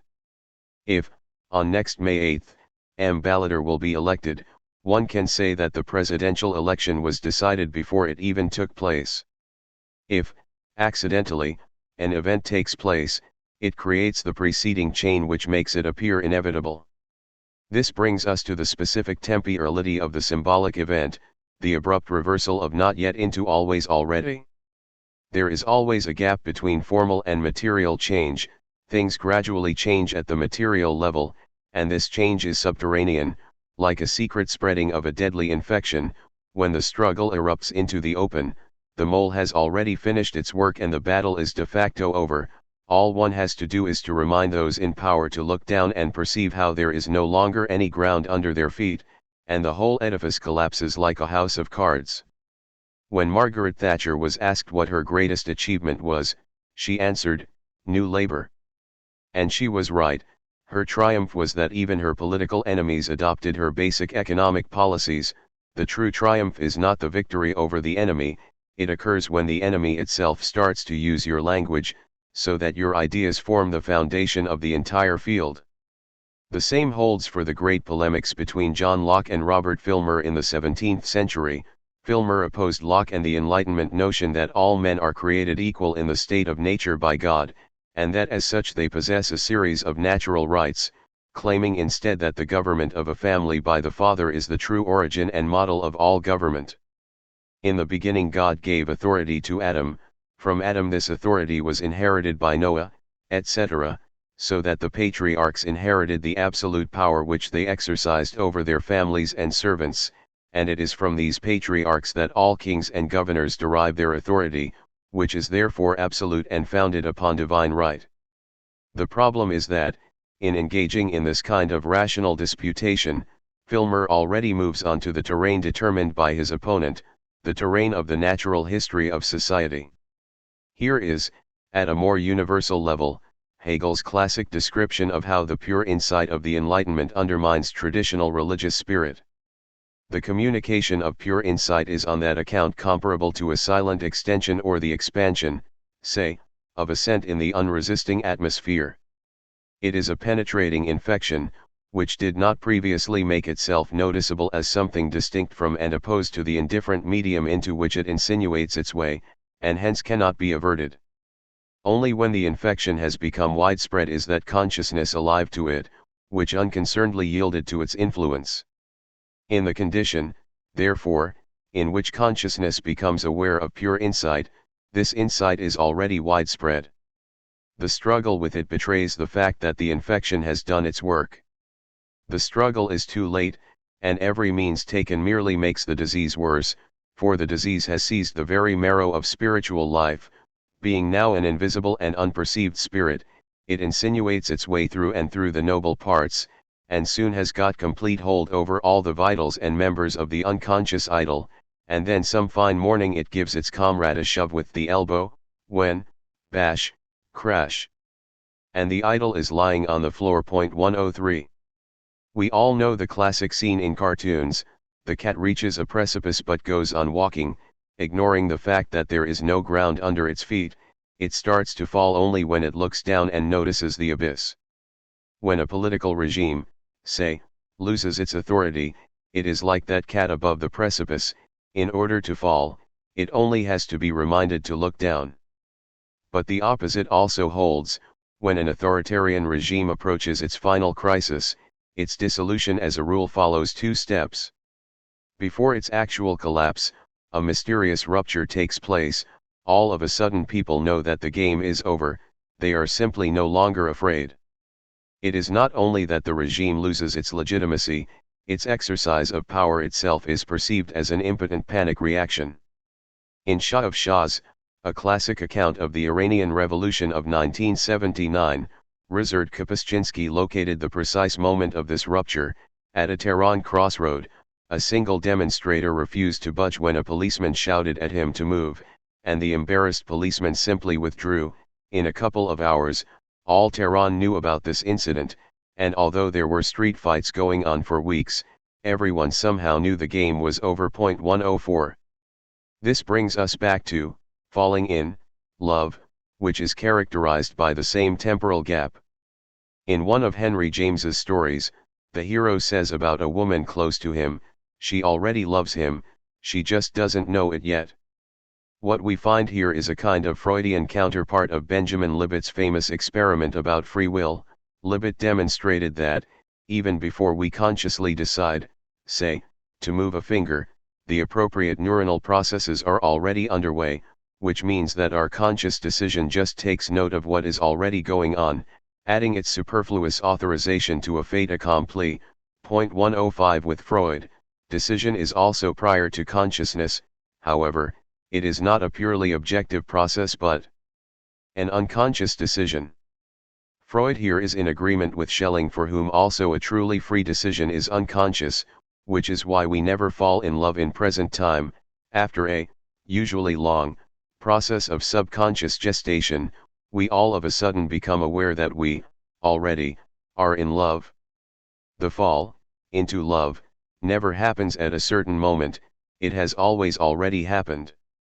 With regard to the general economy of Wagner's work, the long narratives which interrupt the flow of events, especially in his late operas, where the singer recapitulates what went on before the opera or, often, simply in the previous act, cannot but appear as a symptom of the inherent failure of the entire body of work. Instead of the organic direct rendering of events, we get their artificial narrative representation. 106. What, however, if these narrative passages obey a very precise performative logic of the declarative? One does something, one counts oneself as, declares oneself, the one who did it, and, on the basis of this declaration, one does something new. The proper moment of subjective transformation occurs at the moment of declaration, not at the moment of the act. In other words, the truly new emerges through narrative, the apparently purely reproductive retelling of what happened.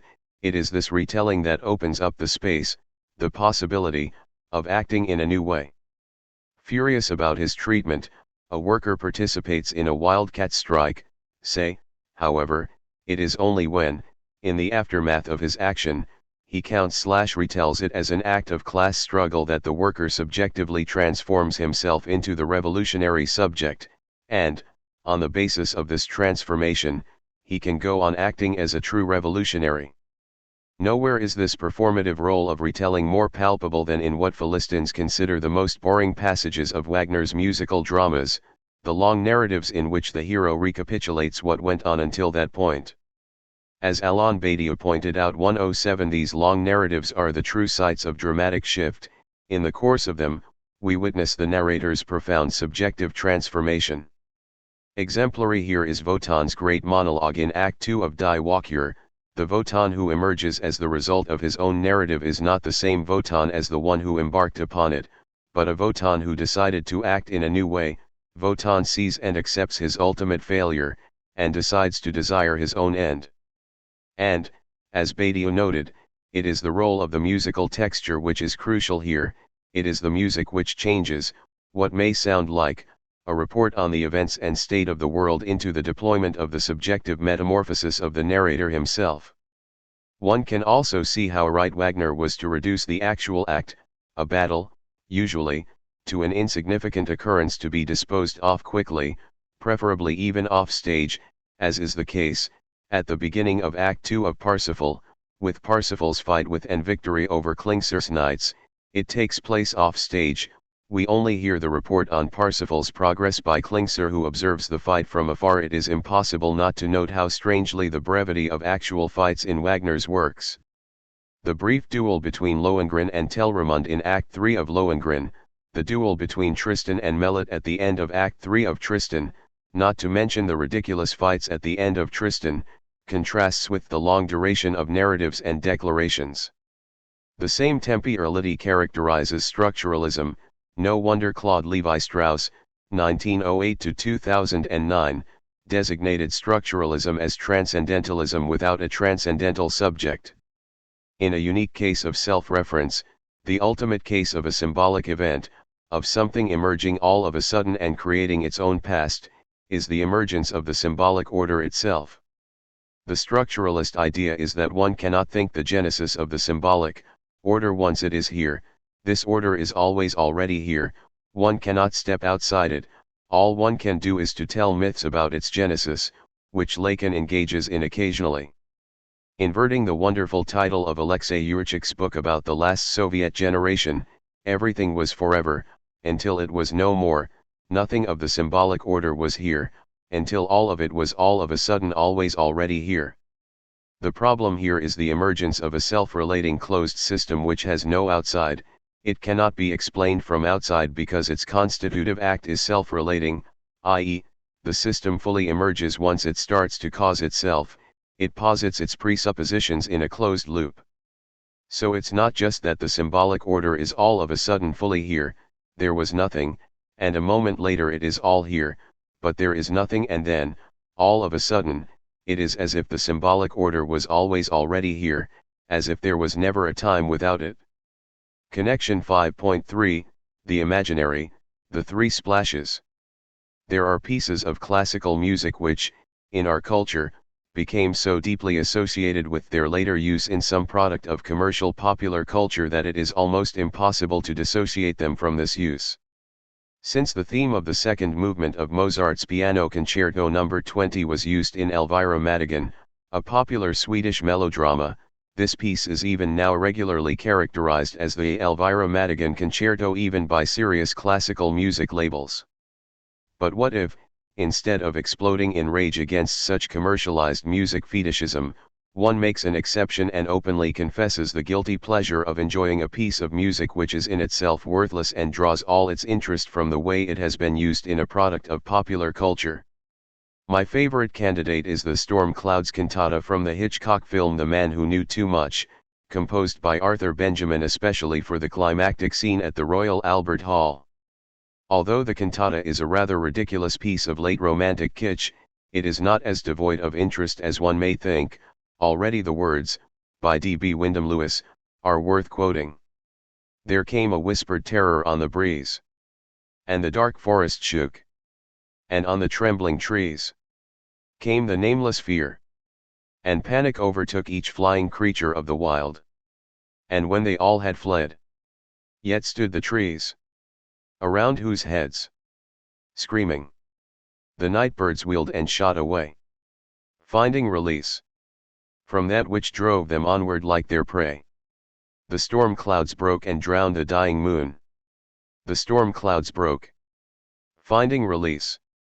Is this not a minimal scenario of what Gilles Deleuze called an abstract emotion event, a piece full of tension, which grows unbearable and is finally released in a violent explosion?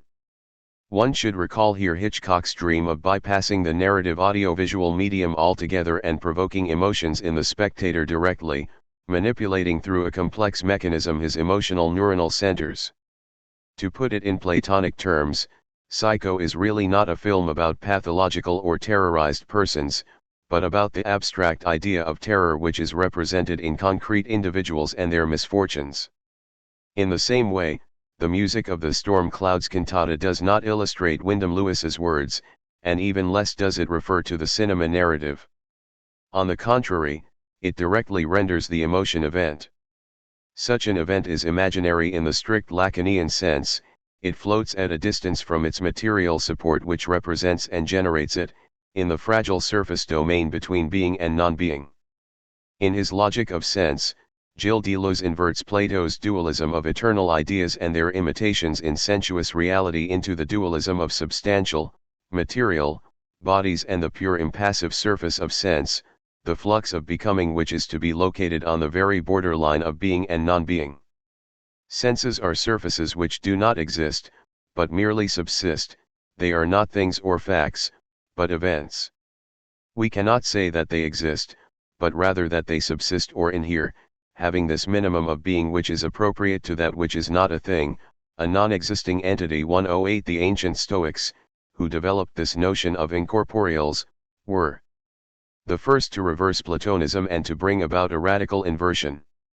For if bodies with their states, qualities, and quantities, assume all the characteristics of substance and cause, conversely, the characteristics of the idea are relegated to the other side, that is to this impassive extra being which is sterile, inefficacious, and on the surface of things, the ideational or the incorporeal can no longer be anything other than an effect. 109. The knife and the flesh are bodies. The knife is the cause of an asomatic categorma, predicate, namely being cut, with respect to the flesh.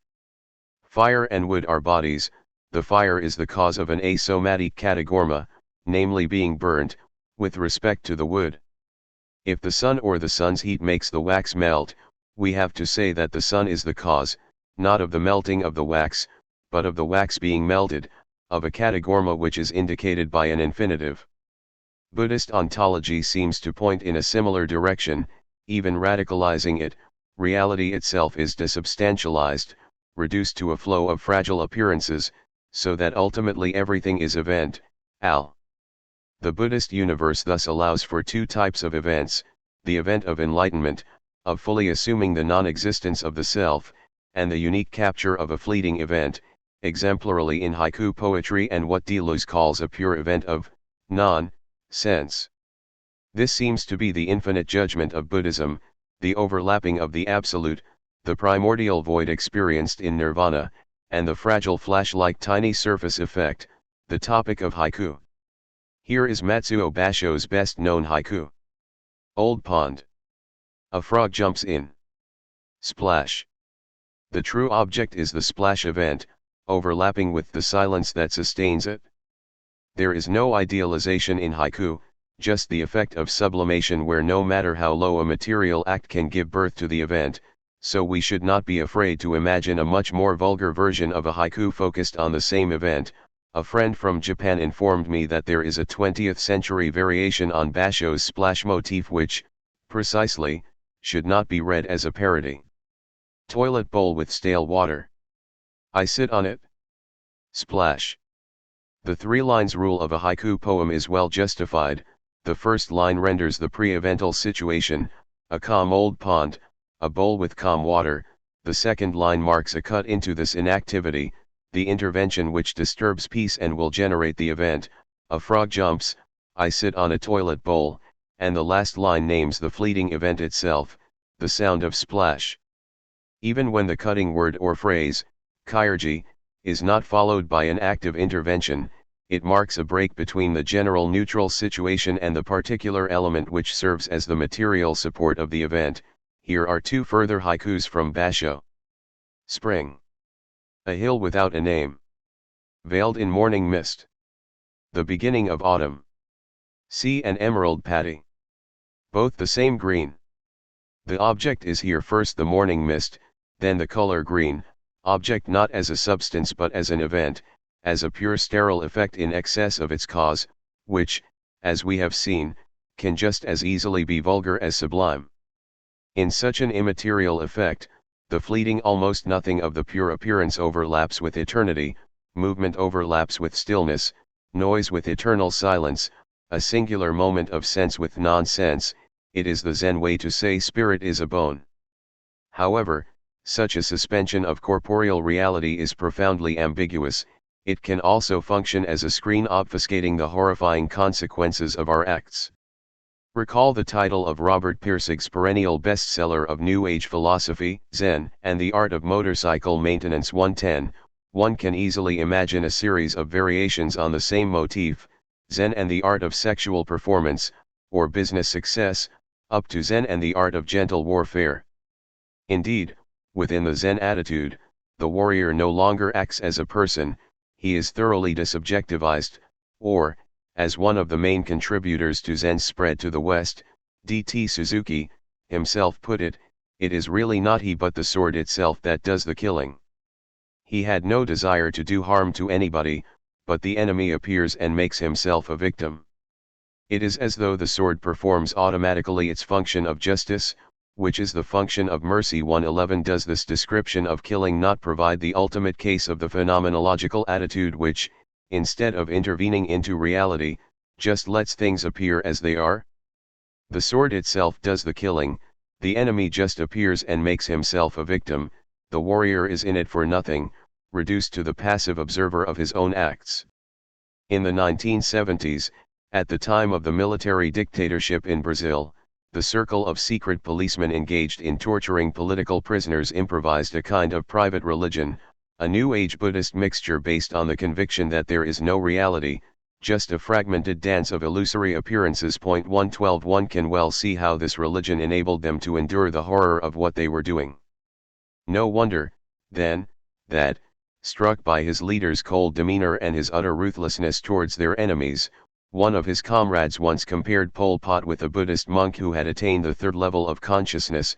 You are completely neutral. Nothing moves you. This is the highest level. 113. One should not dismiss this idea as an obscene false parallel. Pol Pot came from the Buddhist cultural background with its long tradition of militarist discipline. Along these lines, we can well invent yet another haiku whose third line renders the pure event of blood splashing from a body cut by sword. Fat body wiggling in front of me. The swing of my sword. Splash. Or, why not, a step further, in the direction of Auschwitz. Prisoners take a shower. My finger presses a button. Cries echo. The point of these improvisations is not to engage in tasteless jokes, but to make us see that a truly enlightened person should be able to see a pure event even in such terrifying circumstances. The sad lesson here is that there is no incompatibility between brutal terror and authentic poetic spirit, they can go together. Stop 6. The undoing of an event. The German expression rückgängig machen, usually translated as to annul, cancel, or unhitch, has a more precise connotation, to retroactively undo something, to make it as if it didn't take place. The comparison between Mozart's Marriage of Figaro and Rossini's Figaro-esque operas makes this immediately clear. In Mozart, the emancipatory political potential of Beaumarchais's play survives the pressure of censorship. Think only of the finale, where the Count has to kneel down and ask for forgiveness of his subjects, not to mention the explosion of the collective Viva la Libertà, in the finale of Act I of Don Giovanni. The breathtaking achievement of Rossini's Barber of Seville should be measured by this standard, Rossini took a theatrical piece which was one of the symbols of the French bourgeois revolutionary spirit, and totally depoliticized it, changing it into pure opera buffa. No wonder the golden years of Rossini were 1815 to 1830, the years of reaction, the years in which the European powers tackled the impossible task of the Ungeschehen, the undoing, the making it not happen of the previous revolutionary decades. This is what Rossini did in his great comic operas. They try to bring back to life the innocence of the pre-revolutionary world. Rossini did not actively hate and fight the New World, he simply composed as if the years 1789 to 1815 didn't exist. Rossini was therefore right to, almost, stop composing after 1830 and to adopt the satisfied stance of a bon vivant making his Tourndas. This was the only properly ethical thing to do, and his long silence is comparable to that of Jean Sibelius. Insofar as the French Revolution is the event of modern history, the break after which nothing was the same, one should raise here the question, is this kind of undoing, of diseventalization, one of the possible destinies of every event?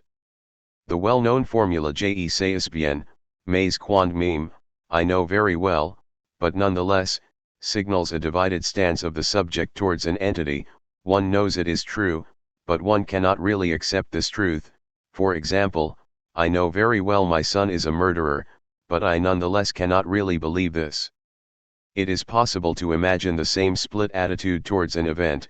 I know very well there was no event, just the ordinary run of things, but, perhaps, unfortunately, nonetheless, I believe, there was one. And, even more interestingly, is it possible for an event to be not directly denied but denied retroactively? Imagine a society which fully integrated into its ethical substance the great modern axioms of freedom, equality, democratic rights, the duty of a society to provide for education and basic health care of all its members, and which rendered racism or sexism simply unacceptable and ridiculous. There is no need even to argue against, say, racism, since anyone who openly advocates racism is immediately perceived as a weird eccentric who cannot be taken seriously. But then, step by step, although society continues to pay lip service to these axioms, they are de facto deprived of their substance. Here is an example from ongoing European history. In the summer of 2012, Viktor Orban, the Hungarian right-wing PM, said that in Central Europe a new economic system must be built. And let us hope that God will help us and we will not have to invent a new type of political system instead of democracy that would need to be introduced for the sake of economic survival. Cooperation is a question of force, not of intention. Perhaps there are countries where things don't work that way, for example in the Scandinavian countries, but such a half-Asiatic ragtag people as we are can unite only if there is force. 114. The irony of these lines was not lost on some old Hungarian dissidents. When the Soviet army moved into Budapest to crush the 1956 anti-communist uprising, the message repeatedly sent by the beleaguered Hungarian leaders to the West was, "We are defending Europe here. Against the Asiatic communists, of course." Now, after communism has collapsed, the Christian conservative government paints as its main enemy the multicultural consumerist liberal democracy for which today's Western Europe stands, and calls for a new, more organic communitarian order to replace the turbulent liberal democracy of the last 2 decades. In the same way that fascists spoke about the plutocratic Bolshevik plot, communists and liberal bourgeois Democrats are perceived as two faces of the same enemy. No wonder Orban and some of his allies repeatedly express their sympathies for the Chinese capitalism with Asian values, looking to Asian authoritarianism as the solution against the ex-communist threat. So if Orban's government finds itself under excessive pressure from the European Union, we can well imagine him sending a message to China, "We are defending Asia here." However, the case of Hungary is just a minor incident in the global process of diseventalization which threatens the very fundamentals of our emancipatory achievements. Let's take an example from the other side of our Western world. Here is how, in a letter to the Los Angeles Times, Director Catherine Bigelow justified her film Zero Dark Thirty's unflinching look at the torture methods used by U.S. government agents to track down and kill Osama bin Laden. Those of us who work in the arts know that depiction is not endorsement. If it was, no artist would be able to paint inhumane practices, no author could write about them, and no filmmaker could delve into the thorny subjects of our time. 115 Really? Without acting like abstract moralist idealists, and being fully aware of the unpredictable urgencies of fighting terrorist attacks, should we not at least add that torturing a human being is in itself something so profoundly shattering that to depict it neutrally, i.e., to neutralize this shattering dimension, already is a kind of endorsement? More precisely, the catch is, how is torture depicted? Since the topic is so sensitive, any kind of actual neutrality in the film's texture is here a fake. A certain stance towards the topic is always discernible.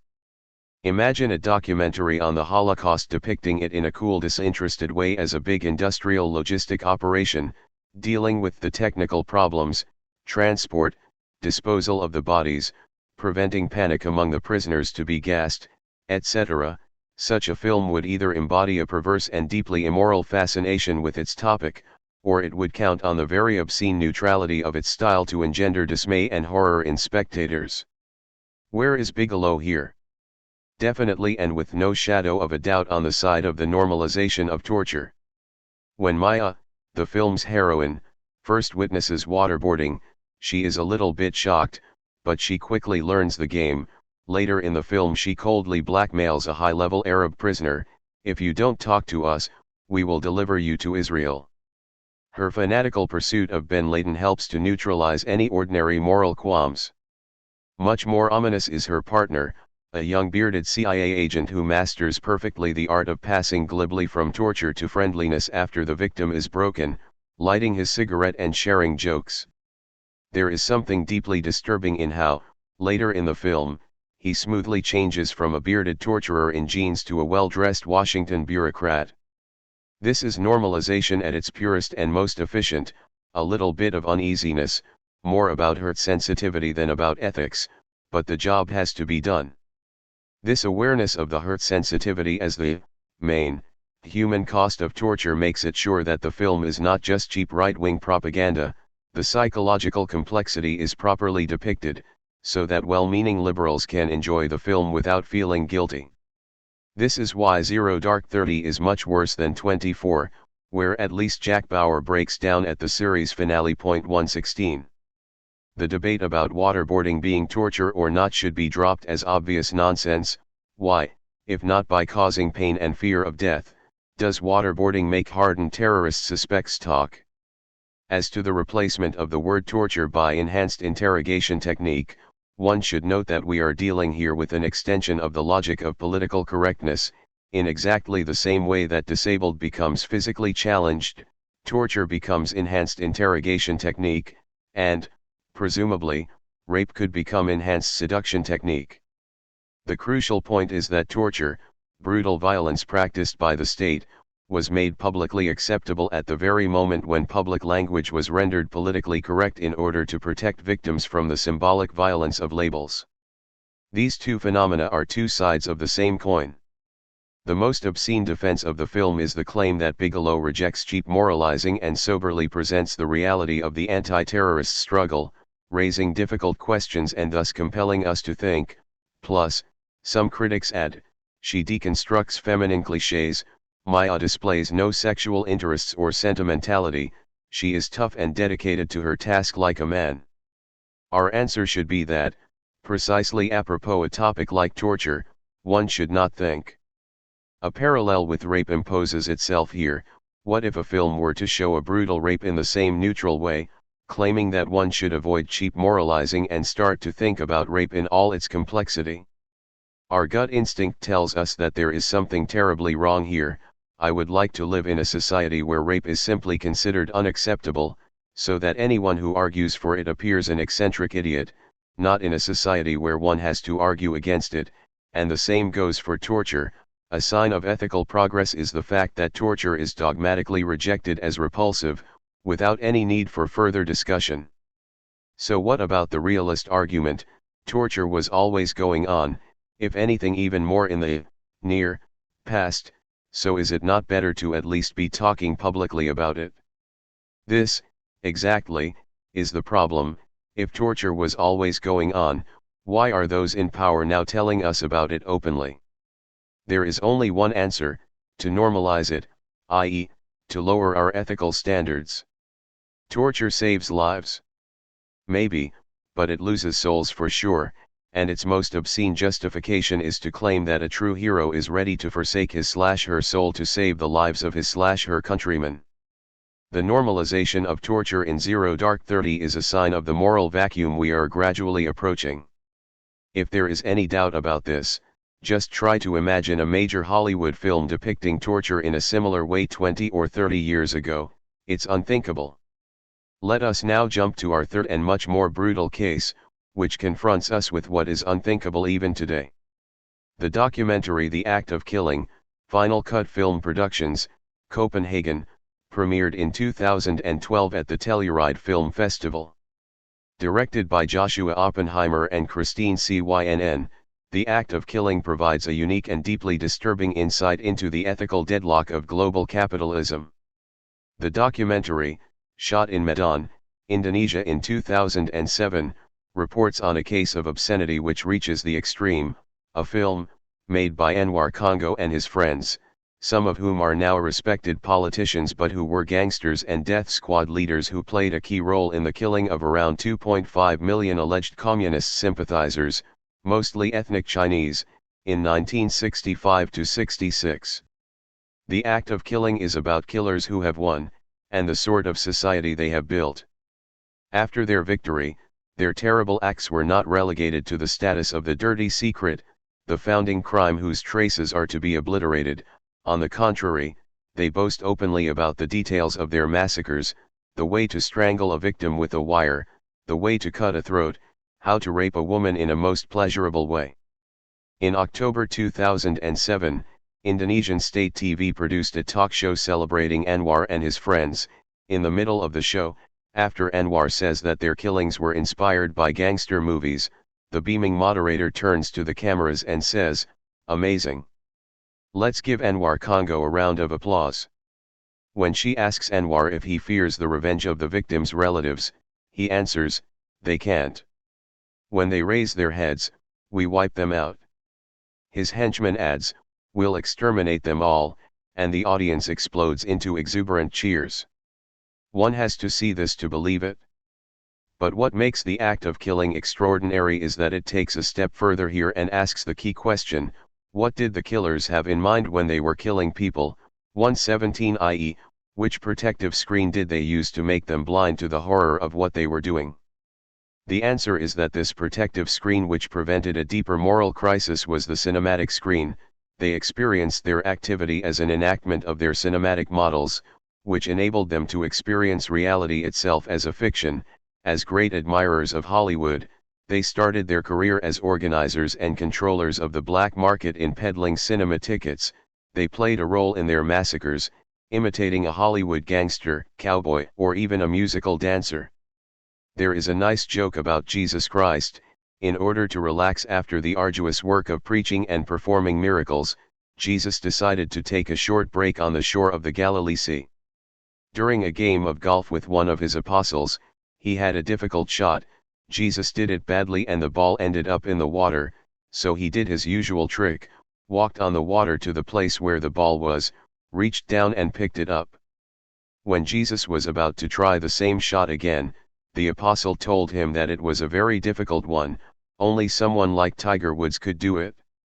Jesus replied, "What the hell, I am the Son of God, I can do what Tiger Woods can do," and took another swing. The ball ended up in the water again, so Jesus again took a walk on the surface of the water to retrieve it. At this point, a group of American tourists walked by and one of them, observing what was going on, turned to the apostle and said, "My God, who is that guy there? Does he think he's Jesus or what?" The apostle replied, "No, the jerk thinks he's Tiger Woods." This is how phantasmatic identification works. No one, not even God himself, is directly what he is. Everybody needs an external, decentered point of identification. And we can imagine the scene with an American journalist observing Anwar engaged in torturing a suspected communist. The journalist asks Anwar's friend who's standing by, "Who is that guy there? Does he think he is an instrument of God's justice?" And the friend replies, "No, he thinks he's Humphrey Bogart." Here we encounter society's moral vacuum at its most brutal. What kind of symbolic texture, the set of rules which draw the line between what is publicly acceptable and what is not, a society must be composed of if even a minimal level of public shame, which would compel the perpetrators to treat their acts as a dirty secret, is suspended, and a monstrous orgy of torture and killing can be publicly celebrated even decades after it took place, not even as an extraordinary, necessary crime for the public good, but as an ordinary, acceptable, and pleasurable activity. The trap to be avoided here is, of course, the easy one of putting the blame either directly on Hollywood or on the ethical primitiveness of Indonesia. The starting point should rather be the dislocating effects of capitalist globalization which, by undermining the symbolic efficacy of traditional ethical structures, creates such a moral vacuum. 118. Does this mean that, through the gradual dissolution of our ethical substance, we are simply regressing to individualistic egotism? Things are much more complex. We often hear that our ecological crisis is the result of our short-term egotism. Obsessed with immediate pleasures and wealth, we forgot about the common good. However, it is here that Walter Benjamin's notion of capitalism as religion becomes crucial. A true capitalist is not a hedonistic egotist, he is, on the contrary, fanatically devoted to his task of multiplying his wealth, ready to neglect his health and happiness, not to mention the prosperity of his family and the well-being of the environment. There is thus no need to evoke some high-minded morality and trash capitalist egotism. Against capitalist perverted fanatical dedication, it is enough to evoke a good measure of simple egotistic and utilitarian concerns. In other words, the pursuit of what Rousseau calls the natural amour de soi, love of self, requires a highly civilized level of awareness. The hedonistic egotism which allegedly pervades our societies is thus not a fact but our society's ideology, the ideology philosophically articulated in Hegel's Phenomenology of Spirit towards the end of the chapter on reason, under the name of Das geistige Reich, the spiritual kingdom of animals, Hegel's name for the modern civil society in which humans are caught in self-interested interaction. As Hegel put it, the achievement of modernity was to allow the principle of subjectivity to attain fulfillment in the self-sufficient extreme of personal particularity. 119 This principle makes possible civil society as the domain in which autonomous human individuals associate with each other through the institutions of the free market economy in order to satisfy their private needs. All communal ends are subordinated to the private interests of individuals, they are consciously posited and calculated with the goal of maximizing the satisfaction of these interests. What matters for Hegel here is the opposition of private and common perceived by those on whom Hegel relies, Mandeville, Adam Smith, as well as by Marx. Individuals perceive the common domain as something that should serve their private interests, like a liberal who thinks of the state as a protector of private freedom and safety, while individuals, in pursuing their narrow goals, effectively serve the communal interest. The properly dialectical tension emerges here when we become aware that, the more individuals act egotistically, the more they contribute to the commonwealth. The paradox is that when individuals want to sacrifice their narrow private interests and directly work for the common good, what suffers is the common good itself. Hegel loves to tell historical anecdotes about a good king or prince whose very dedication to the common good brings his country to ruins. The properly philosophical novelty of Hegel was to further determine this contradiction along the lines of the tension between the animal and the spiritual. The universal spiritual substance, the work of all and everyone, emerges as the result of the mechanical interaction of individuals. What this means is that the very animality of the self-interested human animal, the individual participating in the complex network of civil society, is the result of the long historical process of the transformation of medieval hierarchic society into modern bourgeois society. It is thus the very fulfillment of the principle of subjectivity, the radical opposite of animality, which brings about the reversal of subjectivity into animality. Traces of this shift can be detected everywhere today, especially in the fast-developing Asian countries where capitalism exerts a most brutal impact. Bertolt Brecht's The Exception and the Rule, a learning play written in 1929-30 for performance in factories and schools, tells the story of a rich merchant who, with his porter, coolie, crosses the Yahi Desert, one of Brecht's fictional Chinese places, to close an oil deal. When the two get lost in the desert and their water supplies are running low, the merchant mistakenly shoots the coolie, thinking he was being attacked, when the coolie was actually offering him some water that he still had left in his bottle. Later, in court, the merchant is acquitted. The judge concludes that the merchant had every right to fear a potential threat from the coolie, so he was justified in shooting him in self-defense regardless of whether there was an actual threat. Since the merchant and his coolie belonged to different classes, the merchant had every reason to expect hatred and aggression from him. This is the typical situation, the rule, while the coolie's kindness was an exception. Is this story yet another of Brecht's ridiculous Marxist simplifications? No, judging from this report from today's Real China. In Nanjing, half a decade ago, an elderly woman fell while getting on a bus. Newspaper reports tell us that the 65-year-old woman broke her hip. At the scene, a young man came to her aid. Let us call him Pen Yu, for that is his name. Pen Yu gave the elderly woman 200 RMB, at that time enough to buy 300 bus tickets, and took her to the hospital. Then, he continued to stay with her until the family arrived. The family sued the young man for 136,419 RMB. Indeed, the Nanjing District Court found the young man to be guilty and ordered him to pay 45,876 RMB. The court reasoned, according to common sense, that because Pen Yu was the first off the bus, in all probability he had knocked over the elderly woman. Further, he actually had admitted his guilt, the court reasoned, by staying with the elderly woman at the hospital. It being the case that a normal person would not be as kind as Pen Yu claimed he was. 120. Is this incident not exactly parallel to Brecht's story? Pen Yu helped the old lady out of simple compassion or decency, but since such a display of goodness is not typical, not the rule, a normal person would not be as kind as Pen Yu claimed he was. It was interpreted by the court as proof of Pen Yu's guilt, and he was appropriately punished. Is this a ridiculous exception? Not so, according to the People's Daily, the government newspaper, which, in an online opinion poll, asked a large sample of young people what they would do if they were to see an elderly person who had fallen. 87% of young people would not help. Pen Yu's story echoes the surveillance of the public space. People will only help when a camera was present. What such a reluctance to help signals is a change in the status of public space. The street is an intensely private place and seemingly the words public and private make no sense. In short, being in a public space does not entail only being together with other unknown people. In moving among them, I am still within my private space, engaged in no interaction with or recognition of them.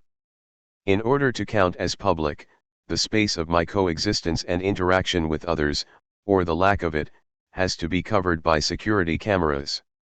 Another sign of this same change can be found at the opposite end of watching people die in public and doing nothing, with the recent trend of public sex in hardcore porn. There are more and more films which show a couple, or more persons, engaged in erotic games up to full copulation in heavily frequented public spaces, on a public beach, in a train, at a bus or train station, in the open space of a shopping mall, etc. And the interesting feature is that a large majority of people who pass by, pretend to ignore the scene, a minority throw a discreet glance at the couple, even fewer of them make a sarcastic obscene remark. Again, it is as if the copulating couple remain in their private space, so that we should not be concerned by their intimacies.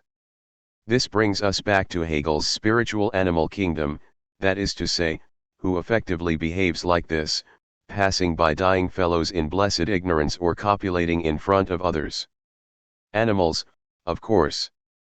This fact in no way entails that ridiculous conclusion that we are somehow regressing to the animal level, the animality with which we are dealing here, the ruthless egotism of each of the individuals pursuing his or her private interest, is the paradoxical result of the most complex network of social relations, market exchange, social mediation of production, and the fact that individuals themselves are blind to this complex network points towards its ideal, spiritual, character. In a civil society structured by the market, abstraction rules more than ever in the history of humanity. It is often said that today, with our total exposure to the media, culture of public confessions and instruments of digital control, private space is disappearing. One should counter this commonplace with the opposite claim: it is the public space proper which is disappearing. The person who displays on the web his or her naked images or intimate data and obscene dreams is not an exhibitionist. Exhibitionists intrude into the public space, while those who post their naked images on the web remain in their private space and are just expanding it to include others. And, back to the act of killing, the same goes for Anwar and his colleagues. They are privatizing the public space in a sense which is much more threatening than economic privatization. Such privatization is an exemplary case of how, in our societies, the emancipatory event of modernity is gradually undone. Final destination. Nota bene. What are the chances of an authentic political event in these depressive conditions in which the predominant process is the undoing of past events? We should begin by reminding ourselves that an event is a radical turning point, which is, in its true dimension, invisible. To quote French philosopher Maurice Blanchot, Q, will you admit this fact, that we are at a turning point? A. If it's a fact it's not a turning point. 121 In an event, things not only change, what changes is the very parameter by which we measure the facts of change, i.e., a turning point changes the entire field within which facts appear. This is crucial to bear in mind today when things change all the time, at an unheard of frantic speed. However, beneath all this constant change, it is not difficult to discern a rather dull sameness, as if things change so that everything can remain the same, or, as the old French proverb has it, plus c'est change, plus c'est la même chose. In capitalism, where things have to change all the time to remain the same, the true event would have been to transform the very principle of change. Such a notion of event which cannot be reduced to simple change was recently developed by Alain Badiou, a contingency, contingent encounter or occurrence, which converts into necessity. 122 i.e., it gives rise to a universal principle demanding fidelity and hard work for the new order. An erotic encounter is the event of love when it changes the lover's entire lives, organizing them around the construction of the shared life of a couple. In politics, a contingent upheaval, revolt, is an event when it gives rise to a commitment of the collective subject to a new universal emancipatory project, and thereby sets in motion the patient work of restructuring society. Can we still imagine such an event today when, with the new millennium, the left entered a period of profound crisis? In the years of prospering capitalism, it was easy for the left to play Cassandra, warning that the prosperity was based on illusions and prophesizing catastrophes to come. Now the economic downturn and social disintegration the left was waiting for is here, and protests and revolts are popping up all around the globe. But what is conspicuously absent is any consistent leftist reply to these events, any project of how to transpose islands of chaotic resistance into a positive program of social change. The rage exploding all around Europe today is impotent and inconsequential, as consciousness and coordinated action seem beyond the reach of present society. Look at the European crisis. Never in our life have we faced a situation so charged with revolutionary opportunities. Never in our life have we been so impotent. Never have intellectuals and militants been so silent, so unable to find a way to show a new possible direction. 123. In the last couple of years, we thus have dwelt in a continuous pre-evental situation in which an invisible barrier seems to prevent again and again the genesis of a proper event, the rise of something new. One of the reasons for this invisible barrier is the latest ideological triumph of capitalism, Each worker becomes his or her own capitalist, the entrepreneur of the self who decides how much to invest in his or her own future education, health, and so on, paying for these investments by getting indebted. The rights to education, healthcare, housing, etc. thus become free decisions to invest in, which are formally at the same level as the banker's or capitalist's decision to invest in this or that company, so that, at this formal level, everyone is a capitalist getting indebted in order to invest. 124 We are here a step further from the formal equality between the capitalist and the worker in the eyes of the law. Now they are both capitalist investors. However, the same difference in the physiognomy of our dramatis personae which, according to Marx, appears after the exchange between labor and capital is concluded, reappears here between the capitalist investor proper and the worker who is compelled to act as the entrepreneur of the self. The one smirks self-importantly and is intent on business, the other is timid and holds back. Like someone who has brought his own hide to market and has nothing else to expect but a tanning. 125 And he is right to remain timid. The freedom of choice imposed on him is a false one, it is the very form of his servitude. How does today's rise of the indebted man, specific to conditions of global capitalism, relate to the relationship of debtor/creditor as a universal anthropological constant articulated by Nietzsche? It is the paradox of direct realization which turns into its opposite. Today's global capitalism brings the relationship of debtor/creditor to its extreme and simultaneously undermines it. Debt becomes an openly ridiculous excess. We thus enter the domain of obscenity. When a credit is accorded, the debtor is not even expected to return it. Debt is directly treated as a means of control and domination. Take the ongoing EU pressure on Greece to implement austerity measures. This pressure fits perfectly what psychoanalysis calls superego. Superego is not an ethical agency proper, but a sadistic agent that bombards the subject with impossible demands, obscenely enjoying the subject's failure to comply with them. The paradox of the superego is that, as Freud saw it clearly, the more we obey its demands, the more we feel guilty. 126 Imagine a vicious teacher who gives to his pupils impossible tasks, and then sadistically jeers when he sees their anxiety and panic. This is what is so terribly wrong with the EU demands/commands. They don't even give a chance to Greece. Greek failure is part of the game. The goal of politico-economic analysis here is to deploy strategies to step out of this infernal circle of debt and guilt. A similar paradox was operative from the very beginning, of course, since a promise/obligation which cannot ever be fully met is at the very base of the banking system. When one puts money into a bank, the bank obliges itself to return the money at any point, but we all know that, while the bank can do this for some of the people who deposit money into it, it cannot do so for all of them. However, this paradox, which originally held for the relationship between individuals who deposit money and their bank, now also holds for the relationship between the bank and, legal or physical, persons who borrow money from it. What this implies is that the true aim of lending money to the debtor is not to get the debt repaid with a profit, but the indefinite continuation of the debt which keeps the debtor in permanent dependency and subordination. A decade or so ago, Argentina decided to repay its debt to the International Monetary Fund, IMF, ahead of time, with financial help from Venezuela, and the reaction of the IMF was surprising.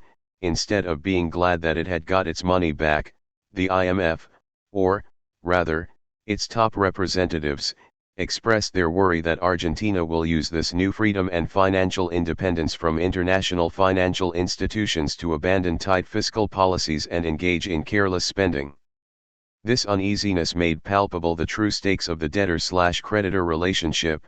Debt is an instrument to control and regulate the debtor, and, as such, it strives for its own expanded reproduction. So, back to our starting point.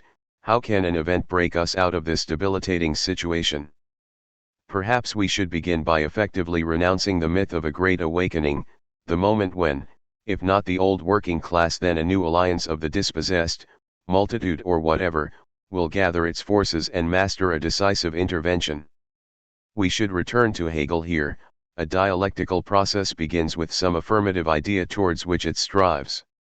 However, in the course of this striving, the idea itself undergoes a profound transformation, not just a tactical accommodation, but an essential redefinition, because the idea itself is caught into the process, determined by its actualization. Say we have a revolt motivated by a request for justice. Once people get really engaged in it, they become aware that much more is needed to bring true justice than just the limited requests with which they started, to repeal some laws, etc. What happens in such moments is a reframing of the universal dimension itself, the imposing of a new universality. This new universality is not an all-encompassing container, a compromise between disparate forces, it is a universality based on division. President Obama is often accused of dividing the American people instead of bringing them together to find broad bipartisan solutions. But what if this, precisely, is what is good about him? In situations of deep crisis, an authentic division is urgently needed, a division between those who want to drag on within the old parameters and those who are aware of the necessary change. Such a division, not opportunistic compromises, is the only path to true unity. Furthermore, we should not be afraid to reassert two other notions which are implied by division: hatred and violence. Politics is organized hatred that is unity. This sentence comes from John J. Chapman, 1862–1933, today a half-forgotten American political activist and essayist who also early discerned the lie of charity. The general cowardice of this age covers itself with the illusion of charity, and asks, in the name of Christ, that no one's feelings be hurt. 127 The notion of politics as organized hatred is far from totalitarian madness. Here is its contemporary version. The situation thus clarifies itself at this point: we have enemies. They are not necessarily hostile towards us, it can even be that they sincerely wish for us to be happy, thriving and proud to live in the world they conceived for us.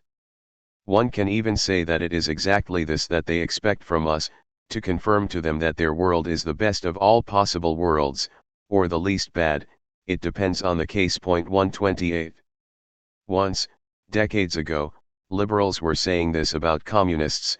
Today, it holds for the enemies of communism. Does this mean we advocate a blind violence? One should demystify the problem of violence, rejecting simplistic claims that 20th century communism used too much excessive murderous violence, and that we should be careful not to fall into this trap again.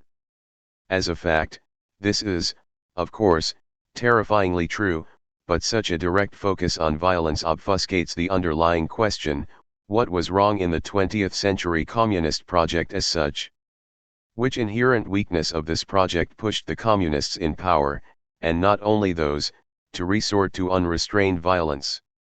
In other words, it is not enough to say that communists neglected the problem of violence, it was a deeper socio-political failure which pushed them to violence. The same goes for the notion that communists neglected democracy. Their overall project of social transformation enforced on them this neglect. The Chinese Cultural Revolution serves as a lesson here. Destroying old monuments proved not to be a true negation of the past. Rather, it was an impotent passage à l'acte, an acting out which bore witness to the failure to get rid of the past. When the Romanian writer Paina Istritai visited the Soviet Union in the late 1920s, when the first big purges and show trials began, a Soviet apologist, trying to convince him about the need for violence against their enemies, evoked the proverb "you can't make an omelette without breaking any eggs," to which Istritai tersely replied, "All right. I can see the broken eggs. Where's this omelette of yours?" 129 He was right, but not just in the usual sense of rejecting raw violence which cannot be justified by its results. The true breaking the eggs is not physical violence, but the intervention into social and ideological relations which, without necessarily destroying anything or anyone, transforms the entire symbolic field. How? To conclude, let us take our last example from cinema, the Greek film Strela by Panos Koutras, 2009. After being rejected by state funding bodies and turned down by all the major production companies, Koutras was obliged to make his film without any financial support whatsoever, and so Strela became a completely independent production with nearly all the roles played by non-professionals. However, the result was a cult movie winning numerous prizes. Here is the story. Yorgos is released from prison after 14 years of incarceration for a murder he committed in his small village.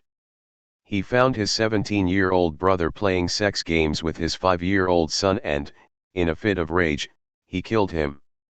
During his long stay in prison, he lost contact with his son, Leonidas, whom he now tries to trace. He spends his first night of freedom in a cheap downtown hotel in Athens, where he meets Strela, a young transsexual prostitute. They spend the night together and soon they fall in love. Yorgos is accepted by Strela's circle of tranny friends, and he admires her impersonation of Maria Callas. However, he soon discovers that Strela is in fact his son Leonidas. What's more, she knew Yorgos was her father the whole time, was following him when he left prison, and waited for him in the corridor of the hotel. At first she just wanted to see him, but after he made a pass at her, she went along with it. Traumatized, Yorgos runs away and breaks down, but the couple re-establish contact and discover that, in spite of the impossibility of continuing their sexual relationship, they really care for each other.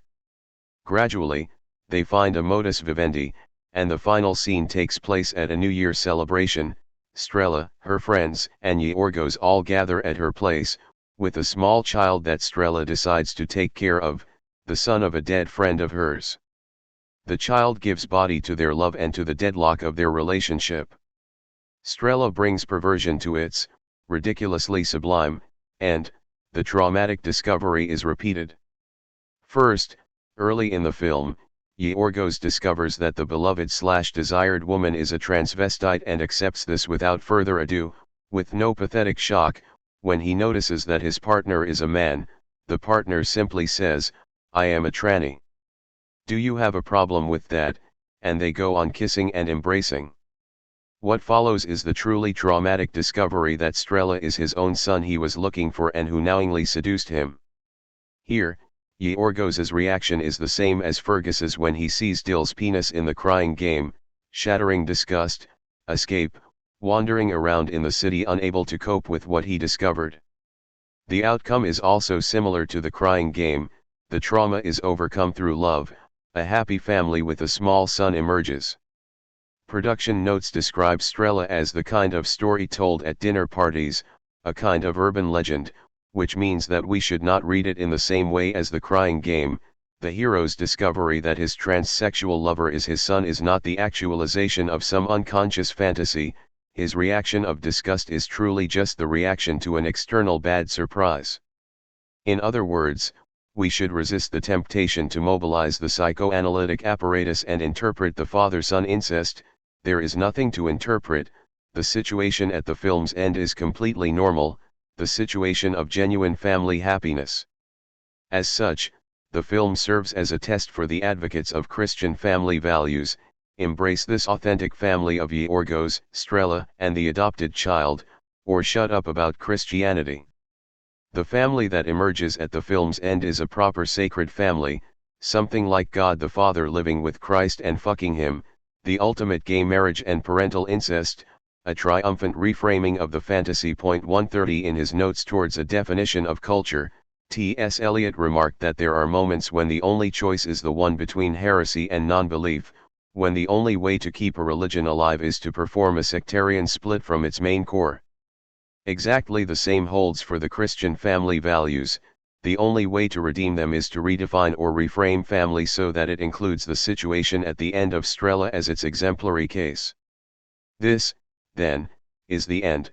It has brought us back to the beginning, to our first definition of event as the act of reframing, from which we continued our journey through event as fall, event as enlightenment, the three philosophical events and the three aspects of event in psychoanalysis.